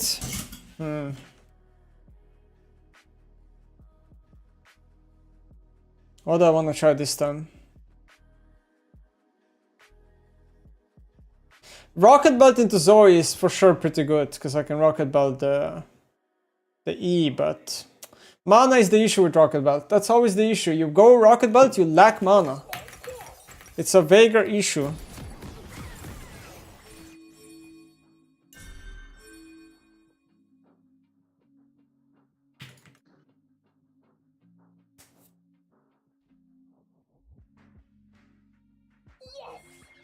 Tier? Yeah, even if you go tier, you lack mana, guys. This is the problem with Veigar.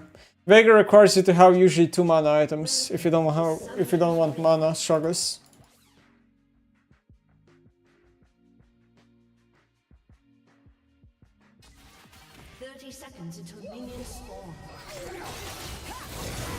Holy moly!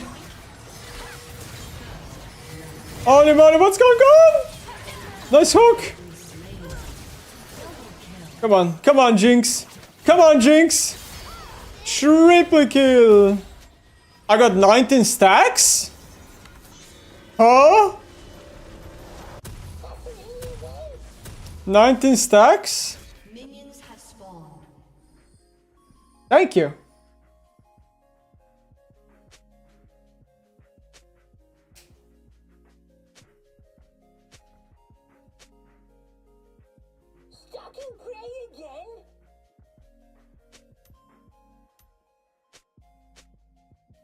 Basically 400 gold, right? Amplifying Tome.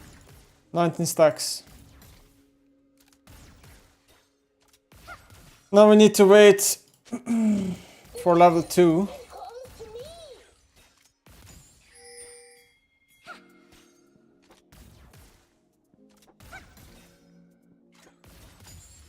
This Zoe, I think, has E-start. Right now she's trying to E me. No. Whew. Zoe is actually a pretty good champion at starting E level 1.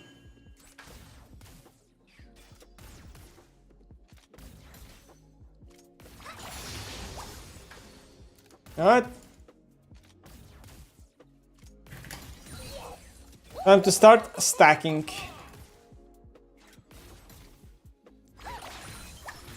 Ouch. Not sure if it's worth eating. I mean, it's 70 mana.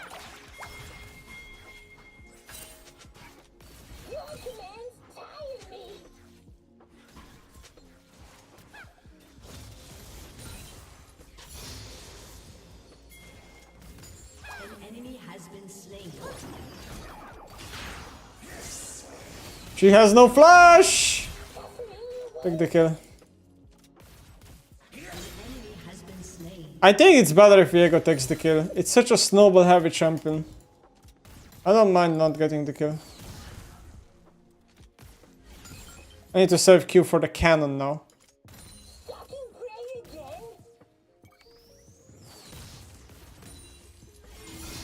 Beautiful. Oh, life is so good right now.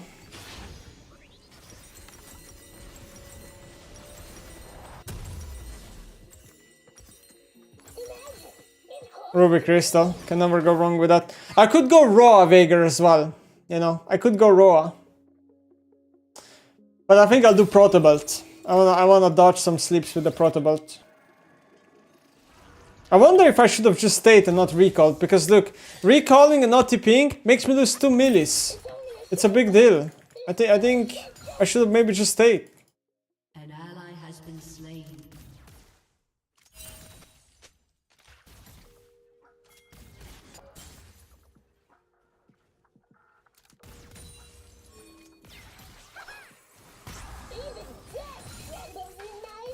I really like this Veigar skin. My second favorite. Actually, no, Veigar has 3 good skins and this is one of them.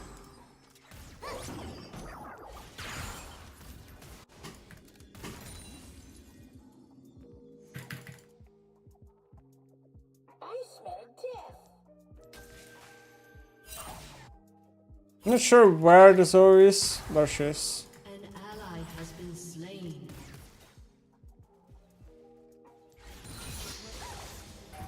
Or that bottom.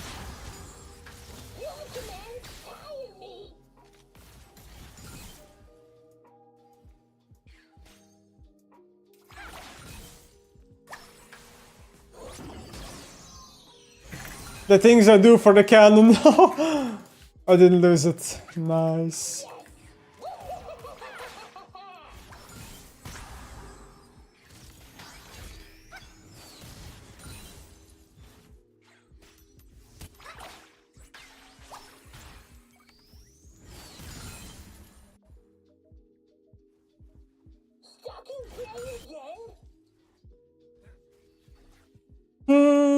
There she is. Now she knows that this plant is coming up, so we might wanna fight over it.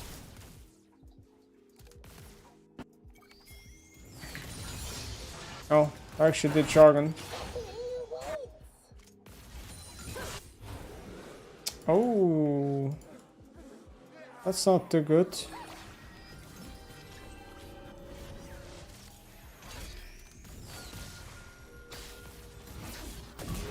Oh, perfect timing on the plant too. Give me some mana. I had exactly enough damage.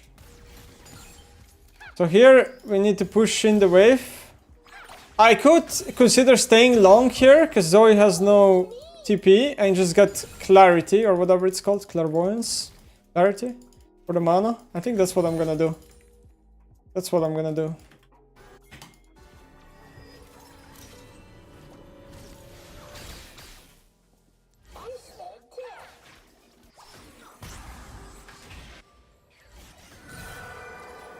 Oh, she can pick that up. Uh-oh. Don't pick it up. It's not for you, Zoe.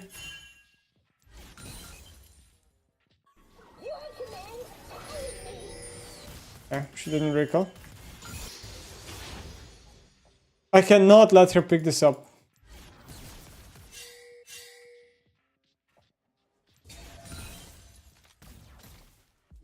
I think she based. So I should be good. An ally has been slain.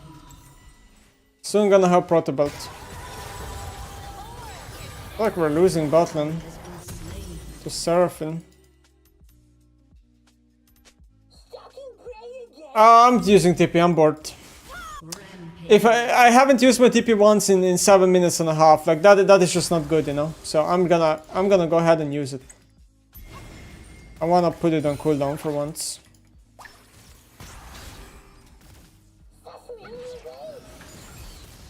Could have hit the Q.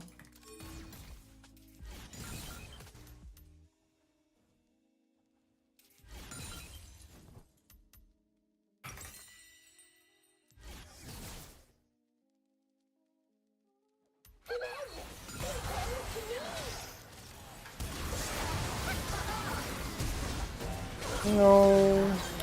Viego ulted a bit early. You have to wait with ult.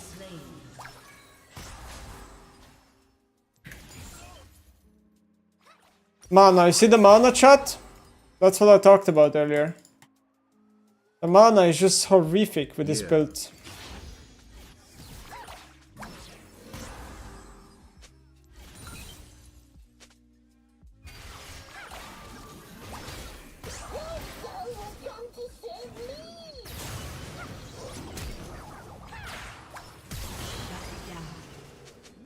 Such. Ignite was used by Zoe. No, it's fine. Not a big deal. I mean, sometimes you gotta tank a death. That was kinda hard to live. Force of Nature OP this game. Definitely some sort of MR item will go hard, but which one I'm not sure yet. I think I'm gonna upgrade to Seraph. Tier itself is just a waste. I should buy some sort of MR item. For sure. Wait, Zoe's bot lane. Wasn't based yet. I need to go help them. I'm gonna go help them. If they make it till I'm there. Oh, Diana is here too. Can you lantern me?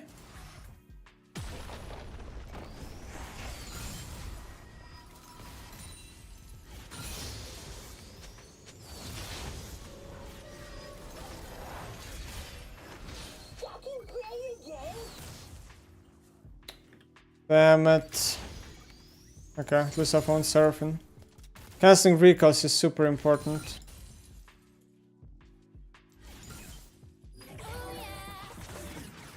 Enemy rampage.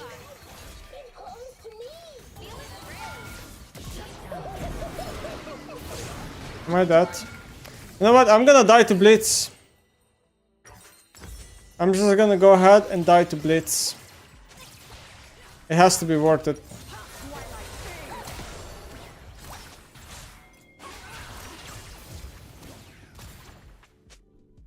I don't know how we're losing after that level 1. Jinx got 3 kills. How are we losing?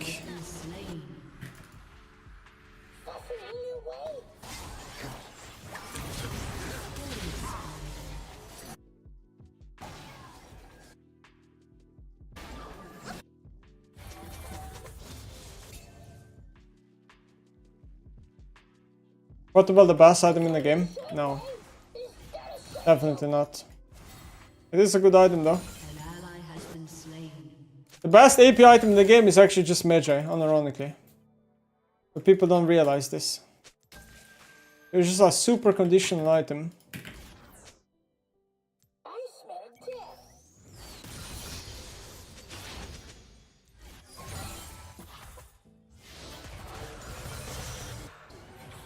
This is not good. We lost 2 Jargons already. What is going on?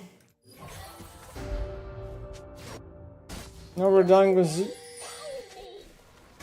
Jinx died again. And my Fiora is typing, I don't care, I'm out of ult. What the hell?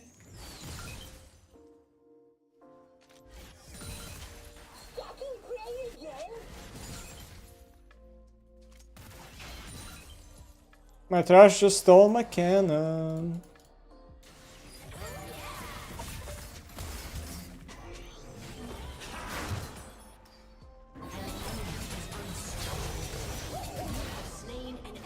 Nice, got a kill. My trash didn't even want to follow up this. Yeah, trash, I would appreciate if you weren't here stealing my plates.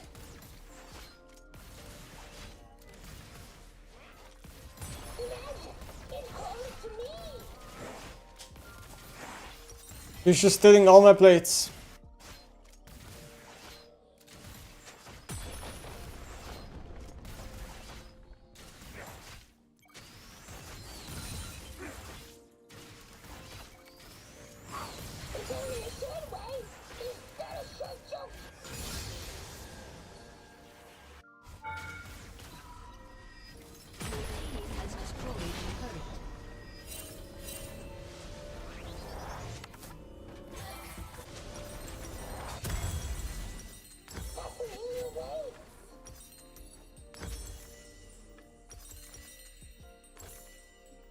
So I'm not actually sure whether I should be bot lane here. Maybe I should go top lane. I don't have TP because I can't use my ignite.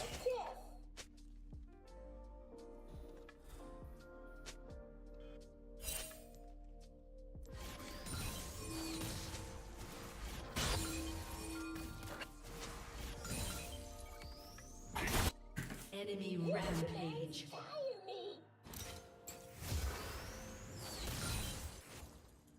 A lot of haste, so stacking is mega easy.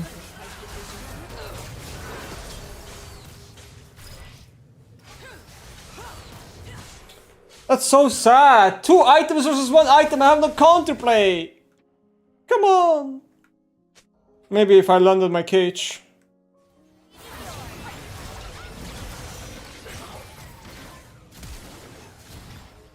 How does she do so much damage while having like no items in her inventory, really?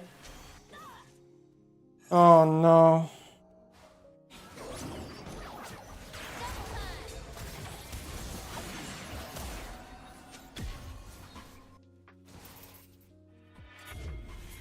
Let's go for aggressive play.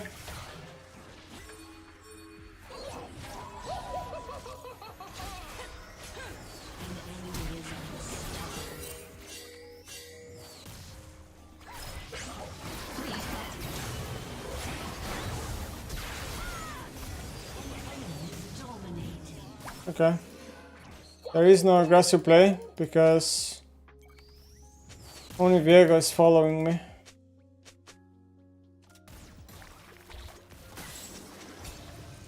I'm unsure where everyone else went. My team is very toxic.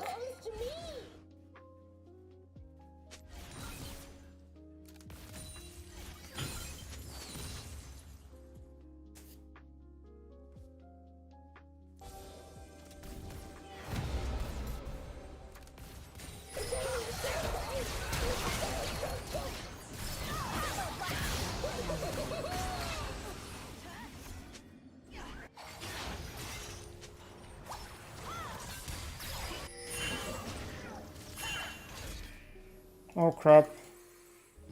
I'm not safe apparently.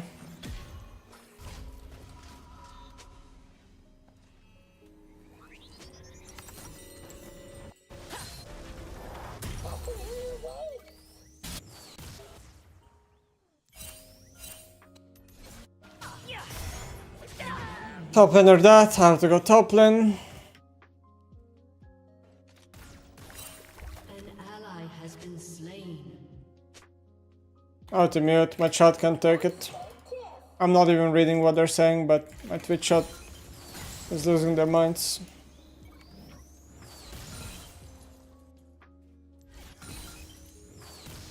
Your turret has been destroyed. Your commands tire me. With exhaust I can beat Diana, right? Kappa?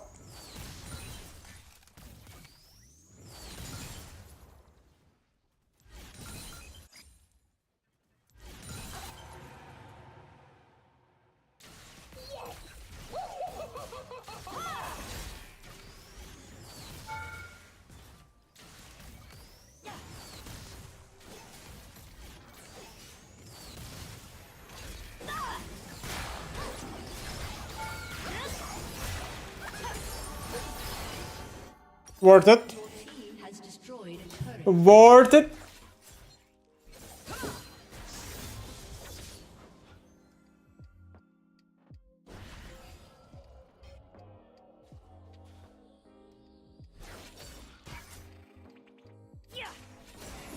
Objective bounties secured.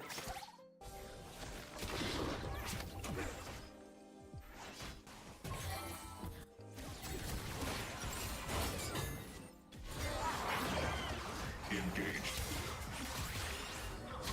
A short way is that a short joke. 10 seconds for the gold. Ally has been slain. An enemy is godlike. How did the game go from turbo win level 1 to this?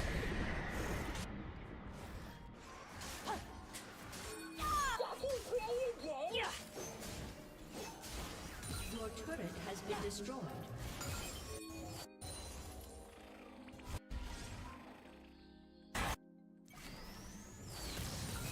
Your turret has been destroyed.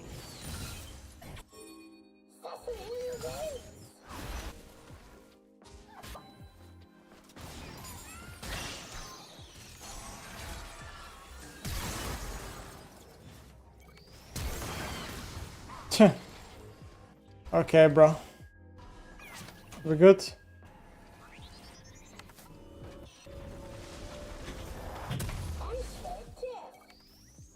Aloys gave up on unranked to master on Viego? An enemy What do you mean unranked to master? He's playing Mundo, not Viego, no? What? Am I missing something?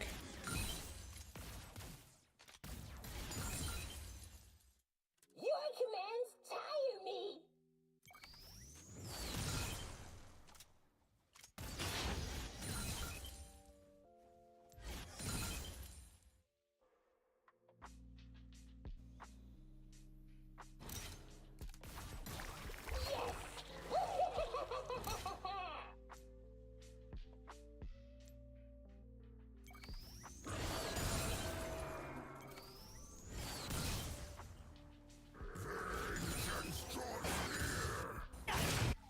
An enemy is legendary. Only a short way. There's not a short jump.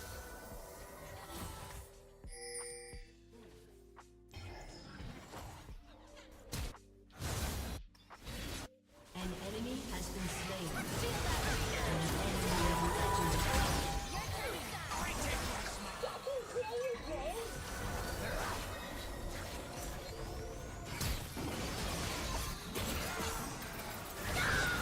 How is there a Revan behind me too? Oh my god, bro.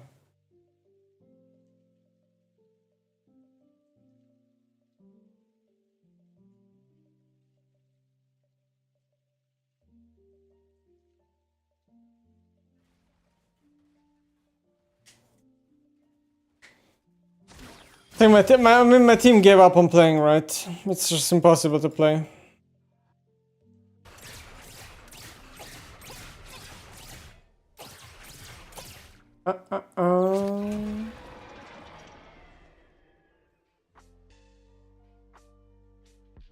Raging is content. Raging is always content. Close to me.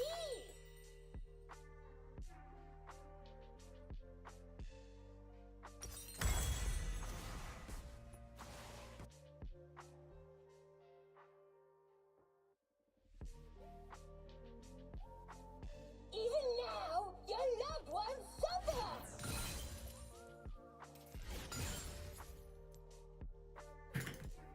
Wait, what?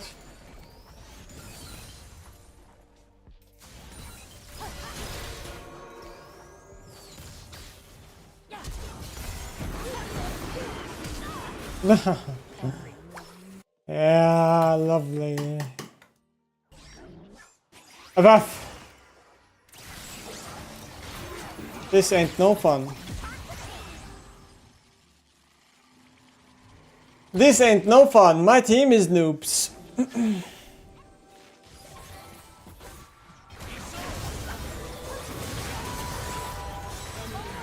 spree. A summoner has disconnected.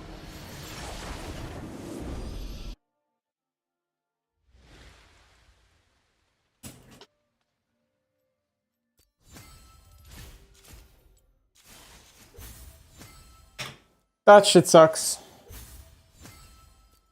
What a bad game. Game 2 review? You guys want me to review game 2? The thing about these reviews that I don't like is they take so much time, I feel like.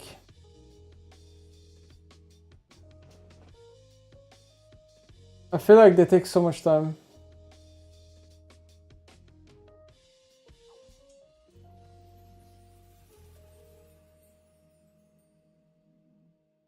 Put it on 4x speed. Oh, put it on 4x speed? Like that is possible, guy in chat. Okay, where was I? What did I say earlier? I need to go back and remember where I was. Oh yeah, I remember. So okay, T1 bot lane is completely cooked, right? They went for a red buff invade and it backfired. Last one is at 1.5 hours. Really? No one's gonna watch that long, no? Oh yeah, and then Faker gets ganked because he basically doesn't ward in time, and you could argue that he's hovering the wrong side of the lane. He probably should be hovering bot side of the map because, well, Vikings are spawning top side. That's what was happening. Okay.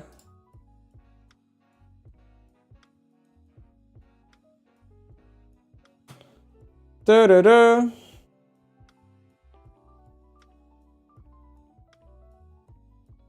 Aurora predicted flash, did she? Oh, she did. Yeah, you're right. Aurora flashed over and Q'd, yeah, on the flash. So, okay, this is something that MSI teams do really bad, and this is not even about T1 specific. I just feel like a lot of teams at MSI, they don't respect the level 4, minute 4, minute 5, minute 6 swap timer as top laners. Like, they don't call it in advance. I don't know how. Like, I don't know how it is possible for Doran to die here. He should be told by his bot lane that a swap could be happening and he needs to back up in, you know.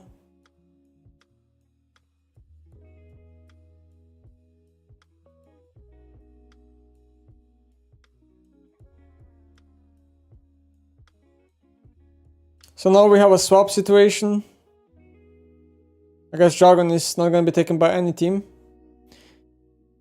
I mean, I would have loved if, like, Vi would have done Jargon at some point, but at this point she can't do it, right? Because now she needs to be topside, because if she leaves topside, then the Wukong can dive the Lucian and the game ends.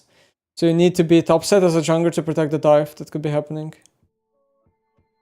Now we have some mid and jungle 2v2 here going on, contesting the pink. Did Owner just place this pink? No. The pink is down already from before. Yeah, this is Faker's pink, no? I mean, this pink, again, right? This is like another example of a pink ward that essentially had zero value. There's no value, this pink ward. It did nothing this entire game. And it's just minus 75 gold. And plus 30 for the enemy. Pink wards are such a waste of money. It is crazy. Okay. Cassandra ult. I'm a really big hater of Cassandra champ. Like, I think this champ is just bad. Right now.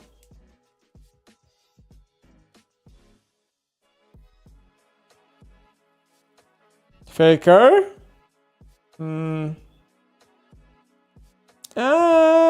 This is honestly not the easiest to see, right? Like, I guess nobody in his team called that Lucian and Nami can be mid. He probably expected Aurora to be mid, but Aurora based late, right? So he thought he was fine. Honestly, this dive is kind of hard to see, I think, from his POV. So T1 gets the Jargon, and then CFO will get the Grubs. But what is CFO doing exactly? Like, I don't get this part. Like, right now, I don't get this part. Why is CFO running to bot lane with Lucian Nami? Why not stay mid lane? Like, why? You have good lane assignment. You have Cassandra 1v2 versus Kalista Renata. He's completely fine. You have Aurora into Jax, which is really good for Aurora. And you have Lucian Nami into Ryze, which is good for Lucian Nami. Like, you have the winning lane assignment.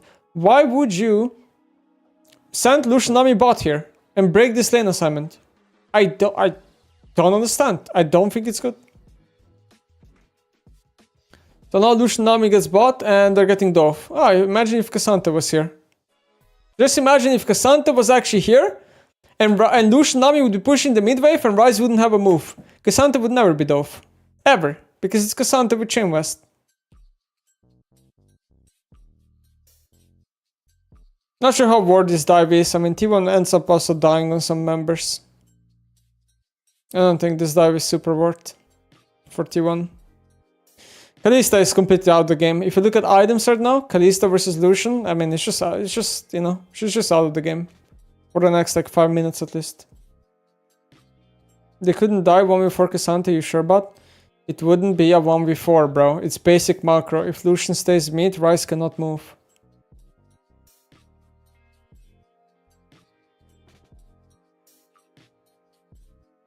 Skip over the useless replay as per usual. So now the lane assignments are basically kind of like normal for both teams.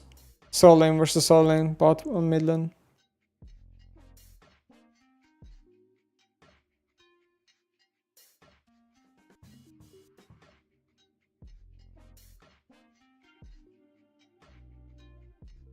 Okay.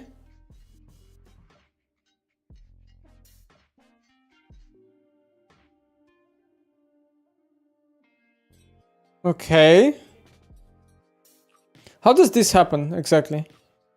So if I understand, so okay, CFO bot lane is just winning, and Wukong takes a base because I think he has Trinity. Okay, yeah, now I see it. So Vi already has item completed, and Wukong doesn't. So because Wukong had to base so late, Ryze had to actually bleed 2 plates, I think. They could get 2 plates, I don't know if they did get it. Is Electrocute Lucian good now? No, I think it's horrible. You should never go Electrocute on Lucian. It's legit horrible. Electrocute Lucian is insanely troll. The pro players are just falling into the Electrocute trap. It does more than PTA if you hard fight, but if you look at like in early game, right? But if you look at pro games, it's never hard fight. It's never hard fight, and then it gets mega outscaled with from PTA. PTA mega outscales Electrocute. So I've seen plenty of games where Electrocute is like 500 damage at like 20 minutes. It's horrible. PTA will always do more. I think PTA right now is just being slapped on. PTA is a really good keystone because Riot buffed it at, I think, beginning of season 14, where if you proc PTA and you are in combat, the PTA stays in combat. It keeps refreshing. So you can basically have PTA on somebody permanently nowadays compared to before, which is why it's really good now, I think.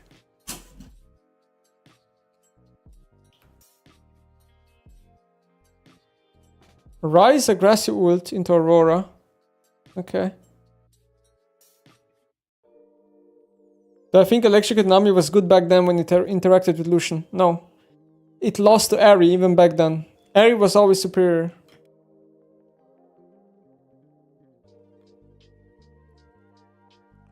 Brownie said Electrocute Lucian is good. Brownie said Electrocute Lucian is good, and then he played it and said it's bad because he changed his mind.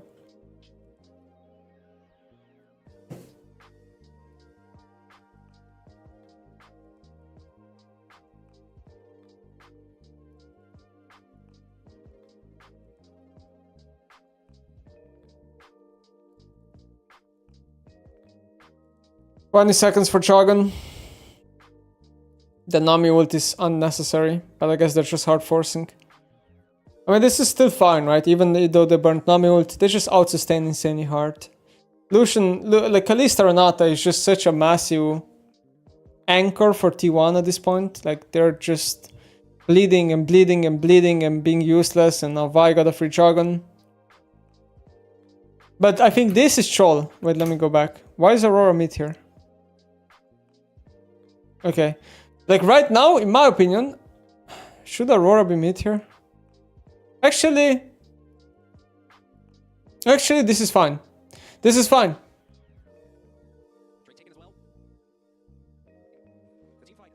I take it back. What the Aurora is doing is actually fine here, because the play timing is perfect with 40 minutes. This is war for CFO. And Vi pushed out the bot wave. What CFO did in the last minute was really good. So here's a desperation Renata roam on top lane. Is it gonna work? Okay, Cassandra. I think it's gonna work. Cassandra will die. Okay, shutdown to Jax is good. Oh, Kalista is so out of the game. This champion is so useless. CFO doing really well this game. Even protected the red buff with Vi. 4k gold lead, like I'm afraid to say the game is over here. Basically. 4k gold lead, your comp massively outskills and enemy team has a Kalista. Yeah. This game is pretty much over. Not much to talk about here.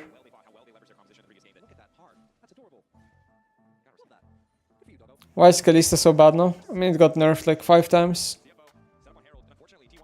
Just horrible champion. Does nothing. No, Faker that. Too much damage. Ryze's biggest weakness as a champ is there's damage. If the enemy team has damage, you die fast. And Lucian vibe together, a lot of damage. So he just gets one shot. Oh, Kalista is useless again. Renata revive doesn't do anything here. Nothing at all.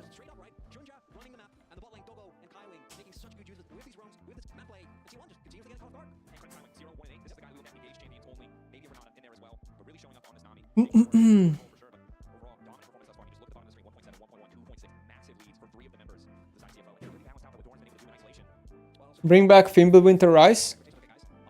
That's not happening. I think. Maybe? Probably not. Rise kind of works way better with AP than he does with mana. So, yeah. You want AP on the champ more than mana. Well, that's pretty insane. They tried to Rise ult out, but the Vi ult stopped it, right? Or Vi Q stopped it. Yeah, there's just aced. This game is over. This game is over. Like, there's literally nothing to talk about here. 10k gold at 20 minutes. It legit looks like a complete stomp. It's all from the early game, I guess. Big snowball from the early game. Like, kind of impressed with CFO bot in this game. I feel like they actually played aggressive. They took so many trades with Lucian Nami. It kind of felt like they knew what they were doing. And Vi had, I think, really good like position timings on objectives on the map and stuff. I feel like bot jungle carried here pretty hard. Draft diff. I think it is a slightly winning draft for CFO. Game 1 and Game 2 so far. We'll see Game 3. This game is over. I'm just skipping through. There's no point in watching this. Game 3. Let's see. What did they draft Game 3? Gwen first pick. Big hater of that, because I think Gwen is like... I think Gwen is only good conditionally. When you first pick her like that, I mean, I think their thought process they have is like Jax is out, which is like a Gwen counter. Or something, so they just want to blind Gwen. But I think there's a lot more champs in the game that can deal with Gwen. People are just not picking them. I think I would only pick Gwen as a counter pick, so blinding it on B1 is just if. I don't like Gragas into Gwen necessarily that much. Especially like early Gragas. I don't like picking early Gragas. I think Gragas suffers from the fact that the champ is just in a weak state and the fact that it's too easy to make your team comp be too much AP and then Mercs get value. That's kind of the weakness of the champ right now. Mercs just get insane value, and it's too easy to it's just like 80 meets are not being played. Chandel R2, Zat, and Galio. Okay, so let me think about this. So they pick Zat because I guess they think in a vacuum because they know it's Chandel jungle. It's a good matchup because you can kind of jump over the pillar, and Zat just has in general a lot of mobility. So you can get multiple Ws off, so if Chandler ever engages in you, you can just always like kind of outkite him. So it kind of like I kind of get the Zad pick, and then the Galio pick is just kind of like I guess faker blind. They're not gonna pick up one piece of bot lane. This is how like pro teams draft is like in the first 3, they usually want to draft. Basically, pro teams the way they draft is like they want to pick bot lane together, which means that if you're blue side, you want to pick bot lane on 2-3 or on 4-5, not on first usually. And you don't want to pick only one piece of bot lane. And if you're red side, you usually want to... I mean, the red side is a bit different. You either pick bot lane together 2-3, or you pick 1 on 4, 1 on 5, because red side is a bit different. But then you're still kind of picking together, regardless of that, because you can set up with bans. I think Galio is a horrible pick. Sorry, Salas. There's no way he's picking Salas. Okay, yeah, I was about to say. So if he picks Salas here, the game is lost. Like Salas would be the worst pick in the game here. Swain, I think in a vacuum, decent into Galio for sure, but not that good into Gwen and Zat, in my opinion. So I don't think this is good enough to pick Swain. I would not pick Swain here. I think this is a weak Swain game so far. It's only decent into Galio.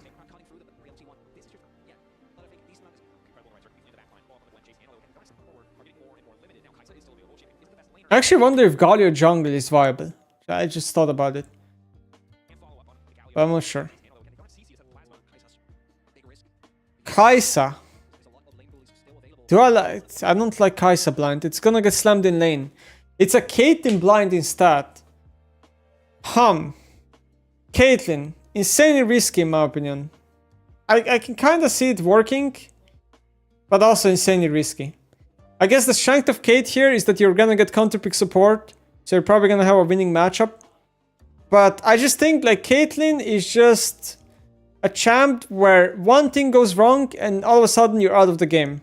That's it. Like you gank it once or something like that, or you TP behind it once, the champ dies once, And all of a sudden it loses everything. Does Nemesis know the outcome of the series? I know it went to 5 games, and I know T1 won or something, but that's irrelevant. I didn't watch any game or any draft. I don't know anything technically. So into Caitlyn, they're probably gonna play like Senna or Ashe, something long range, I'm assuming. It's not gonna be Aphelios. It's not gonna be Aphelios. Aphelios is bad into Cait. Aphelios into Gragas and Trundle is unplayable. Like, you need something that has like kinda long range, which Senna will get at some point, and kinda mobility, which Senna does have, especially with the current build. It's gonna be like Senna, and then knowing it's T1, it could be like some sort of an Eevee pick that Kyria plays, or it could just be something normal. Trash doesn't make sense. Really? Trash in this game. I hate T1 draft. Like, I mean, I hate both drafts, but I feel like CFO draft is at least like makes more sense together. I don't think Trash makes any sense. Like, why wouldn't they just pick... Like, in my opinion here, what would you pick? I would probably pick a mage.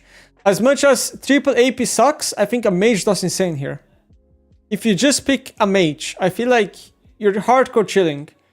Like, let's say you pick Mel ADC or something here. I just feel like you're hardcore chilling and you put Senna support. But I guess T1 plays Senna ADC. So then I would pick a range support IMO. I think a range support is the best here. I don't know what exactly. Like, do you pick Karma? Do you pick something for lane, right? Like Nico is out. Do you pick Karma? Do you pick... I don't know. Karma?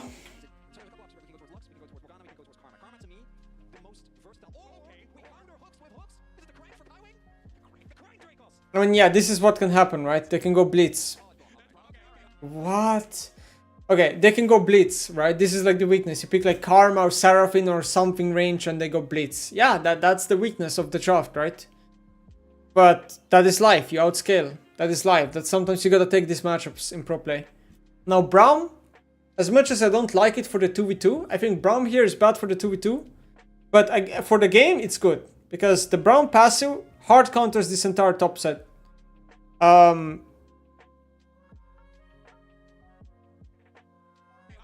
But yeah, I think Braum is just bad into Senna because it just kind of gives her free lane, and Senna has a super easy time stacking passive souls into Braum. So that's why I don't like it, but I think the Braum is acceptable. Now, I have no idea who won this game, but I don't even know which draft I prefer.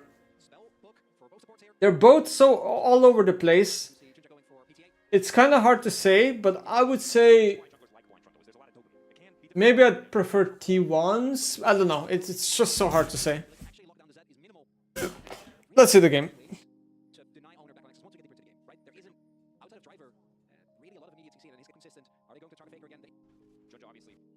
What is Nemesis' opinion on Honkyu? I don't know. It's the first time I watched this guy play. I have no opinion. He played fine so far.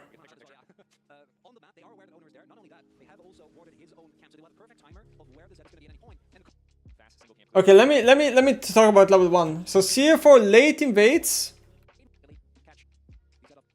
So okay, there's some new strategies coming in here. There's some new strategies coming in here, which is first of all this ward. I've never seen this ward before. Usually people place a ward here or like here or somewhere. This area. This ward area is new.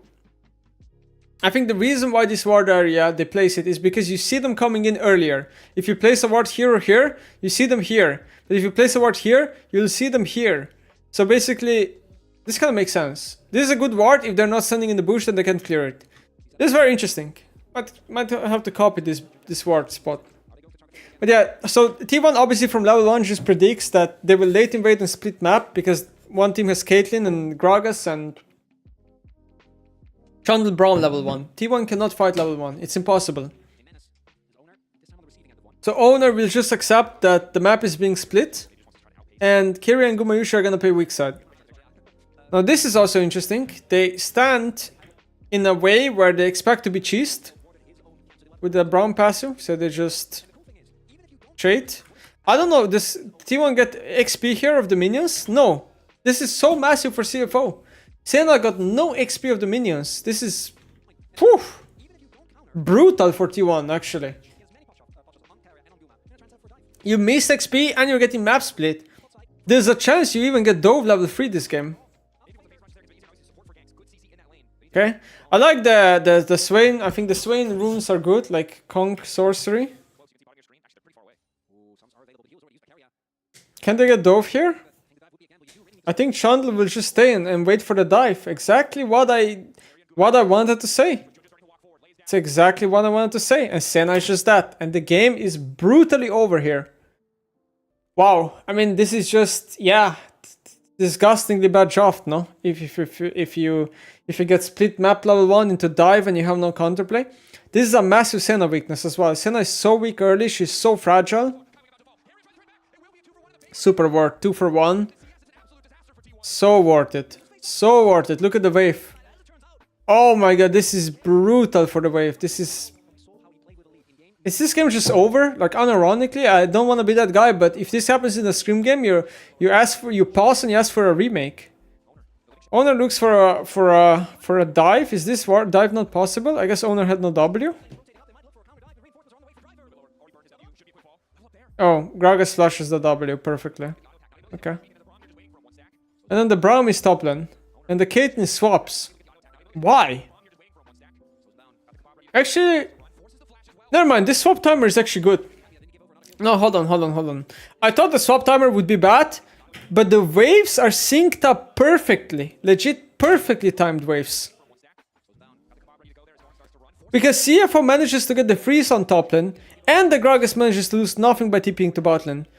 And they stop the Gwen base. This is actually perfect. Wow.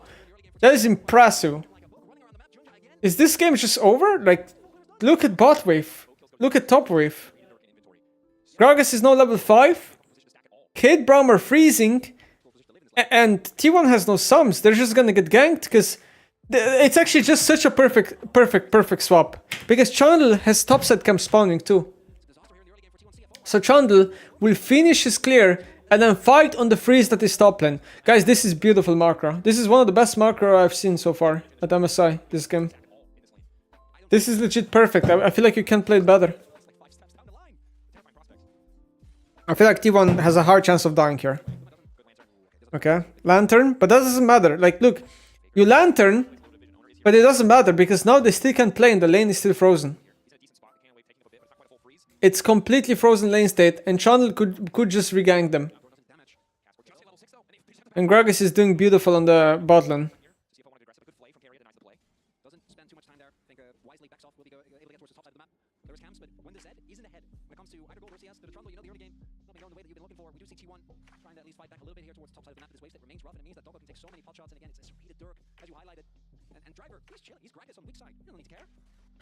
So I think the mistake this game from CFO is that Chandel right now, after he finishes Crocs on the map, he should go and clear that pink ward, I think, to make T1 bot lane even more scared. I don't like the Chandel recalled. I think Chandel should have cleared the pink ward and then recalled.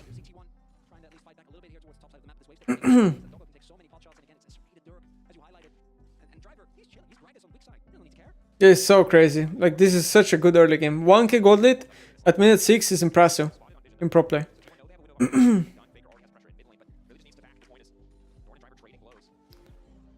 So it's gonna be free Jargon, I guess, from Mr. Chandel.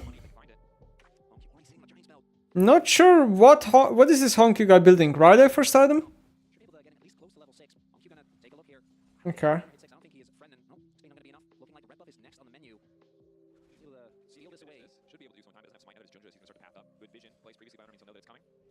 So Chandel did Jargon, but Zat managed to, I think, steal his red buff. So Chandel sacrificed one camp for Jargon. I like this. Like, Chandel doesn't need to play for himself this game. He just needs to keep playing to deny the Senna and make Senna be out of the game. A really good Swain W to cancel the recall of Trash. And now T1 is gonna initiate... Oh no, never mind. I thought T1 would be lane swapping, but no.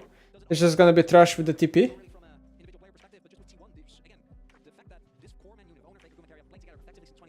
3 grabs for CFO and a Jargon.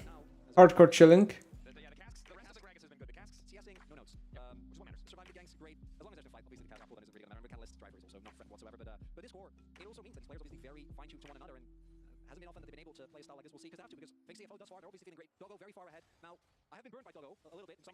Actually, the entire gold lead is on Caitlyn. The entire gold lead so far.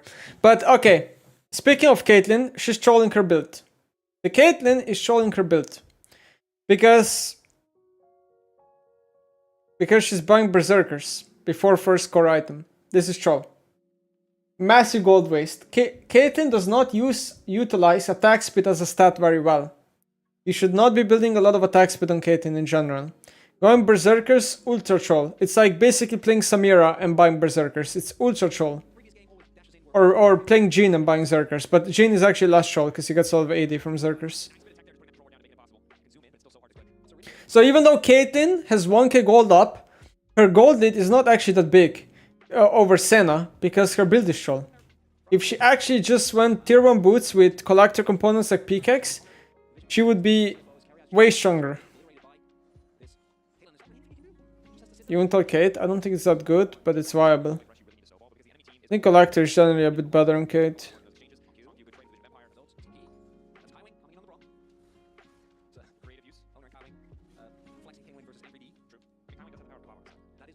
Zerkers is for push on Kate. That's Cope Zelda, because if you buy pickaxe on Kate and you Q the wave, it will do insane damage and it almost one-shots the wave.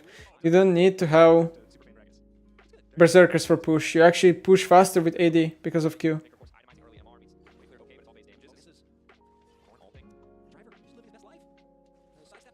I mean, this is just, right now, we're just watching basically bot lane game, right? Like, bot lane is just leading the game for CFO with plates and grabs.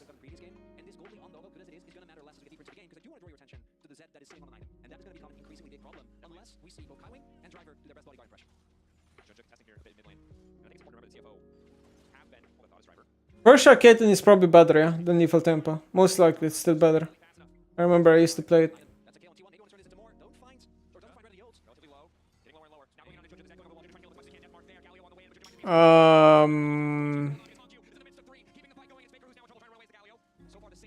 Okay.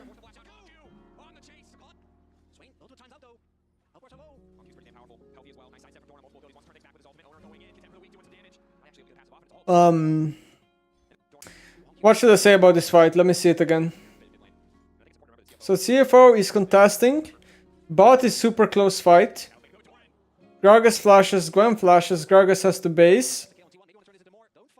The Chandel is just tanking a lot of damage from the Jargon. The Zed goes in, the Chandel ults. The Chandel flashes, gets a stun off, leaves. The Swain in the meantime kills the Trash with a TP. And Brown passive. And then Brown passive on Galio. And Galio will also die. This is all good. The problem is right here, where the Swain overchases. And his teammates don't back him up. And then the Gwen actually just mats the Swain. Because Swain is actually bad into Gwen. And that, which is what I mentioned in Champ Select. Still good for CFO, regardless of if they trade kills, because they got the Jargon.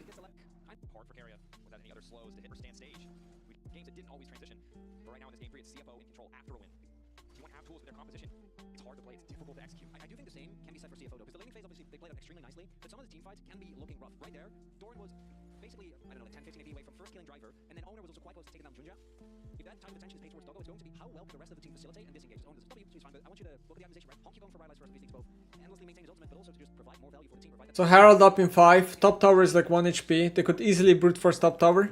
So for example here, I'm pretty sure the channel could have just taken the cone and coned in and one-shot this tower right now. If he really wanted to. And even potentially killed the Gwen, right? Gwen has no flash and he has Riley Swain next to him. I don't understand why they didn't just kill the Gwen here. It is weird.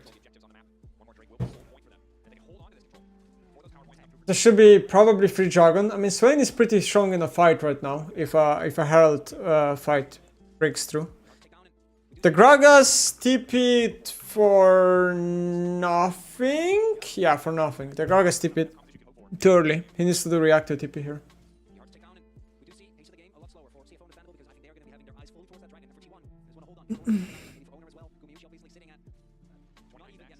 30 stacks right now. So it's going to take such a long time for him to really be relevant in this game. The gold lead has remained stable though, and that's something that 61 is going to hold on to. But for CFO, as long as you deny owner access to the backline, the fight should look disgusting. Honq, no mana. You see that?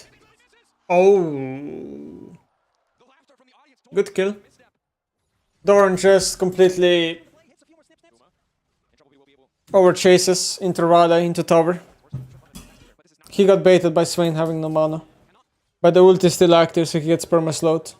And then right here, the snip that was about to come through would have been enough to take him down. You're just losing to movement. Yep, he only casts one spell. He did a mana. Okay. So here the crowd go crazy. Understandably, the gold lead now getting bigger. That is Dort. No flash, by the way, available for his upcoming fight. And unless they're able to like take out double immediately or somehow find a way to do it. Is this a replay? Another ulti? Round 2. This time owner is here. Honq doesn't have ulti. Oh, he's dead. Round 2. He's gonna die this time.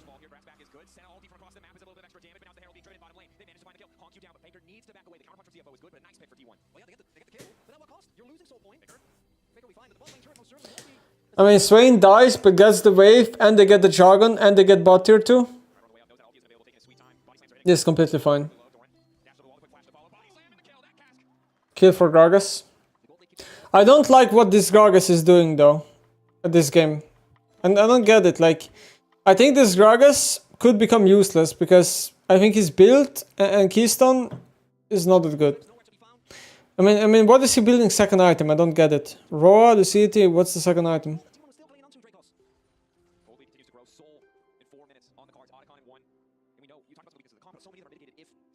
Spirit Visage?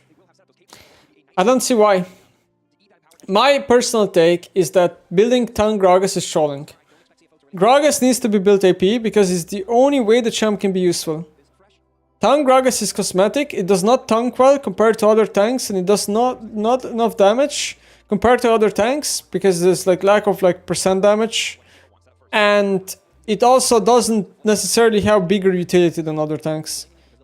Gragas needs to be played AP. AP Bruiser.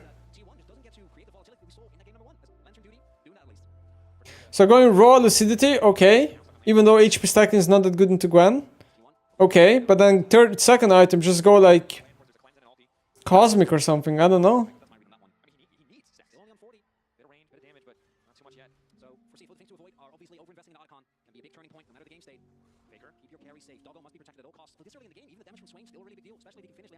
Yes, percent health damage on W, but not enough.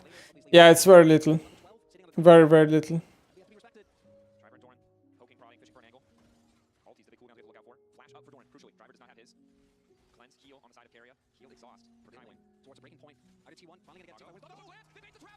Caitlyn? What? What the fuck is this Caitlyn playing this aggressively? This is brutal.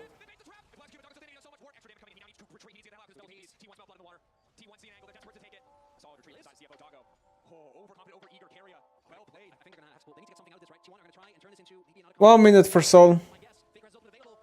Can't even do Atakan here? This could be a throw.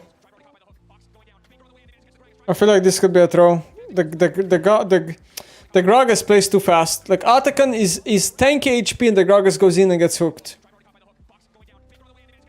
The Gragas plays way too fast here. The Swain overcommits with flash too early. But it's still decent. Seems like CFO will probably get the Atakan anyway. Well, another win for CFO.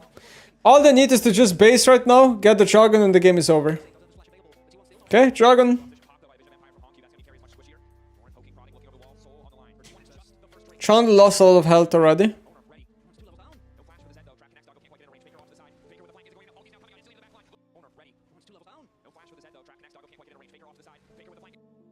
What Kyria did is pretty troll, no? Flashes in, does nothing, gets stunned by Braum, insta one-shot, into insta Braum passive onto Zat or whoever that was, and gets insta-killed. Yeah, no way to win. I think Kyria just like cannot flash in like that. Like, Braum pick is kinda carrying this fight, right? Like 2 attacks and the champions die, and then you just get a reset and you win. The Braum Penta actually, well, yeah, the Braum is just, the Braum carried it pretty hard here, this fight.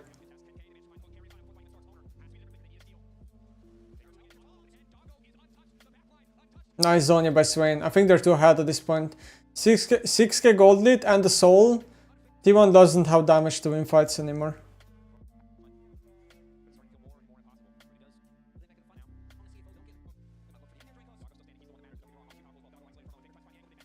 Game over. Let me queue up. I wanna play another game on tweaking.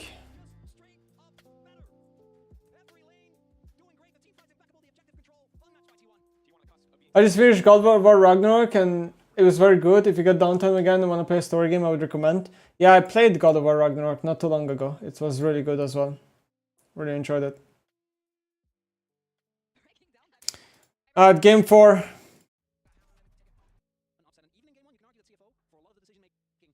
Game 4, game 4, game 4. So what did I think about job so far? So first 2 games, like CFO more. Third game, very iffy job from both sides. I don't have a really a preference. Game 4, let's see game 4. Rumble. Rumble and Bessa Skarner.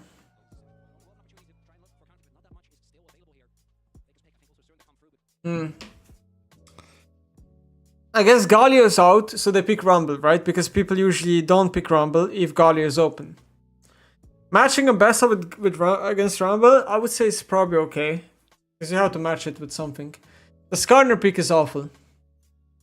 The Skarner pick is horrendous. I don't know. Skarner is one of the worst champs in the game. I don't get this part. T1 picks Varus and Poppy. Poppy solely for Ambassa. Poppy is always value. I mean, I like Poppy. Varus Gene Trait, the classic.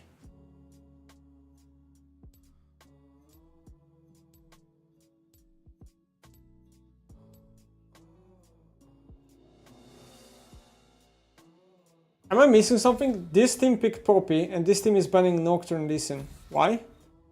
Hello? Why are we banning Nocturne Lee Sin? Poppy is obviously jungle here. The fuck? What am I missing?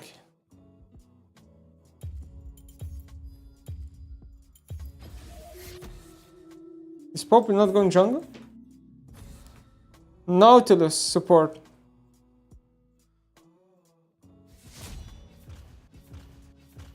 What does T1 pick? Sylas with almost 0 good ults. I mean, 2 okay ults, but it's 2 okay ults with Sylas, but I think the pick is bad, regardless. Jarvan. I think this is troll. Just send Poppy jungle. I don't know why they were Jarvan. What was the last pick?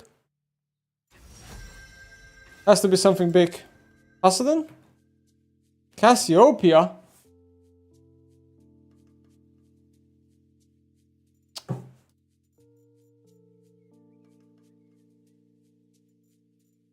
Cassiopeia?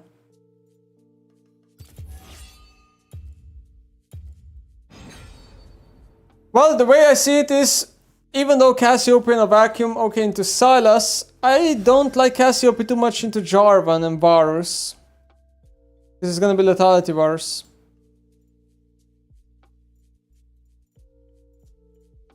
So maybe we shouldn't pick Cassiopeia.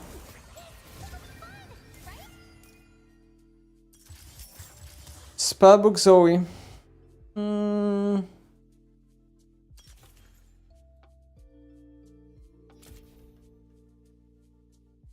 Should I try a Leechman Rush? With Mana Flow?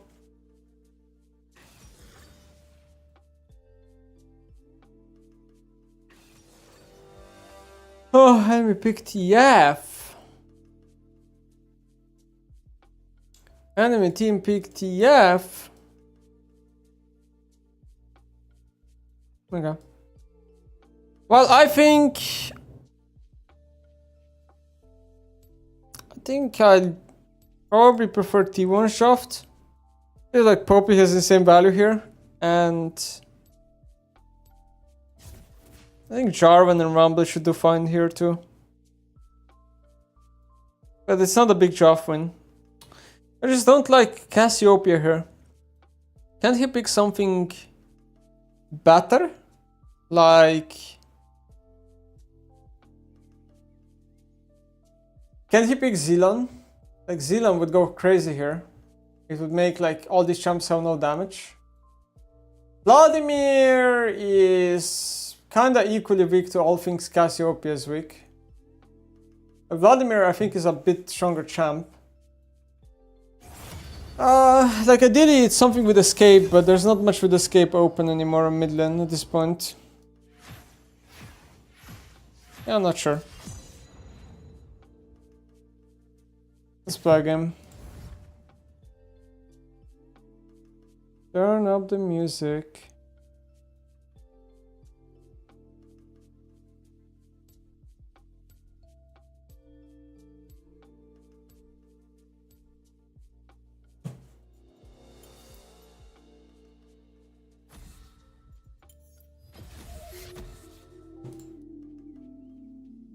Why not Ari? I think Ari's out, right? At that point.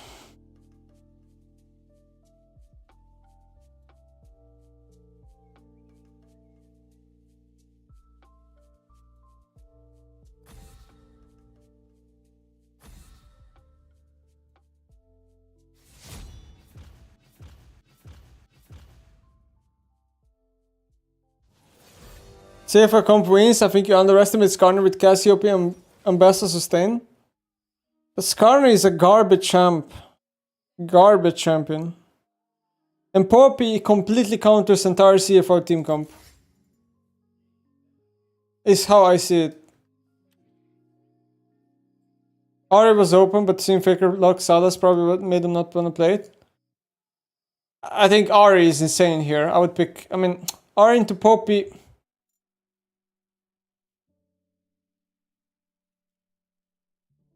Ari into Poppy.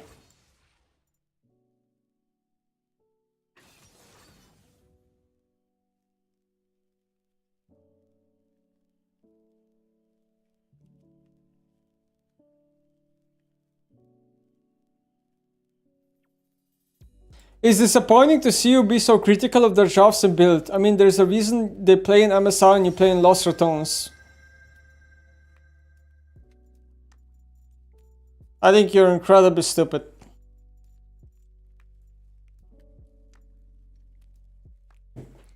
The fuck?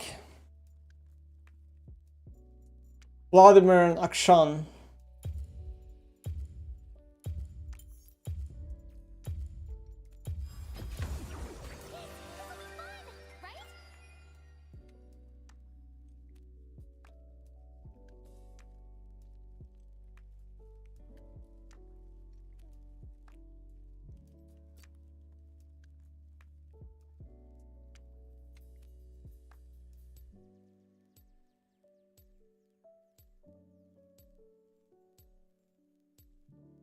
Just spitting facts. Shut the fuck up.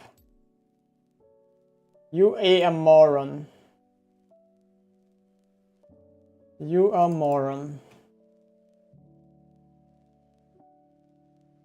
This guy thinks because players are playing at MSI they're immune to criticism. Donkey.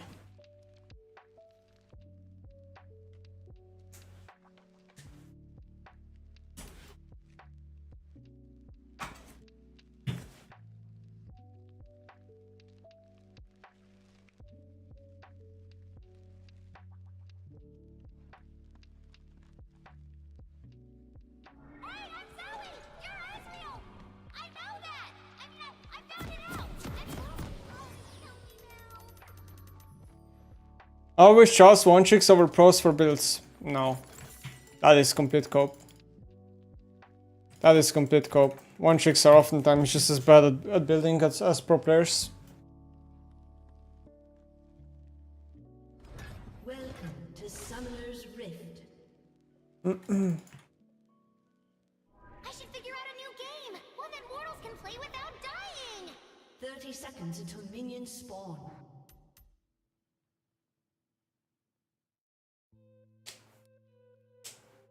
Who is good? People who can do math are good. League is about math. When it comes to items and builds, it's just math. Like what? That's why it's not an opinion. This is what like audience doesn't understand. Go to someplace, please. It's not like I'm saying some things that are alien. The things I'm saying are demonstrable. They are proven to be right. They can be proven to be right. Because they're math. Math doesn't have an opinion. It's just like, it's just math.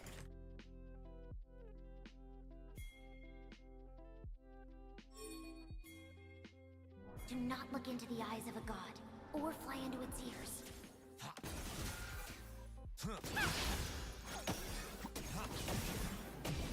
I'm actually so, like, spaced out right now. I kind of forgot I'm playing Zoe.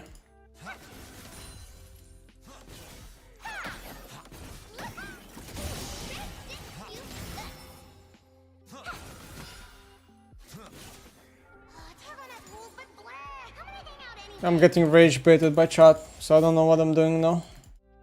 Lovely.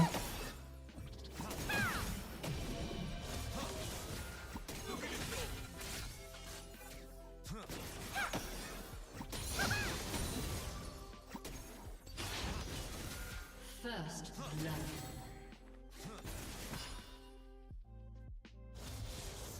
You know, I wouldn't trust me, but I would totally like you. I do like you.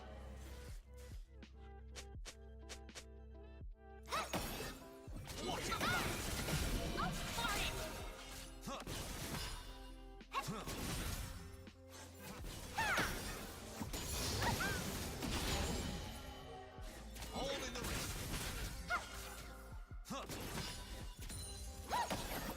Time is a tide. All that it gives, it also takes.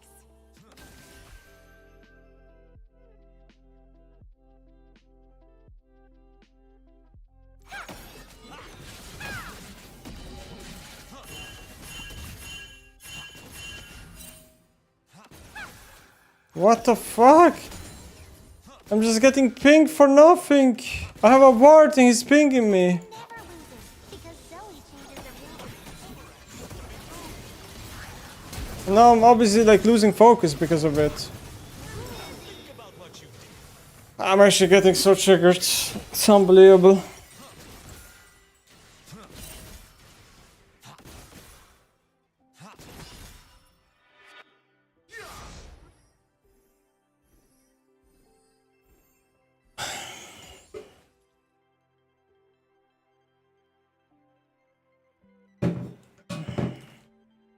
There are so many weirdos here. It's awesome.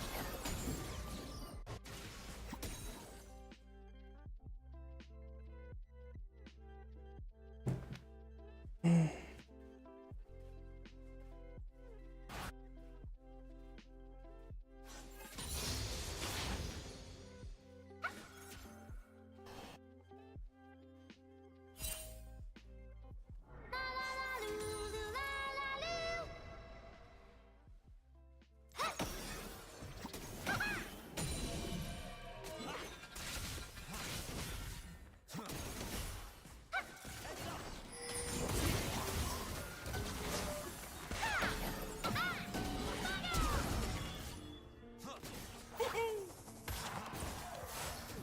Nature strikes. Totally think so they can be the same, but also totally different.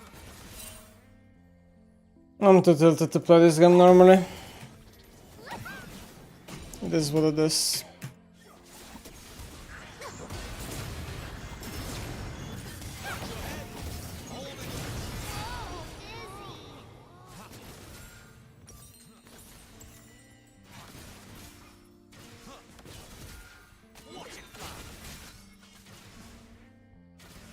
So is this the type of game you like?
enemy has been slain.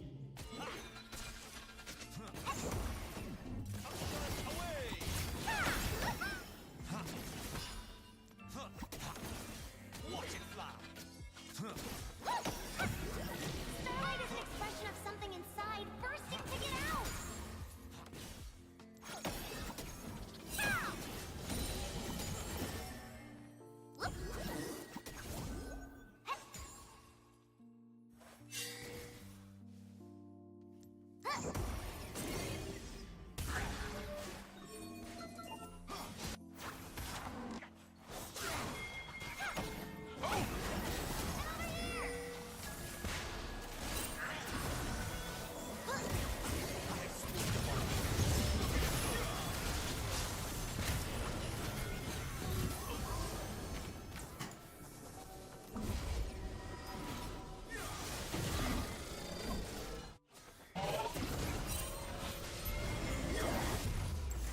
I am supposed to give them a message, but I forgot the sonic pattern for it.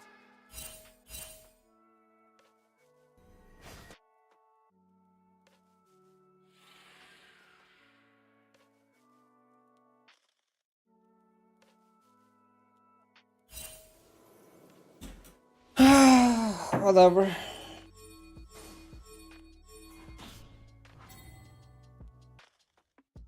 There is mischief in the stars. I actually don't feel like playing Zoe. The champ is just so boring.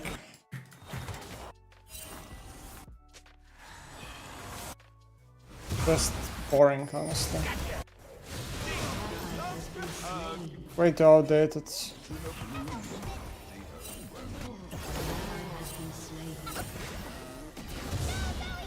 pretty, I wouldn't care that it's all about to change. Dizzy. What? That was so weird. I got the smite sound twice, but the smite never went off. And it cannot smite Daisy or what? Can you not smite Daisy anymore? What the fuck was that? Impossible Armageddon, Twilight of the Gods, blah blah I guess you can't smite the Daisy. Smite does 40 damage to pets? But then why are you even able to smite the pet? Might as well not be able to smite it then. Cosmetic. Complete cosmetic that you can smite a pet for 40 damage.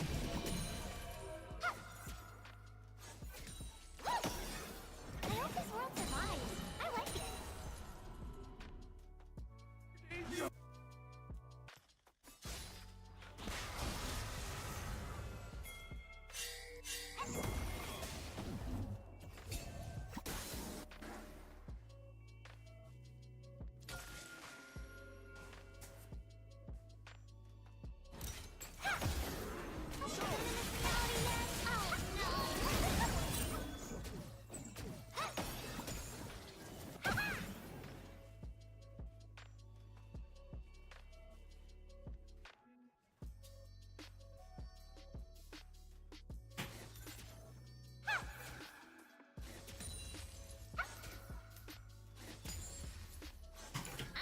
This Zori jump is cosmetic. Keep it up, you are best mid laner.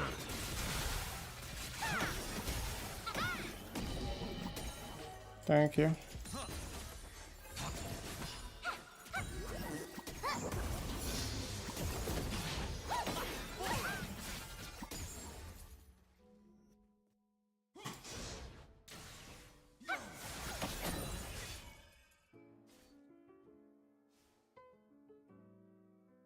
I should come here every millennia. I like it.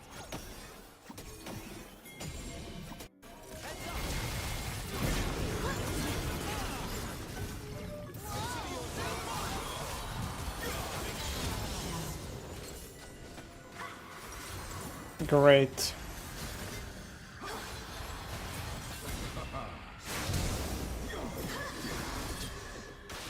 An enemy has been slain.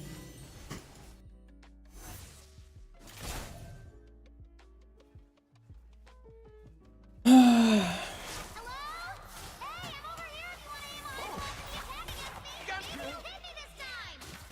got two thumbs and a shield.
Action E-spell has no cooldown, sadly.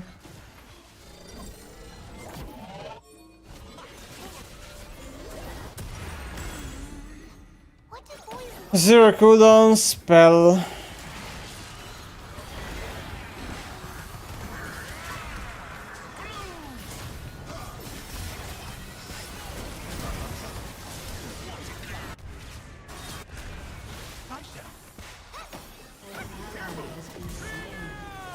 Shut down.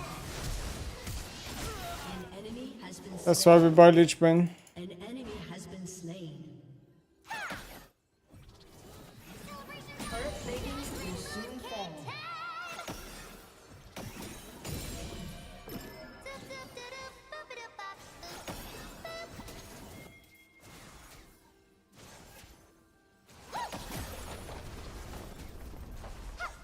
It sucks that you can't Q and Lich Bane proc and Q again. I don't think it's possible.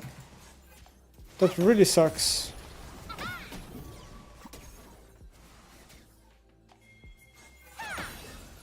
like all of these things around me. The creatures. And the place.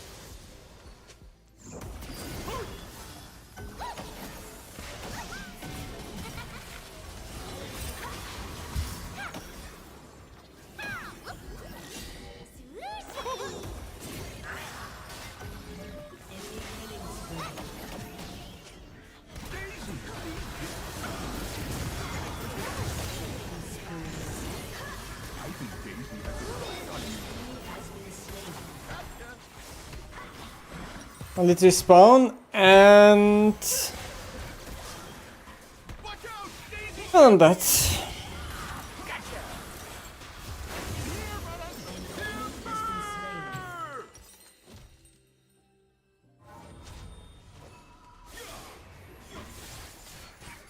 Actually, not even sure what I want to build.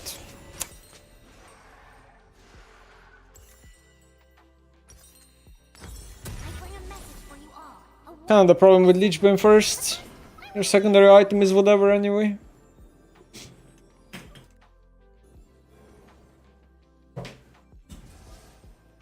I don't think this is good. Last chapter is better.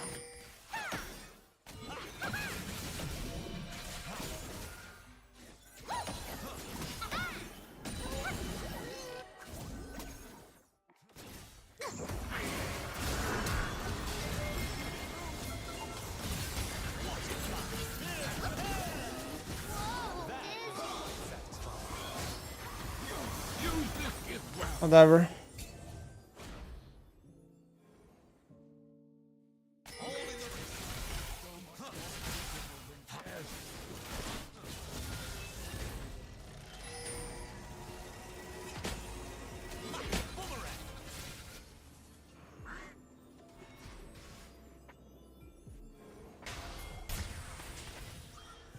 Whatever. Nobody has to grow up if they don't want to. Has been destroyed.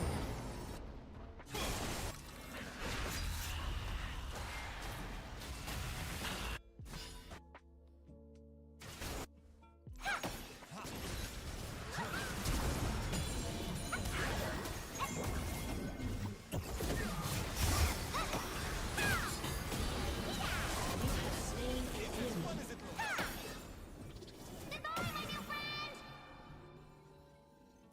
Dusk and Dawn are the same, so there's actually two of me. Or I could be totally lying.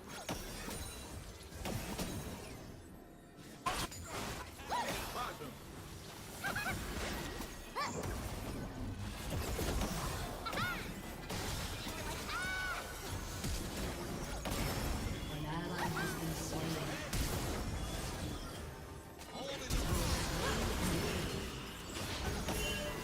What? What cancelled Vladimir's fucking pull?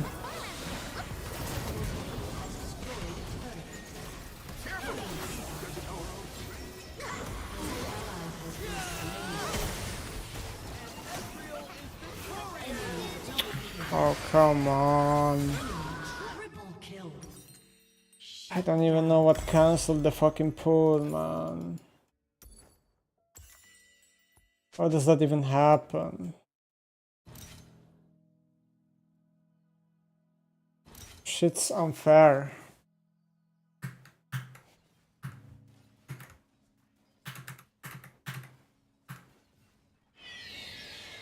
Yeah, my W bolt woke him up, but that's not something I can control. So like, that's just horrible design. Tell me your secrets? I promise. Because why does a random bolt that you can't control wake the person up?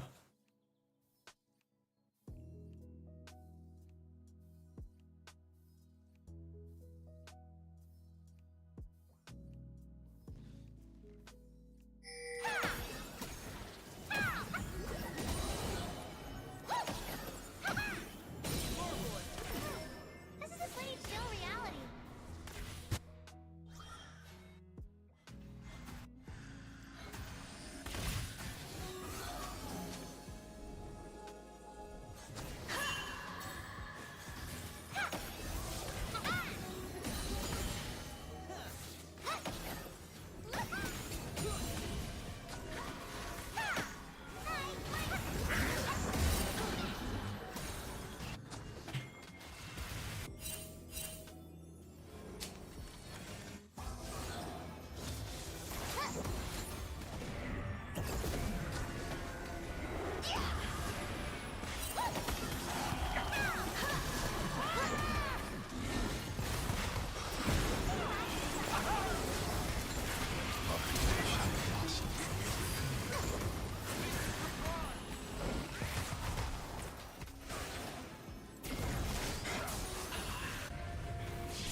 How do I even become useful in a game like this? Not enough unicorns here.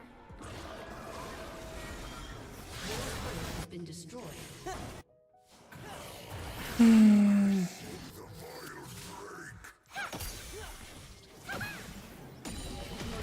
Has been destroyed. An enemy has been slain. Great. Ally has been slain. Very fantastic.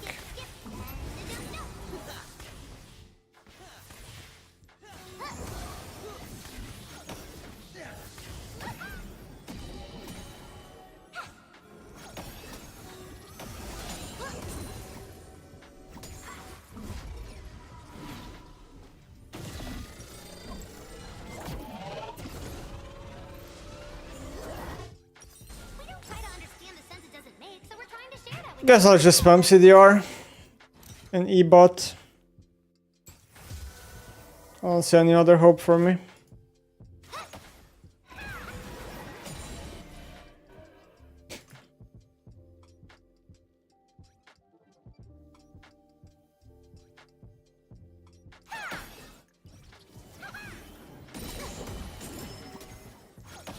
Daylight is too bright, the night is too dark. I want more colors.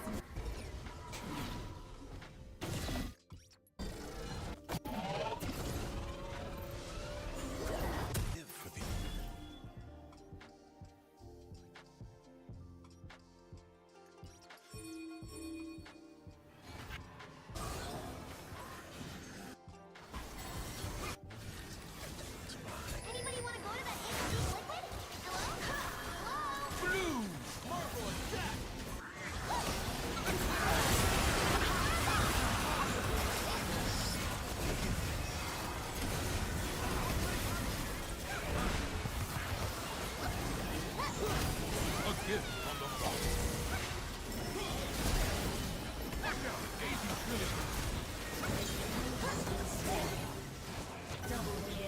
Oh my god.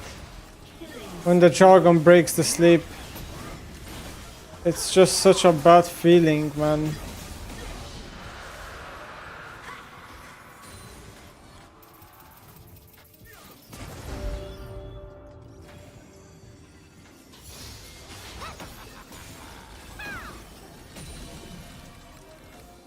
Something good is going to happen. With sparkles.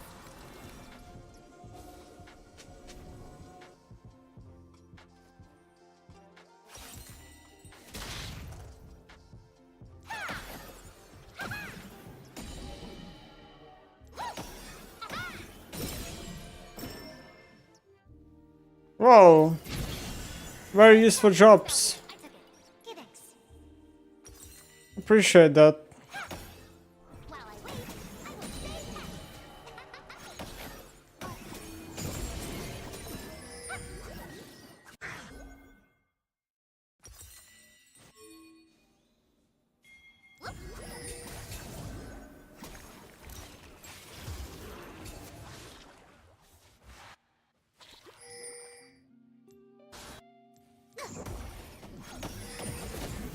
I should figure out a new game. One that mortals can play without dying. What? Where did my exhaust go? It's just gone. Why?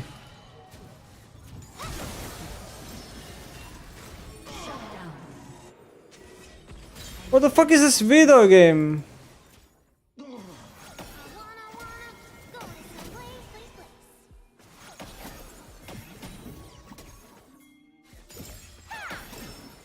Yeah, give me another exhaust that won't work. Sure, bro.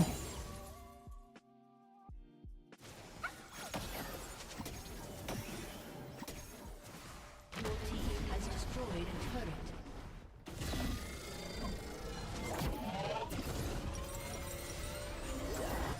Do not look into the eyes of a god, or fly into its ears. Use the exhaust a lot. No, the second one didn't work.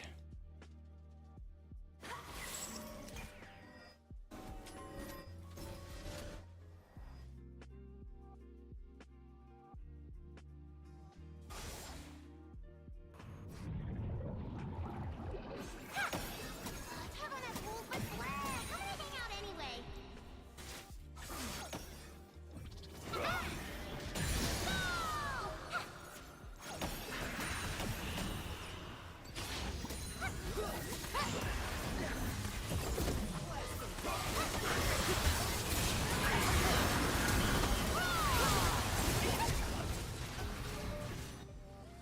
You know, I would. But I would totally like to. I do like it.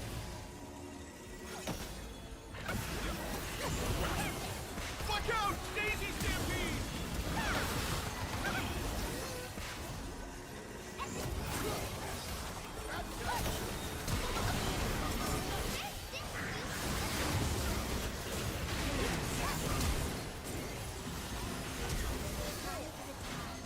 All that it gives, it also takes.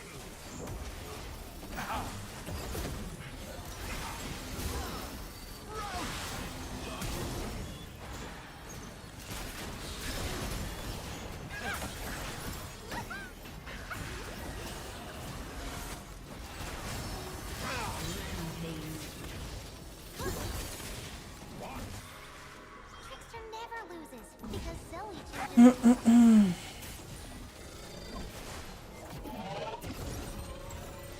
I feel so useless.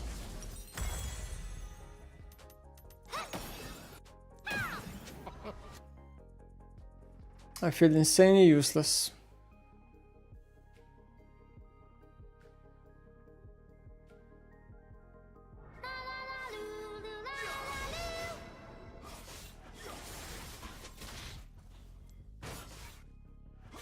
Your team has destroyed a turret.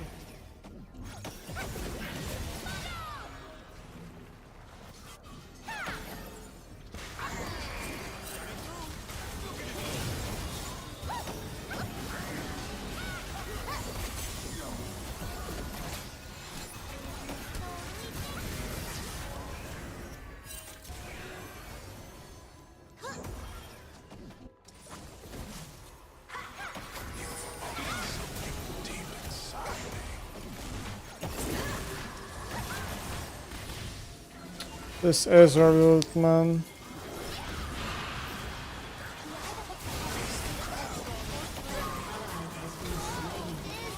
Shut down.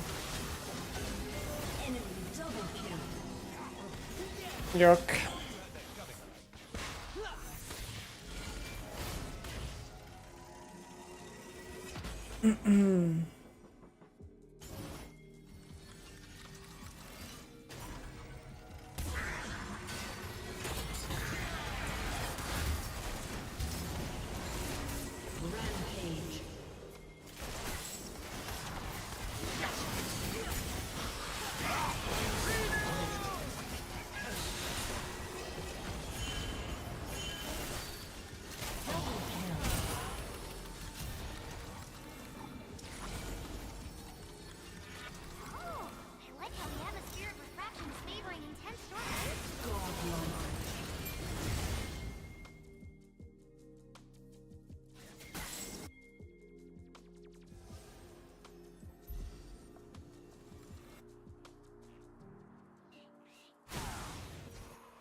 Like, it's crazy how little Zoe Q damage does.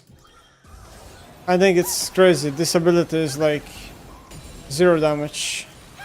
The fact that it does 500 damage to Baron when there's champions that would just do way more is like crazy. When it's like Maxer and Zoe Qs.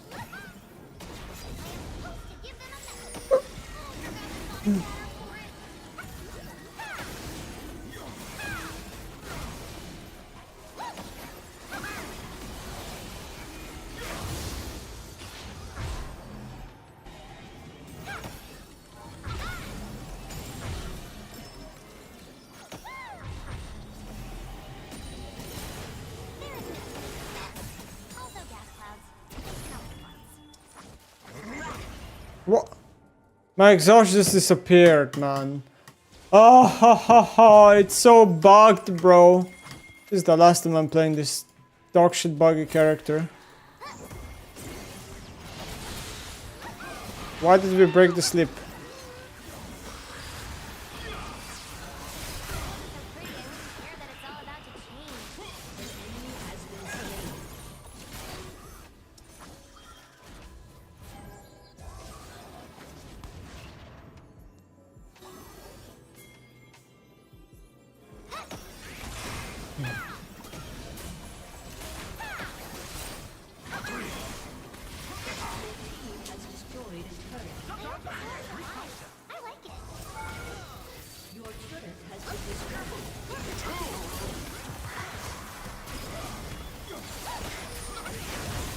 Oh my god. I definitely think it's not worth skipping last chapter. Just out of mana too often. The face of your killer is identical to mine.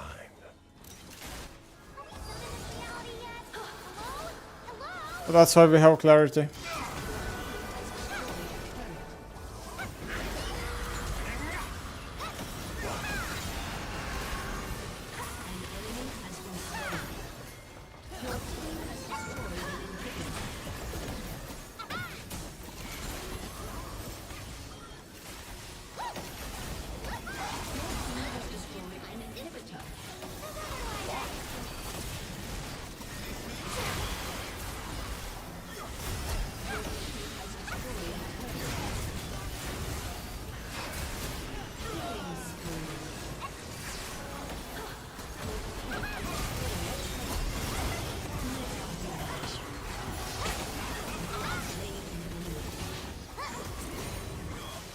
Shut down.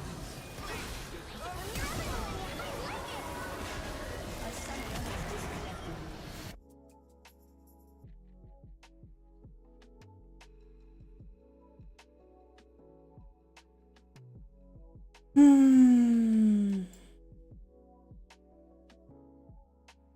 That was the least fun game I've had all week. Fucking blows.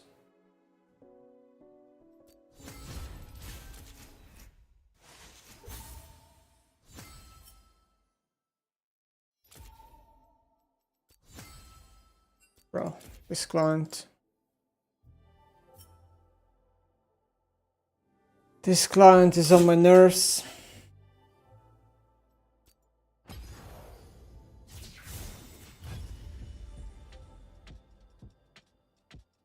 I'm gonna go toilet, I'm so tilted.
I'm so tilted.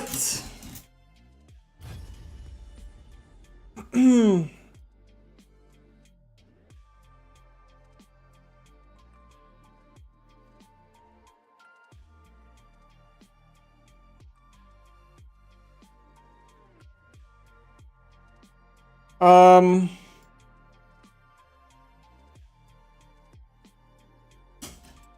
Hold up.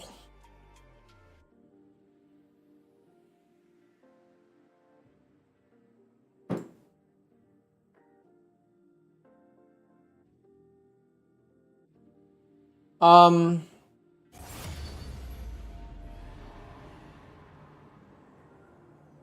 let's play another game.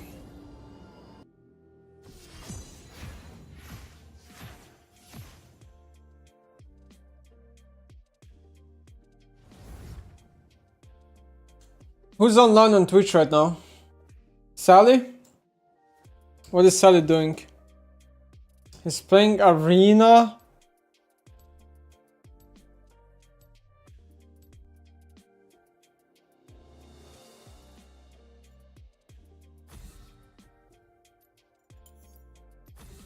Oh, am I tilted? I don't know, I don't like Zoe. I'm never picking that champ again. I just like... Something is just off.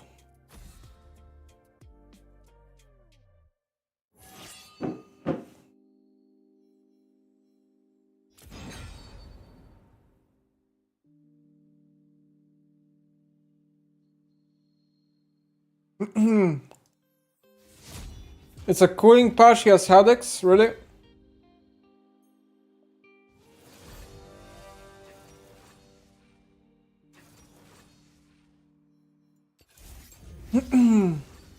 You were 3v1 for like 10 minutes? Nah, it's besides the point.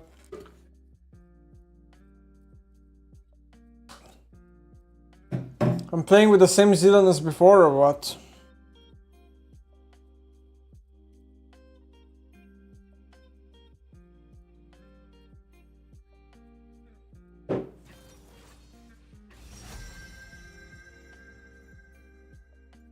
Why'd I even pick? It's been ages since I picked Tristana. I'm low-key down to play this matchup. Even though Tristana should be bad into Syndra, I think there might be a way to play this matchup. And I'm gonna try to demonstrate it this game. There might actually be a way to actually make this matchup playable.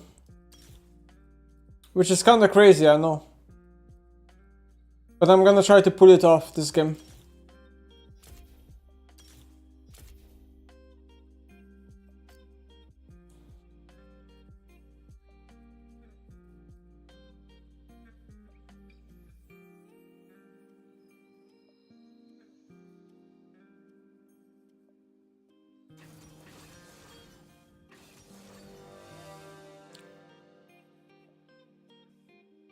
Hi, Din.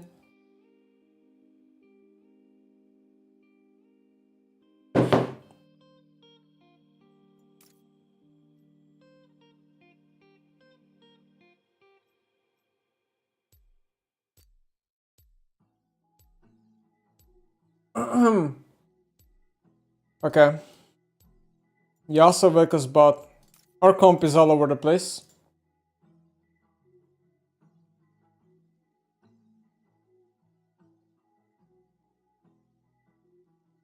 Okay. So I think the way to outplay this matchup, it's very hard, but the way to do it is you have to time your jump, so when she stuns you, you jump into her. It's not gonna be easy, but I'm gonna try to demonstrate it. I think in mid-game, this matchup is still really hard regardless, because she kills you really fast and you don't really have any room to itemize MR. But if you snowball over her in early game enough, I think you can get a solid lead. I might just drop in. Welcome to Summoner's Rift. Let's see if I can do it. 30 seconds until minions spawn. Orders are more like guidelines, really. Is it in to go merc shots in this matchup? Oh, it's not good because it delays too much of your items. 1250 gold on boots is just too much money. Who wears a helmet? Too much money. Minions have spawned.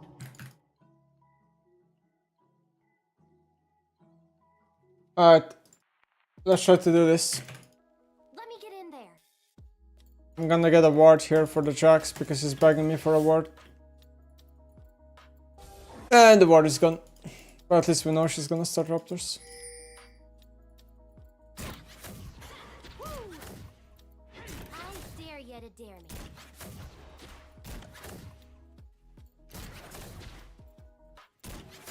me.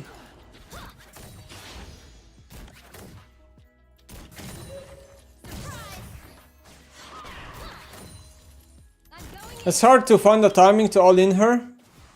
Because then I lose too many minions. But this timing was perfect, because look, she lost 4 minions and I lost only 1.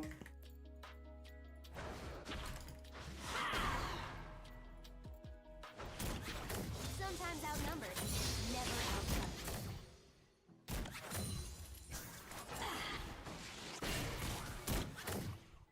So maybe she's just holding her E now. I'm actually not sure.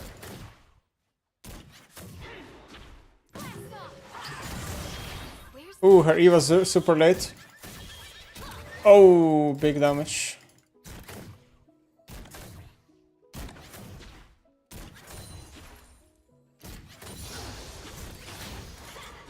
Velvet gank in bot lane. I need to bounce the wave into the middle and all in her. That's the play.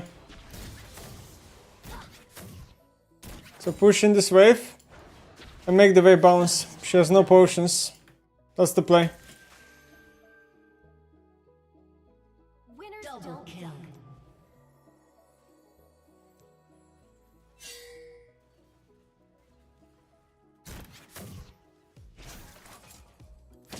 cut. It's not too easy. She always pushes me back right when I go on her.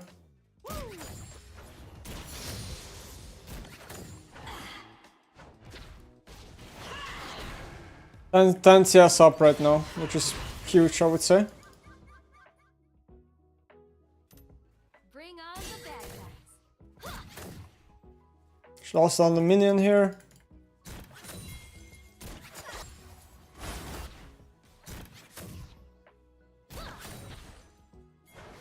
This Syndra is for some reason just never initiating the trade with her E. Look, this is what I talked about. I might die. Okay. Well, I died, but I demonstrated what I meant earlier. If she goes for a QE, you have to time your jump to jump onto her at the same time. So then the stun is useless. And this is how you can potentially win this matchup. That's the only way. Obviously, it's a very hard matchup. Because she kinda outscales you to another dimension.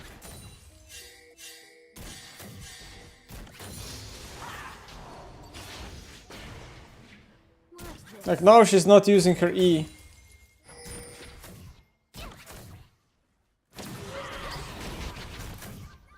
She's just holding her E for my W.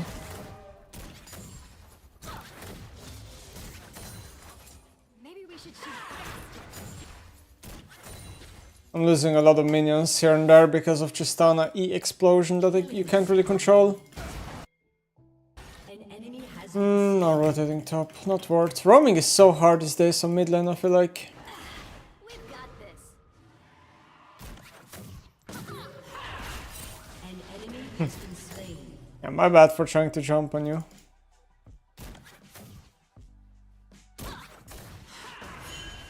I'm losing minions for this, you know. Get in my way. I did. Like right now, my W is gonna be up. Never mind.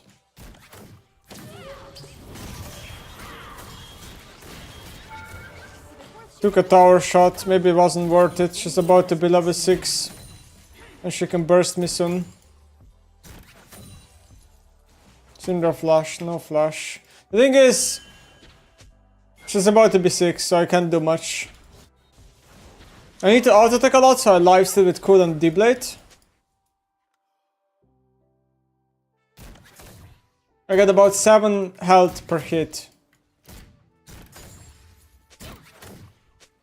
If I jump in, the problem is if I jump in, I can die. A bamboo gunner never turns cold.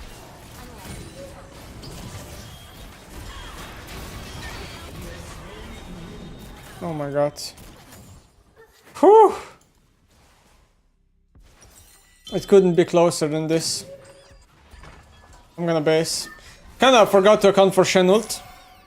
Luckily had enough damage. you don't hurt him if you don't hit him.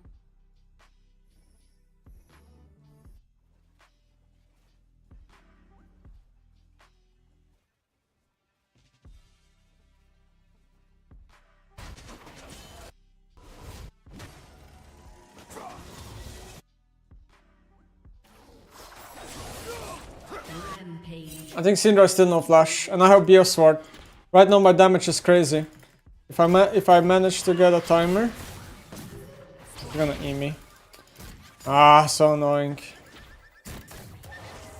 It's impossible to all in. Should just ease the jump.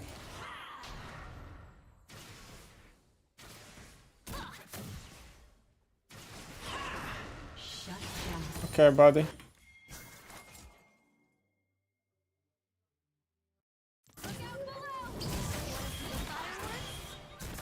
That's a good trait.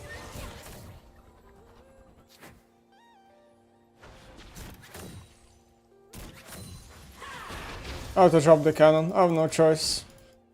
I can't get it. She can always stun me. I'm just down the mid and trying to get all the minions. The challenge is impossible.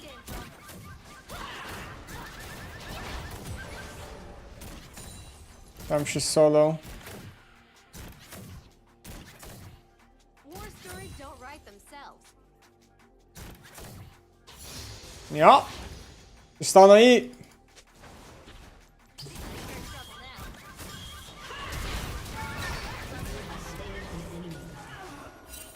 Ally has been slain. I can use my flash to flash over her E and then I win. This is Nico. I just need a point in the right direction.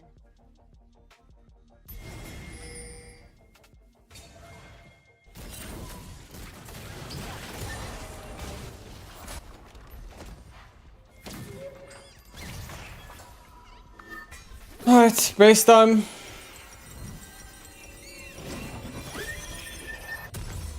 gonna need the extended warranty. TP.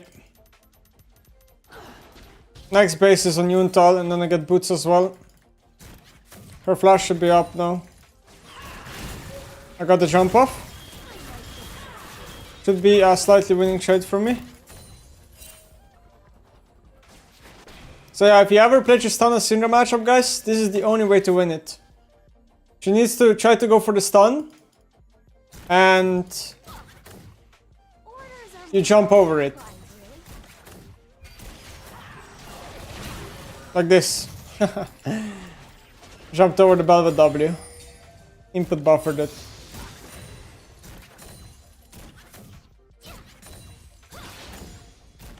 Where's the helmet?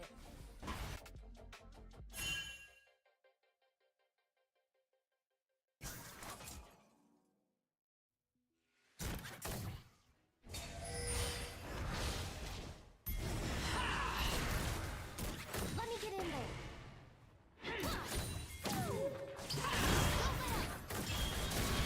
Should make it. Nice.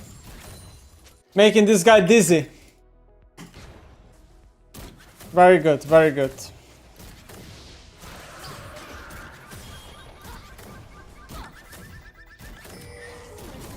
Need to push, push, push. An enemy has been slain. Back to base.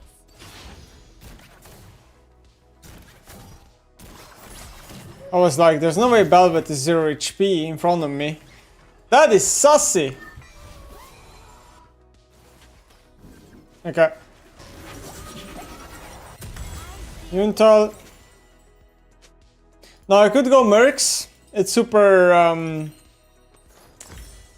Mercs in this matchup, yeah, they're fine, especially when you're hat. Because it kind of makes Syndra then unable to snowball over you.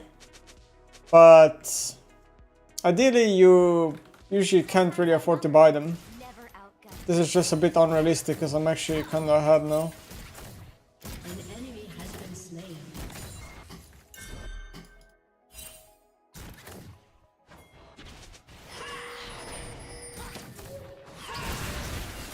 I got her again. I didn't press Q accidentally.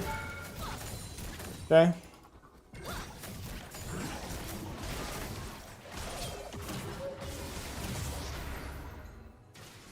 Leave me alone, Velvet. I need to base again now. That Velvet gank was a bit unexpected.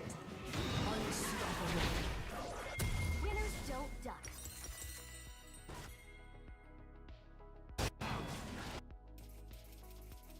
If Velvet was smart, she would have just held to her W. And if I tried to jump, she Ws me. And if she did that, I actually wouldn't be able to escape. Zilean is kinda clutch with his flash ults. My bot lane is winning really hard. Has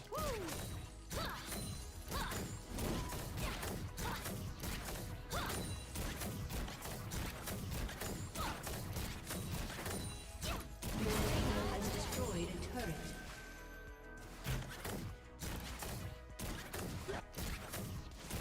Stacking up my Yuntal, getting the plates.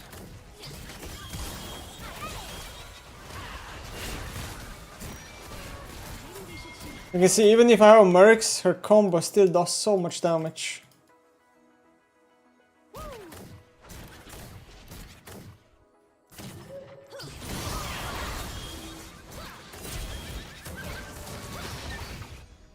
No. Slight misplay. Oh, no kill, whatever. Has been slain. I have to reset then. Good skin choice for once. Yeah, this is probably my favorite Tristana skin right now. Worth shooting a lot. The new Spirit Blossom Tristana skin is actually pretty decent. Dominating. Turret plate will fall soon.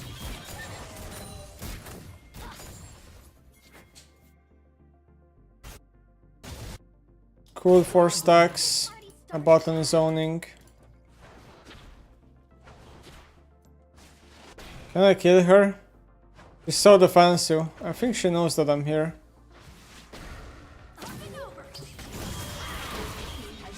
She's just gonna push me away. Unless it's to taunt. I think getting the Crocs is not gonna be easy. I'm on a ward. And there is a Velvet that's probably coming here. Yep. I get the big one and run. That's all I can do You don't hurt 'em if you don't hit 'em. before I die.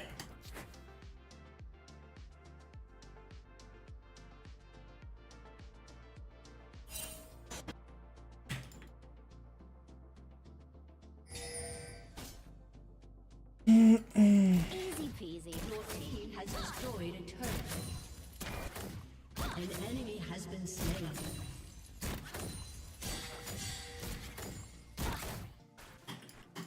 What's with the sad music? Oh no. Let's get in there. An ally has been slain. Double kill.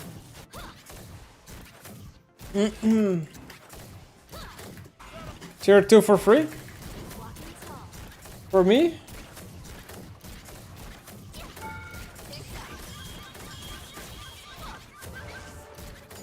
Ugh. Let's not try to die for the tower. Team has destroyed a turret. Time for some rearm and redeploy. Infinity Arch soon. Ooh,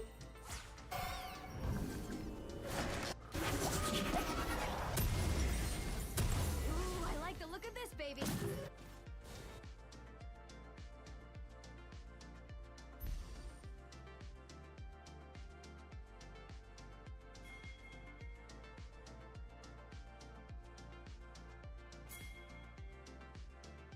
see the fireworks?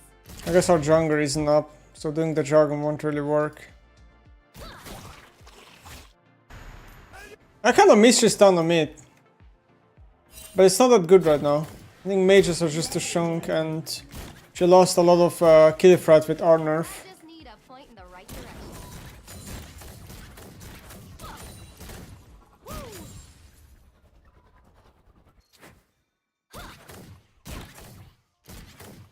I miss society without technology. Jana, you weren't even born in a society without technology. You don't even know how it felt like.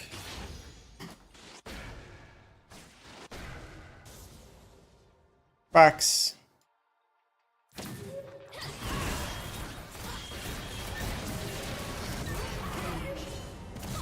I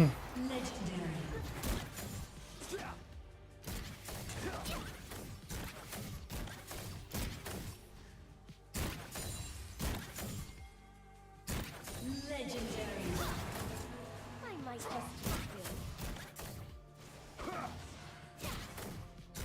Your team has destroyed a turret.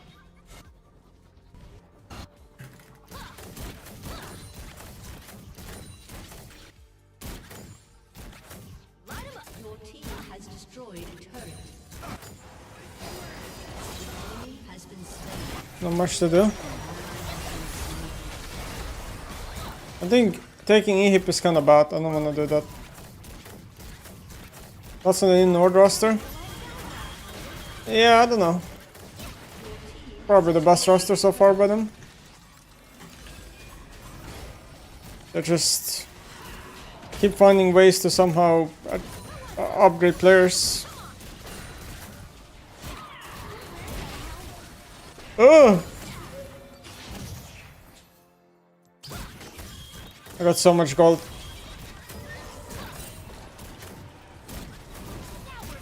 Look at the amount of flowers. And they're all the big ones too.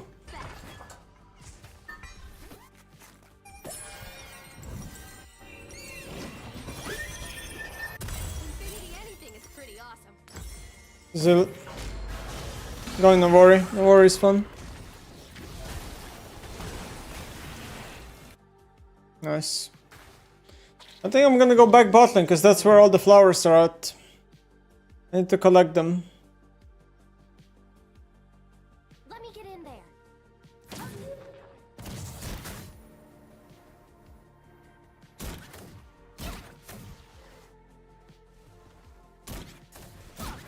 Are mid laners to switch to ADC good in bot lane?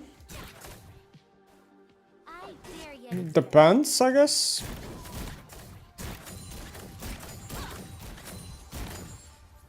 I guess most of them do fine, probably. Another big flower in the same spot. Bro, Riot is just feeding me. Sometimes outnumbered, never outdone.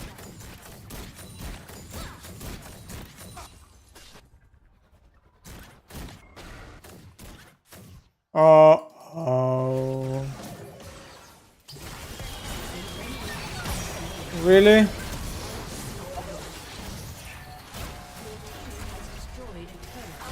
Bro! This guy don't miss? This guy doesn't miss, huh? Has destroyed a turret. Your team has destroyed. He knows where I'm going, always. Your team has destroyed an inhibitor. Tristana gives me good memories with the first EMEA Masters this year, when we played her in the final and stuff. Kinda always popped up with her.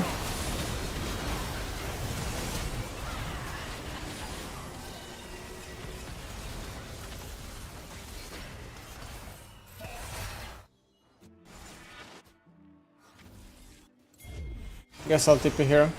I mean, it just makes me sad I still don't have Navori. Like, this item is so important. Winner.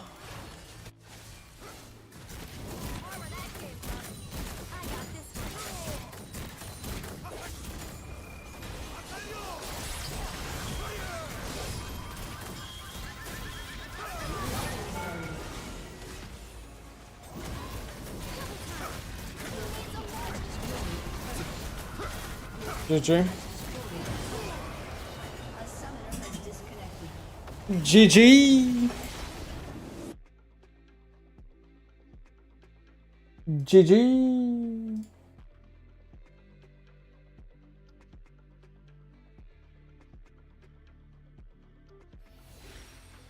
Please tell me, are you a part of this hype? Wait, let me first. 18k damage. 18k damage. No translation. Alright, enough with all these international amateur tournaments. The best streamer teams against the pros from the LEC, the third edition of the NNO Cup is here. Kicks off in 11 days.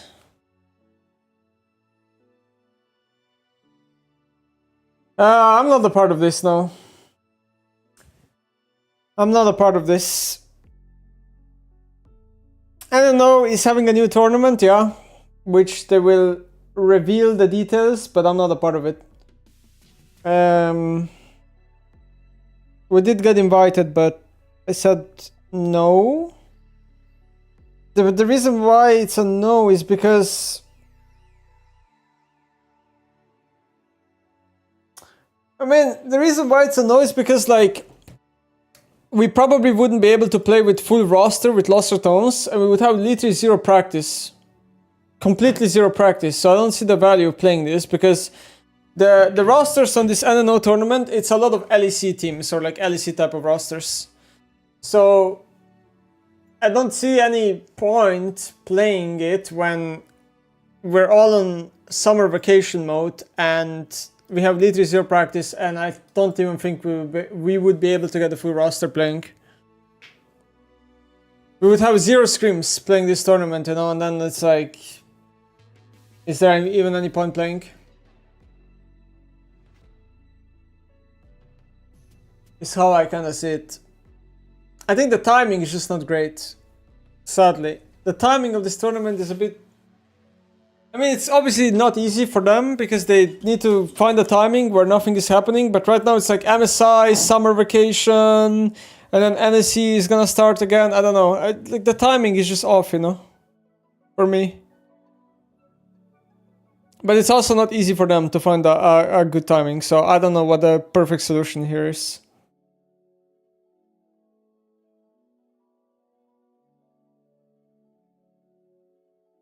Given you can get a full roster, would it not be a good practice? No, it wouldn't. Because the meta that the tournament would have would be vastly different to any meta anyway. And yeah, I just don't see why that would be a good practice.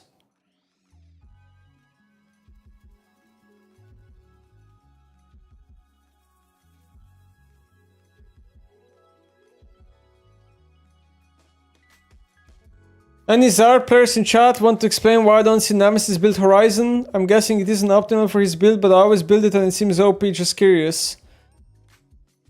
I don't see the point of Horizon because the item lost 10% pen or 10% amp damage, and you get a lot of haste, which is not Zard's primary stat. It's not a stat that he cares insanely hard about. Like if I go Storm Surge instead of Horizon, I'm basically building more damage for cheaper for a Moon Spit for trade-off of haste, which is like...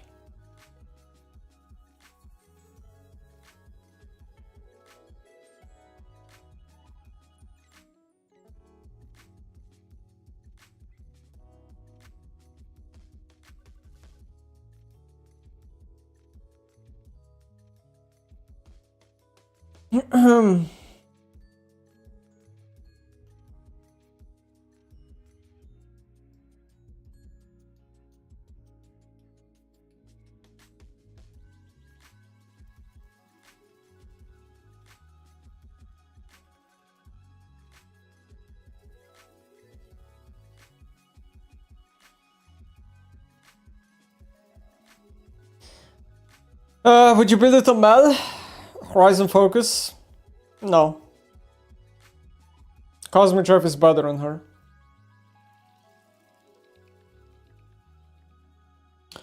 What do I do now? Well, I don't know. Should I finish this T1 CFO series? I don't like doing these reviews too much. I just feel like it takes forever to watch these games. Okay, my Twitch chat wants me to review it. Alright, let's finish the reviews really fast. So again, game 4, the draft that we're about to see. Again, I'm just gonna repeat my thoughts. Poppy, I think, crazy good value here for T1. I think Jarvan is also pretty good value. I think Skarner is a bad champ. I think Cassiopeia, as much as she's good in a vacuum versus Salas, she's pretty bad into Rumble, Jarvan, Poppy, Varus, type of champs. I fell asleep after second game. Well, yeah, Bakuda, because it was very late at night. Of course, you should be sleeping at that point. What about just during Q? My Q will pop in 1 minute, because I'm playing low master. You understand? My Q will literally insta-pop, so I don't want to queue up and simultaneously watch this. I can't be doing 2 things at the same time. So I'll give you my thoughts on what happens this game. Anything special happened level 1? Not really. Just a classic standard Raptor ward. So basically in pro play, if you look at the map right here, a lot of teams just go for these like classic standard Raptor wards, because these wards basically, like if you get a Raptor ward on the enemy team, you basically just know where the jungler is gonna path for the first and second clear and even third clear, because then you know what cycle of camp the enemy jungler will do. That's why these pro teams go for Raptor wards. That's pretty much the reasoning. You basically get to know where the jungler starts and you get to know what pathing he does, so you can track him for the first 5 minutes really easily. I would be so unhappy playing Salas, by the way, in competitive in this game against Cassiopeia. It's horror.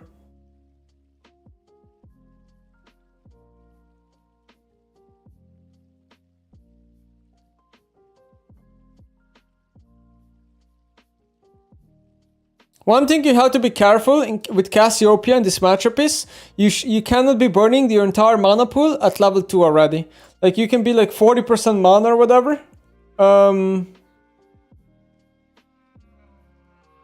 But yeah. You cannot go to like 10% mana. So this I like, T1's adaptation, level 3 gank mid lane. I really like this, exactly. This is why you shouldn't overtrade with Cassiopeia. Why you should respect the Jarvan gank. In fact, actually, I'm kind of surprised about this that no one told him, no? Because the ward, I believe, spotted the Jarvan here. But no one from his team told him that he's getting ganked.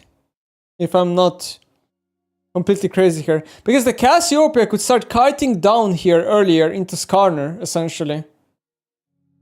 I believe the ward gave the vision. I mean, good adaptation. Basically, if you're playing Salas Cassiopeia matchup, the only way to win is with ganks, because Salas has good gank setup, and you need to basically like cheese gank Cassiopeia before she gets like Ruby Crystals, because she gets too tanky, right, at some point.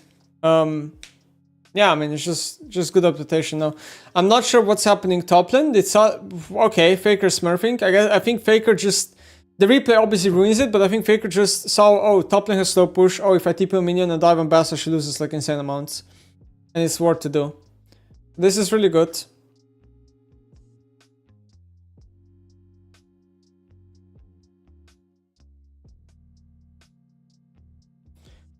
Okay, Kyria loses flash. Oh, okay. Not the best by T1 bot lane. I felt like overtraded. Both players overtraded in a way. And Varus also lost both sums when he could have probably just used one only. Another mid gank. The EQ connects. Not enough damage. Oh my. Oh my. The Cassiopeia actually turns the gank around and kills the Jarvan. But then Faker 1-for-1s it with flash. Okay, cool. Rumble ult into reset. Okay, that's also fine. So Rumble ults the wave here because T1 will initiate a swap, right? He's just playing with the timing of his bot lane. Varus went top.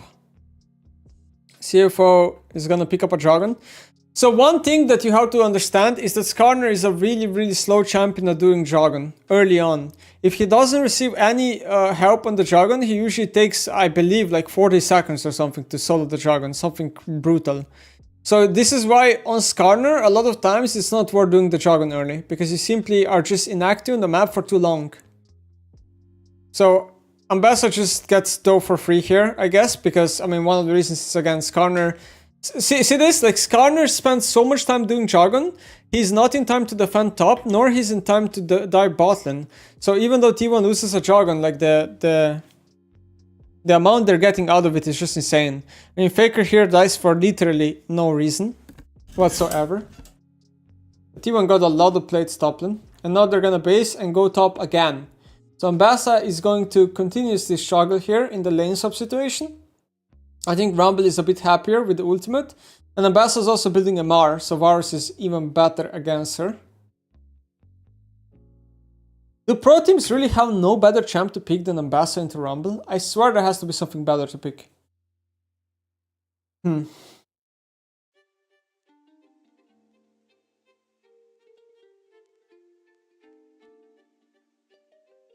Galio? Galio is not open.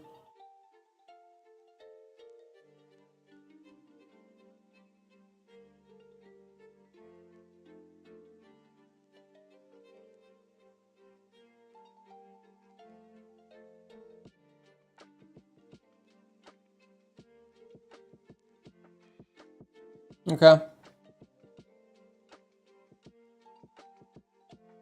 Varus on mid lane, Cassiopeia on side against Sylas.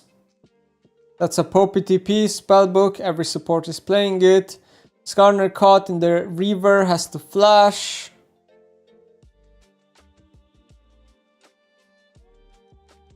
TP behind on the ward, who's TPing here? Rumble? Rumble TPs initiates the TP behind. This could be a really good position. Like, I already see before the fight even starts. They're all pincered around this, like, choke right here. So I think there's a very high chance T1 just wipes this fight. Which is exactly what kinda happened. You can kinda know, like, 3 seconds before the fight happens, that the fight is just gonna be losing. Or winning. Depending on what team you look at. Skip the replay.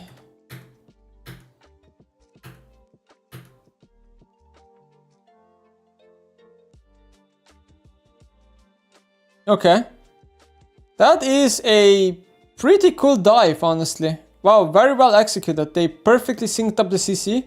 And they had just about enough damage. And the Rumble ult was kind of wasted. Not bad. Meanwhile, on the top side... So this is something you shouldn't do. You see, this is very bad. If making 2 plays at the same time on the map, you can oftentimes backfire. So here CFO made a winning bot play. But for no reason, the Cassiopeia and Nautilus are tweaking and engaging onto Faker. Cassiopeia and Nautilus do not have any business here fighting. They could just be at the tower, receiving the wave slowly. But instead they take a fight that they have no business winning and they get wiped. So CFO is just throwing here for 0 reason. And now they're trying to dive Poppy and it's not possible because it's Poppy. I don't even know why they're trying to attempt to dive Poppy. This is pretty stupid. Gumayushi Loki outplays the Chin ult. Herald picked up. Skip forward. So how does T1 use the Herald is the question now.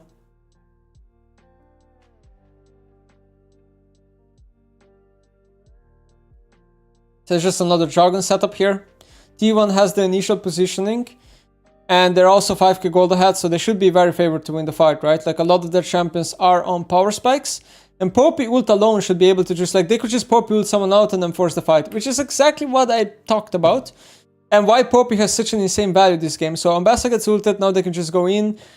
Skarner cannot get into the smite range. One bad thing that T1 does is I think they overcommit and Cassiopeia gets a really good ult angle. But it doesn't matter.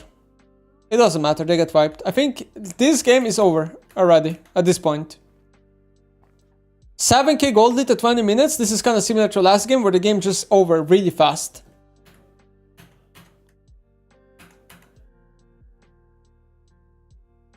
Like here. This is like... Here, I feel like, for example, I'm gonna skip over this. This is the last thing I'm gonna talk about this game. But here, for example, what Ambassa is doing right now is trolling.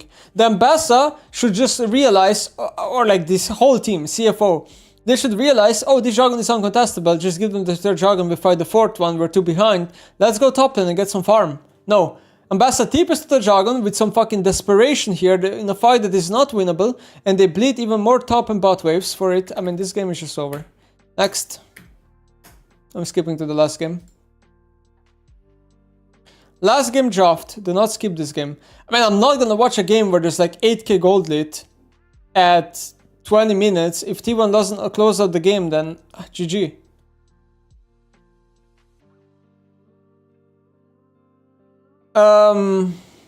Get through. Well, whatever. I don't know how it's even possible to throw. Alright, game 5 draft. Picked Ornn, which is in my opinion between a B and a C tier champion. Not very good. Would never first pick it. For example, Cho'Gath is open, right? I would say Cho'Gath is a solid A tier champion. But Ornn is a B or C tier champion. I don't know in what world you first pick Ornn over Cho. I just don't understand. Zyra Khan, Jace, and Sejuani. So I really dislike T1's rotation, I would say, into Ornn a little bit. But I guess they go Jace because Doran is kind of comfy on it. Okay, lock in Orianna.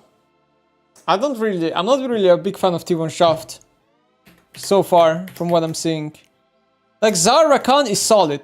It's just solid. Jinx. They banned Lulu at least, so it's not gonna be Jinx Lulu. So maybe it's gonna be like Jinx Milia or something. Tristana mid is nonsense. Absolute nonsense. Why did we pick Tristana mid? That is absolute nonsense. We self-counter picked ourselves with Tristana mid into Orianna. It is horrible. It is horrific. Now you need to pick AP jungler. Now that you went Tristana, you need to lock in Karthus or Nidalee or Lilia or I don't know what. I would say Karthus is insane here. Like Karthus is big or Nidalee. You have to. You have to. What did they pick? Zyra. Zyra is fine. I just think Zyra is fine. I just think Zyra is meh. I just think Karthus and Nidalee are basically better champs. I don't like this 4-5 rotation. CFO fucked up the rotation. Just imagine they pick any mage and they pick like Zac jungle. Zac jungle against Orianna, Jace, and Jinx. How free is your game here as Zac jungle? I legit think it's completely 1v9. Or you could even pick a mage and Ivern. How free is Ivern here? Like there's so many options that you have that you can just completely slam T1's draft here. And you choose to pick Zyra, which is not even that good here. And Tristana, which is self-counter pick. Zad is gone. Not Zad, Zac. Guys, Zac. The tank jungler, not Zad. B5 Tahm Kench, not insane value. I think Tahm Kench is also a pick I don't really get here. I don't really get it. I don't see any value in Tahm Kench this game. There's almost nothing he will eat. I mean, he will eat the Ornn ult. That's it. It's just for Ornn ult. I would rather just pick a range support here. Like I was thinking just pick Milia. Or just pick Janna. Like Janna is insane this game.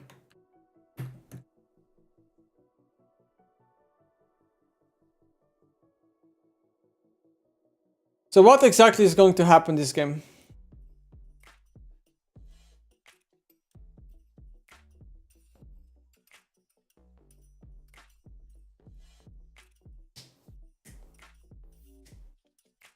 I feel like in game 5 and game 4 of Fearless Draft, pro players often just resort to comfort. They don't actually just draft what is the best for the game and they don't have massive champion pools. Is how I feel.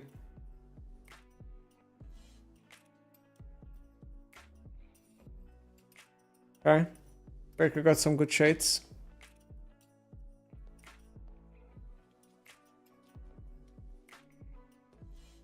We're watching 3 lanes at the same time.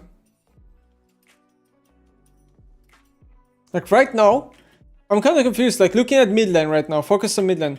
Right now, Tristana should be jumping on Orianna. She hits level 3 first. I don't get it. Orianna is actually, like she would lose flash right now. Like if Tristana would walk into this pocket right here and get level 3 and jump on her, this is a flash burn or a kill. I don't get why Tristana's not jumping on her. There's no way you can think Sejuani is mid there. Zero chance. No W? What do you mean? Look, the W is up. Left corner, bottom left corner. The W is up. I just don't get it. The Zyra is clearing really well. Seems like this player, Junjia, I don't know how to say it. This guy knows how to jungle clear with Zyra. 2 minute 57 clear. Good job. Approved. See that? Like, Faker almost died. This is good. Really good adaptation. Zyra going mid here and chasing down Faker's recall. Faker's gonna bleed this entire wave. Like, really good play by jungler here. Adaptation. And Tristana eats the tower, clears the wave insta, and now she's gonna deny even one more melee minion. Really good. Okay, top lane quite low. Can Sejuani dive the Ornn, or will Ornn reset in time? Okay, Ornn resets in time. This is also fine.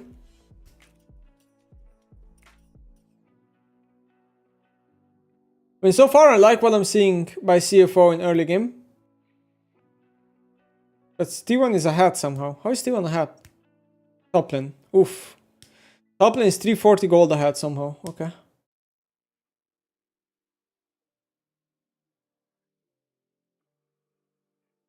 Oof. That's a really good Jace trade. This matchup doesn't seem to be that good for Ornn. I don't know why we're first picking Ornn.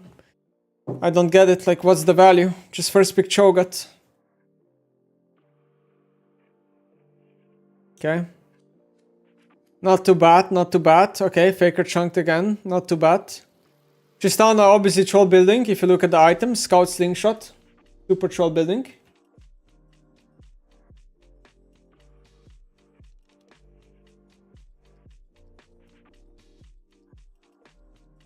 Both mids pretty low.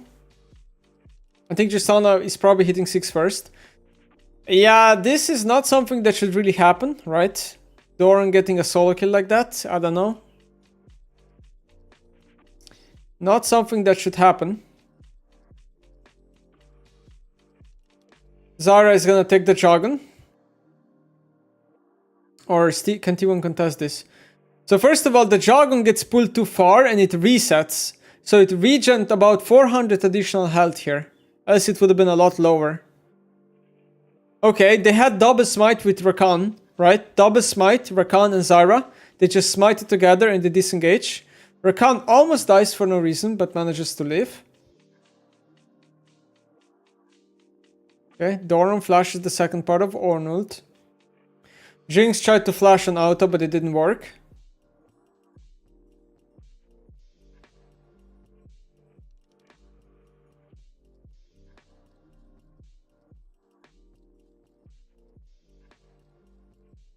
Damn, this Zyra is clearing efficiently over the wall. It's nice to see.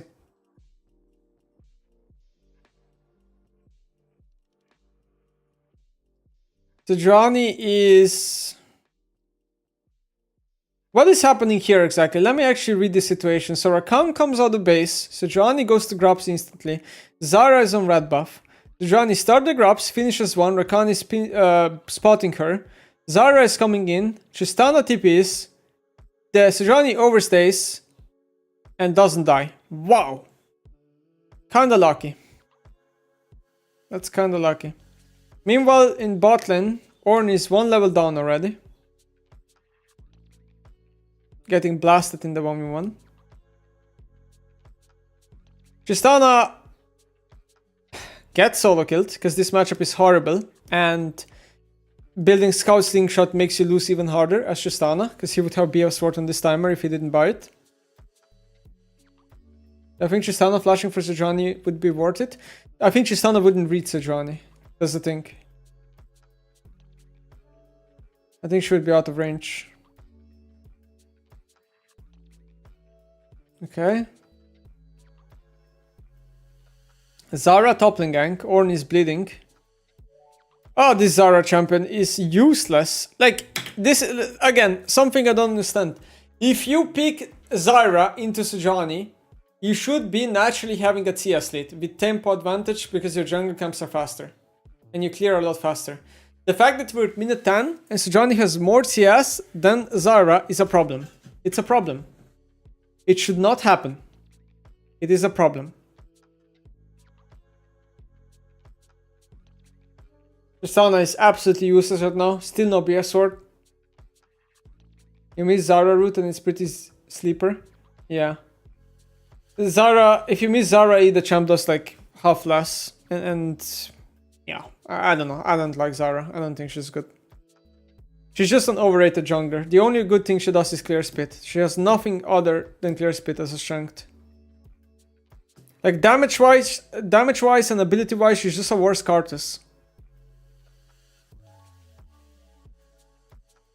Her plants are also like one-shottable by every melee character. CFO forcing a play. Pumpkin sheet comes in. Okay, the Zaya made a decent play, but they're bleeding a lot mid lane, right? While this is happening. Because Tristana moves this entire way, so now they're just bleeding equal amounts of mid lane.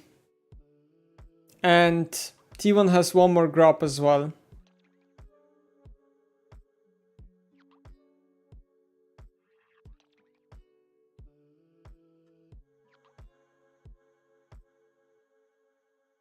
Zaya ulted for tower damage.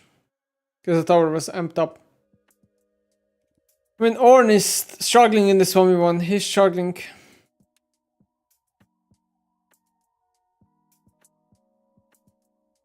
Okay, Faker shockwave. Ornn gets dove again by Sejuani. I feel like CFO right now is trolling, no? Like, Ornn gets dove, but what are they achieving on top lane? Nothing, because they cannot dive. Wait! Sejuani had fucking spellbook and TP's top lane. Bro, Riot needs to nerf spellbook, man. How is there 3 spellbooks on one side? I mean, 2 on one and 1 on... Two spellbooks on both sides. Bro, they need to nerf this. What is going on? Everyone is just spellbooking. What happens here? They see Faker low HP, and they go for an overforce play. Faker flashes perfectly, Pumpkin Sheet is there, and they die. And TP comes in, Tristana, yeah, I mean... Complete throw. Like, CFO was actually holding on to the game, I would say, arguably okay still. Like, yeah, most of the gold it is on Jace, you know? They're 2.5k down, but it's just Jace being ahead. It's not the end of the world. Now, they lose this fight. Now they're 4.5k ahead. 5.5k. Like, they completely threw the game here.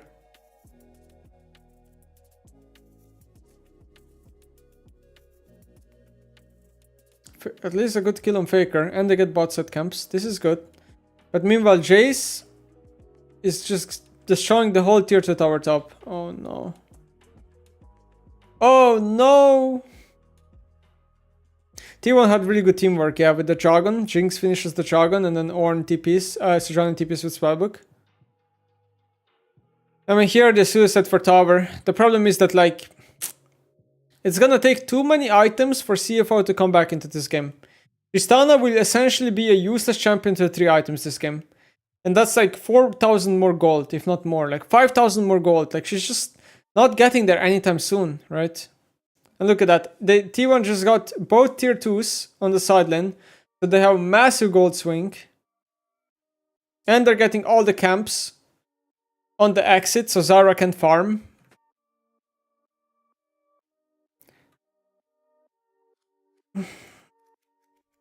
They're so behind at this point. Like, they're bleeding. I don't think there is a win con. What happens here? Tristana jumps in 1 versus 5 and dies. And another fight that is completely lost. T1 gets Atakan as a result. I like Faker's build. Look at that, Rabadon second. It's what I talked about on my previous VOD review of FlyQuest. Okay, they're sieging this midland tower. Engage. This is okay. Maybe the Tahm pick isn't too bad. Like, now that I look at the fights, like, he at least completely negates Ornn. Like, Ornn has no value this game because anyone that he ults, Tahm just eats. That is what I see. Like, but then again, like, T1 could have picked, like, for example, Trash and achieved the same thing, right, or something like that. Melia maybe would also be able to kind of save you, but... Or Janna, for example. Janna would maybe be able to save you as well. But I kind of see that point of Tankage. At least you make Ornn useless champion. So you make the game basically 4 versus 4. Tankage is useless, Ornn is useless. Okay, they found a pick in jungle. Yeah, you just can play from behind. Xayah and Tristana make a gold resource intensive champions. Same for Zyra. Ornn doesn't have levels, so he can't give items to anybody. You're just getting rolled over. GG. I mean, overall, this series was a bit confusing to me, because the first 2 games were kind of close, right? And then game 3 and 4 were kind of stomps. And then game 5 looked close for some time, until T1 just found like a way to just... I mean, honestly, I don't even know if T1 really found a way to win. I felt like CFO just kind of run it down 2 times, and then they were too behind to come back because of team comp. It's kind of like my feeling on this game.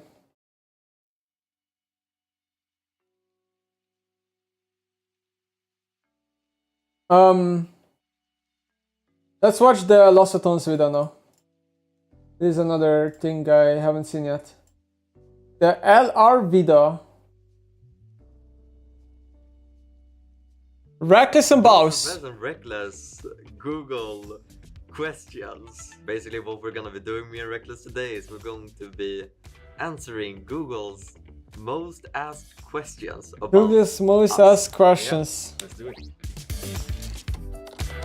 Alright. Reckless holds the iPad and I'll answer the questions. The Bows FFS height. Ooh. Ooh. Yo, can we cut this? This is not sure about my height. It's kind of similar to me. Passport, but It's of course around because 170. I took this passport many years ago, I so think. I'm pretty sure I've grown since then. On my passport it says 174 centimeters. 174, that's actually what I had. Exactly the same. But for sure, I'm taller than that.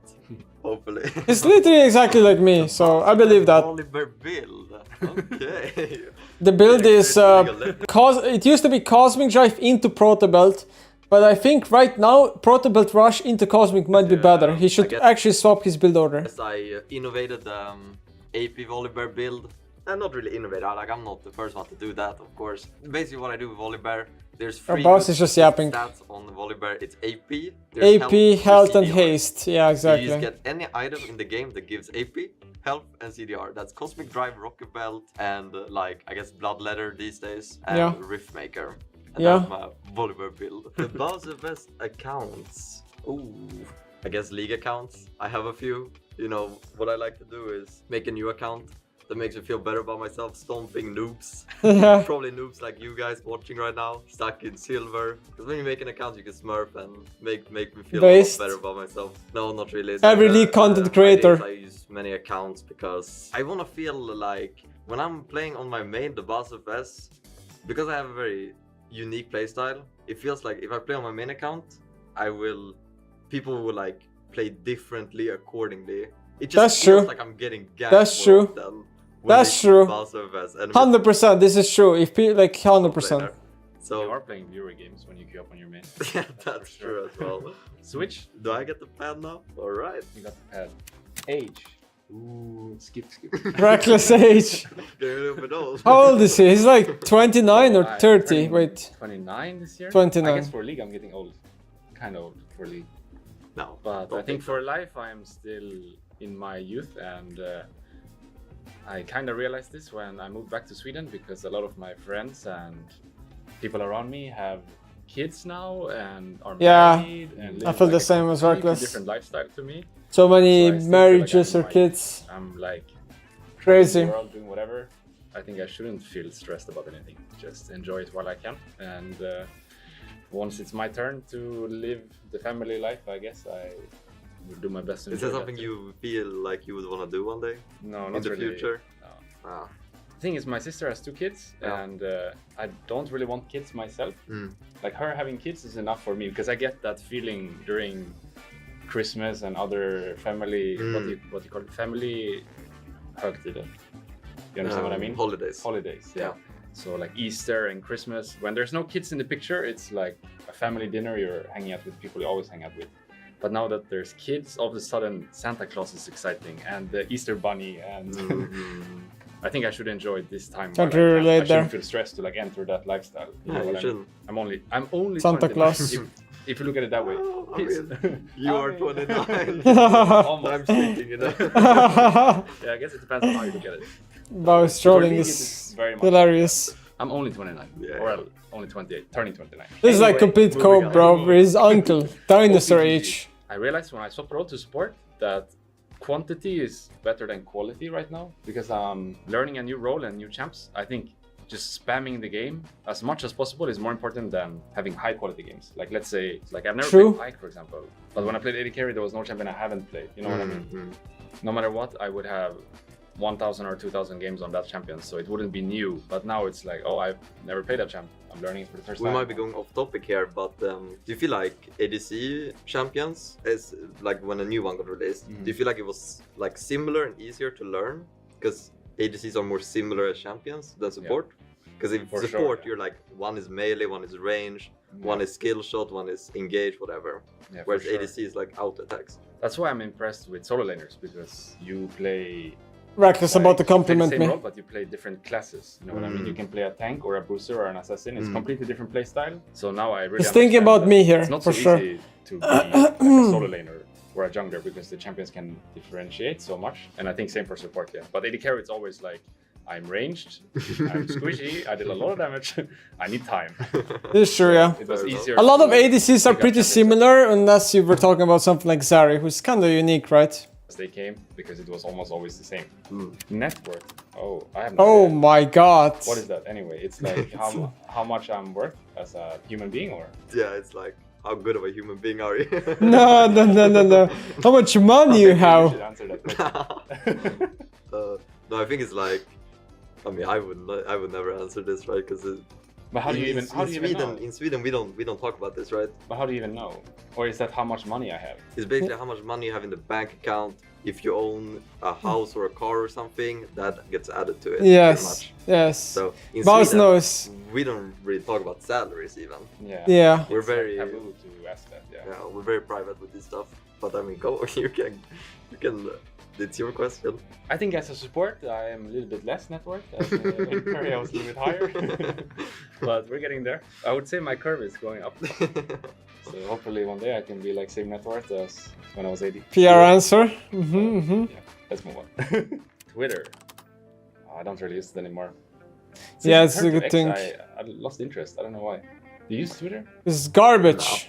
Or well, I guess you call it X these days. But back when it was Twitter, I found it like a little bit interesting. I was kind of staying away from it, or social media in general. I never really liked. But back when it was Twitter, Elon I Musk felt like ruined had it. some kind Garbage. of interest to it. Like, it was interesting to hear about the Twitter drama and whatever. But now when it's X, I feel like it's just ads. It's like what Facebook turned into.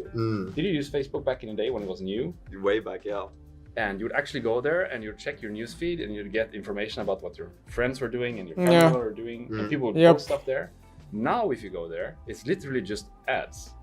Or I think they don't call it shorts. They call it like Reels, or Reels, yeah, right? maybe I don't know. Do you use any social media? Instagram a little bit. But it's just because I feel like my for you page becomes like what I'm watching. Okay. And I really enjoy watching CS. So my entire For You page is CS, it's football, and a little bit of music. Okay. I enjoy watching like... I never use any like that's For playing You at a cool page event on and it's, like, Instagram. super hype. When I use Ever. like, the actual part of Instagram where you follow your friends and stuff, no. No. It's I can just, like, literally For You open it page right is now cool and it's to just get, girls, like, I'm the same telling you, and I over. literally I'm never really use interested in following Instagram football. because it's just I feel brain like rot. it's an easy way to keep up because the more I Right. look at football, the more... Actually, no, it's some lost and retones. then I keep up with everything. And Velia, and Baus. Not. Wait, never mind. I Faker, use like Weepa. Twitter. Wait, it's a lot of leak That, stuff like, used to actually. be better, I think. I take it back. Like I don't know what happened to Twitter. I saw like I thought it's just the girls. other day. Like I don't went think on you do. Twitter. Like I don't want to see that, right? I go on Twitter and like I see the most absurd stuff ever.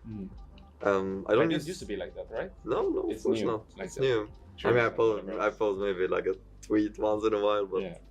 it's not anything clever.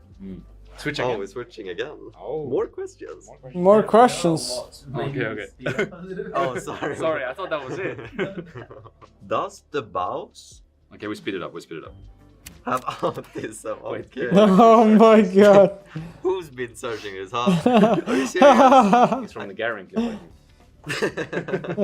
From the Garen clip. Yes, yes. I do not have autism, what I know of. I haven't really tested myself for anything, right? But I haven't really shown any signs of autism. How autistic do you consider yourself? Justice! But I haven't really shown any signs from what I know. So, but if you guys think maybe I should, Bounce and clap. look it up, you know. Does the boss of West Dad work at Riot? No. This is a little joke that started happening. I don't know if you even know this No, or. I've never heard this. So basically what happened is I die a lot, right? Yeah. And then people saw it. I started getting banned for feeding. Mm-hmm. How I saw it is that Riot changed the penalty system. Mm. So it was easier to get banned for feeding.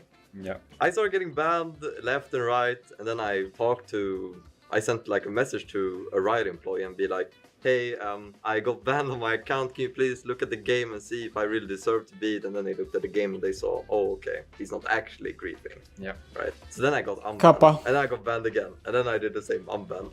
So this became a joke that I have my dad working at Riot who keeps unbanning me every time I get banned, I guess. But nowadays you don't get banned anymore, do you? I do not. Maybe I've improved or... Does the boss of us have Instagram? No, I do not. No Instagram here. Why I not? have X and Twitter, the X and Twitch and YouTube.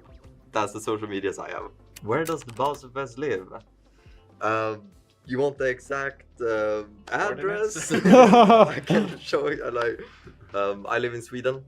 More specifically, I guess Stockholm. And that's all you're gonna get from me. What does the boss cool. of us mean? I came up with this name season 2 when I started playing League. Did you have a name before, actually? Actually, he told the played story World of once, but I don't Warcraft. remember it. And I named myself like Giant Gnome or something. It was like a Giant game gnome. thing. So that was the OG name, like your very first one. I guess so, yeah. Giant gnome. And then I came to League and I was like 12 years old or something. So I was like, when I'm in game, I want people to like respect me. I want it to be like, damn, this guy. And I want like the Baus FFS. And FFS means for fuck's sake. Yeah. Yeah. So I was like, this is cool. But to be fair, it was cool back then. Because I don't know if you remember, but like back in the day, Actually worked out well. Yeah. People would have like their name and then like WTF or Yep. Yeah. XX, Yep. cool guy, and then their name. Something like that, right? Yeah. So this was actually the meta back then. How does the Baus FFS win? League of Legends games. I guess people see my KDA and they're like, okay. He destroys how the does this guy Nexus. win? He's 0-10. And how do I win? I mean, I usually just hit the Nexus, and that's usually how you win League of Legends games. Long story short, I make enemy tilted by chasing me around the map, and then my team wins the game for me because everybody's chasing me. Moving on. Moving on. These are your questions now. Yeah, I think we're swapping. Why Reckless? Oh, join T1. Well, I always wanted to play in Korea. That one was like on my bingo card, so to speak. Yeah.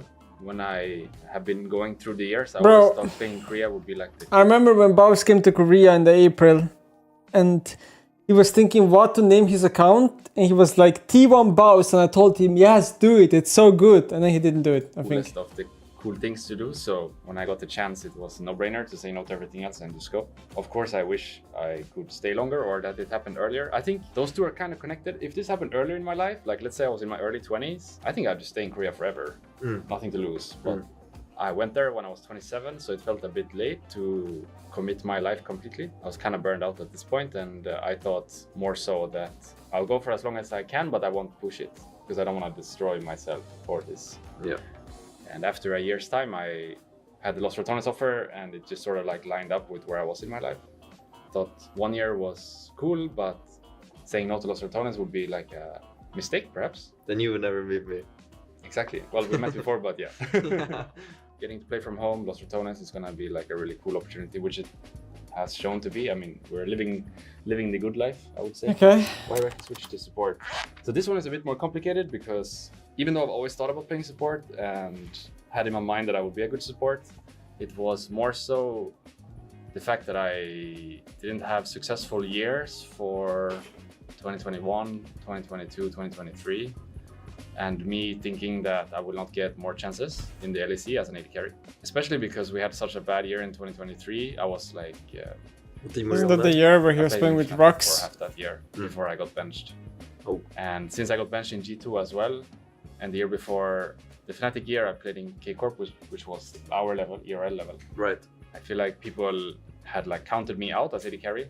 They didn't believe that I had it anymore. And regardless if that's true or not, once you get like that stamp on you that you're not good enough, it's hard to remove that. Yeah, no matter how good I am, how much I grind the game, because people have this idea in their mind that I'm not good anymore, it will be like almost impossible for me to prove them wrong. So I thought, since I always wanted to swap to support, maybe now is the correct time. Instead of like battling against this narrative for forever and ever, I just say, fuck the narrative, I'm gonna go support and try it out. Damn, Are you bro. happy with this decision?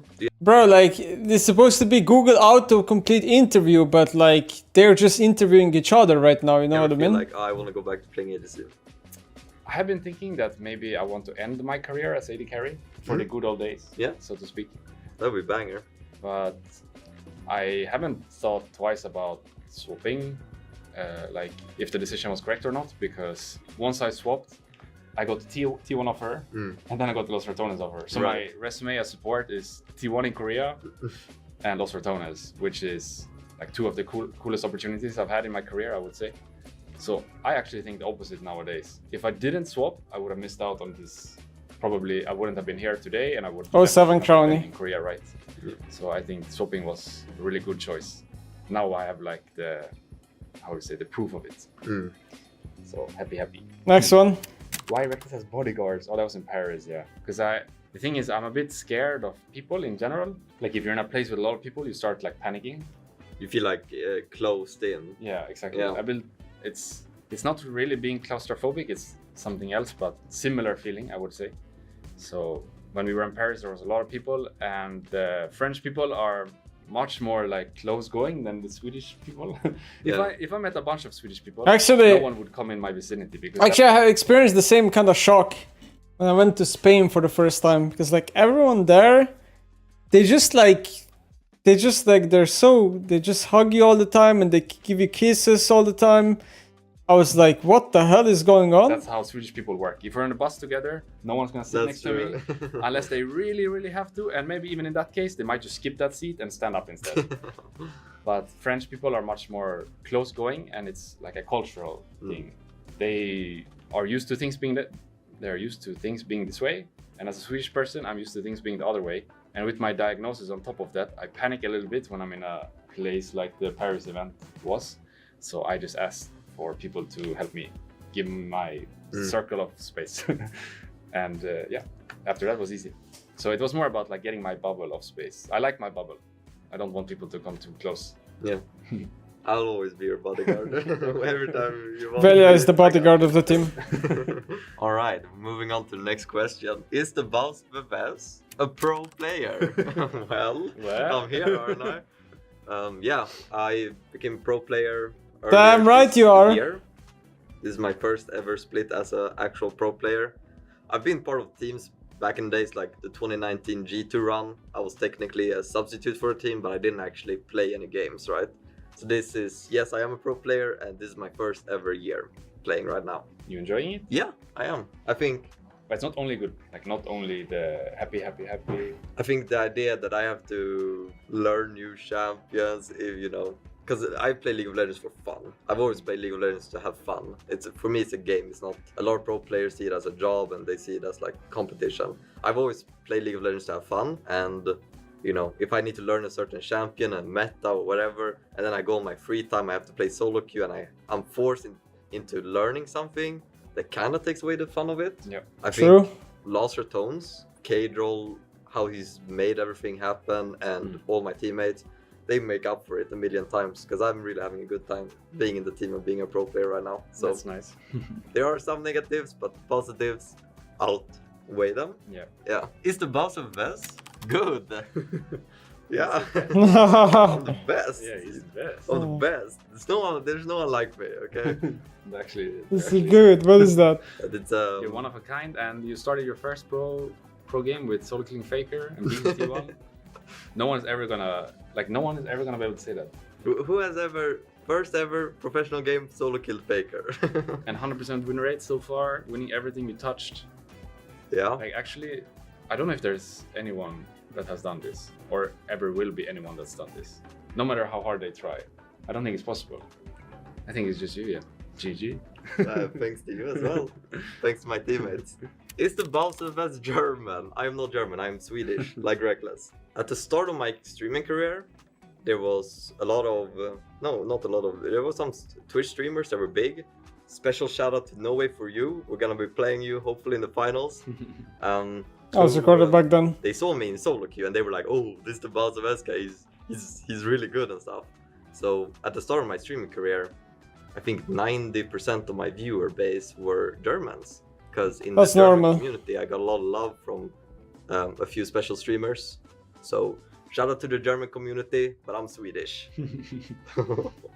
Final one. Last question. Us, Reckless, speak Korean. Chogum Hangul. Is that a little bit? Yeah, a little bit Korean. I practiced almost every day when I was living there because I wasn't sure yet if I was gonna move back or if I was gonna stay forever. But either way, I thought it would be like the minimum for me if I moved to another part of the world to try to learn their culture and language. I did the same. You don't need to. Back with K-Corp. Korea speaks decent amount of English. Responsibility as a the translators are good there. To understand people, how they behave and how they're talking and everything. I think it's like a part of the job, so to speak. For me, it was a no-brainer when I went to Korea to actually learn the language. Does Reckless get a world skin? No, I don't. I don't think I would want one anyway, because it's weird for me to say that I want worlds and have it like forever in a skin. I think I'd rather wait and maybe one day win worlds myself and get a skin that way. That would feel more like... You should take the skin if there was one. That. I don't know if I would feel... I think I'd feel a bit weird if I had a skin, actually. When you didn't play? Yeah. I would take it. But I'm getting a ring, and the ring is like only for me, right? Like no one is ever gonna see that. That's just for me, and that I'm happy for. The ring? It's a ring? Spend a whole year in Korea, and I was with That's them crazy. At Worlds and did whatever I could to help them, right? So getting some kind of token to show that I was there and won it with them is gonna be nice, but I wouldn't want it to be a skin. I think a ring is perfect. If you got a skin, what champion? Probably Senna, I think. Ooh. Because Senna is AD carry and support, so it fits like where I'm at. Played AD carry, now I'm support. Senna plays both roles. I'm probably the best Senna in the world as well. So damn. I think it's you are. hard. Damn. Does Reckless have kids? No, I don't. And I don't want either. But my sister has two, and that's nice. I'm godfather, so it's like kind of my... I mean, it's not my kids, right? But I'm a part of their life. And whenever they see me, they're happy. I think that for me is enough. When they see me, they know my name and they're really happy to see me. And when I left, they always tell my sister like, oh, I look forward to next time I see Martin. Whoa. Then I know I'm doing a good job as the godfather because they look forward to see me and they enjoy their time with me. But that's the best. You get bitter in like happy moments, but you don't have to change like skip diaper. everything. Does Reckless get a ring? Well, I just answered that. I will get a ring, yes. Does Reckless have a wife? No, I don't. Well, unless... Or? What the fuck? What the fuck? Where did that? What was that? Thank you so much for the. I didn't expect that. Thank you for googling about us. It was a pleasure to answer these, and we'll see you in the next video. Yeah.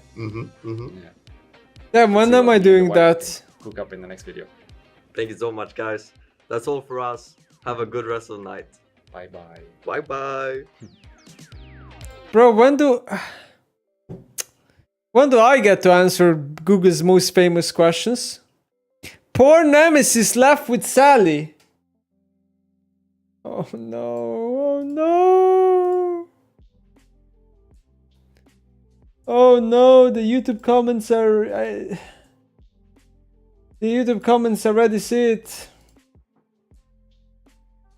I want to do a Googled, most Googled questions with Cajal, and then it's going to be like, for Cajal, it would be like, why did Cajal cancel it?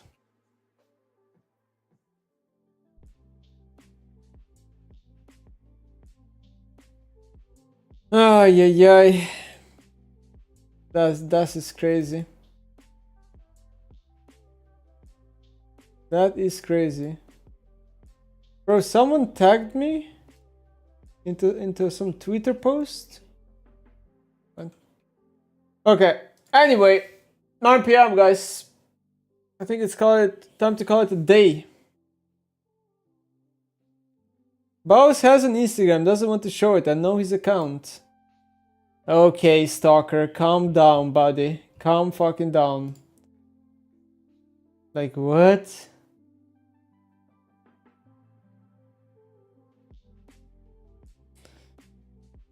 This guy. Anyway, guys. It's 9 p.m. MSI is about to start. This is my cue to leave. I would say today, I'm personally not too happy. I feel very off when I play. I don't know why. I feel very off when I play. And my left hand just doesn't feel normal. I don't know why. Like the grip of my left hand, it's weak. When I'm squeezing the shot ball, it's weaker than my right hand by a lot. I don't know why. That's whatever. Hopefully it's gonna be healed. I did not today. I mean, some games were good, but overall, I think I had more bad games than good games today. So not the best. Tomorrow is Saturday. I will probably be live tomorrow again. But yeah, might review some MSI games again. Hopefully it doesn't go to 5 games, because reviewing 5 games is just a nightmare for me. You have any tips for Nidalee? I've been trying to pick her up, but it's been a rough start. Yeah, watch like Koreans play Nidalee, and then you're gonna like see a lot what they do. A lot of POV Korean streams, like Canyon and stuff. Yeah. Alright everyone. I will see you tomorrow. Have a good night. Thanks for watching everyone. Bye bye. Thanks for watching. Gonna try to be better mood tomorrow. Bye.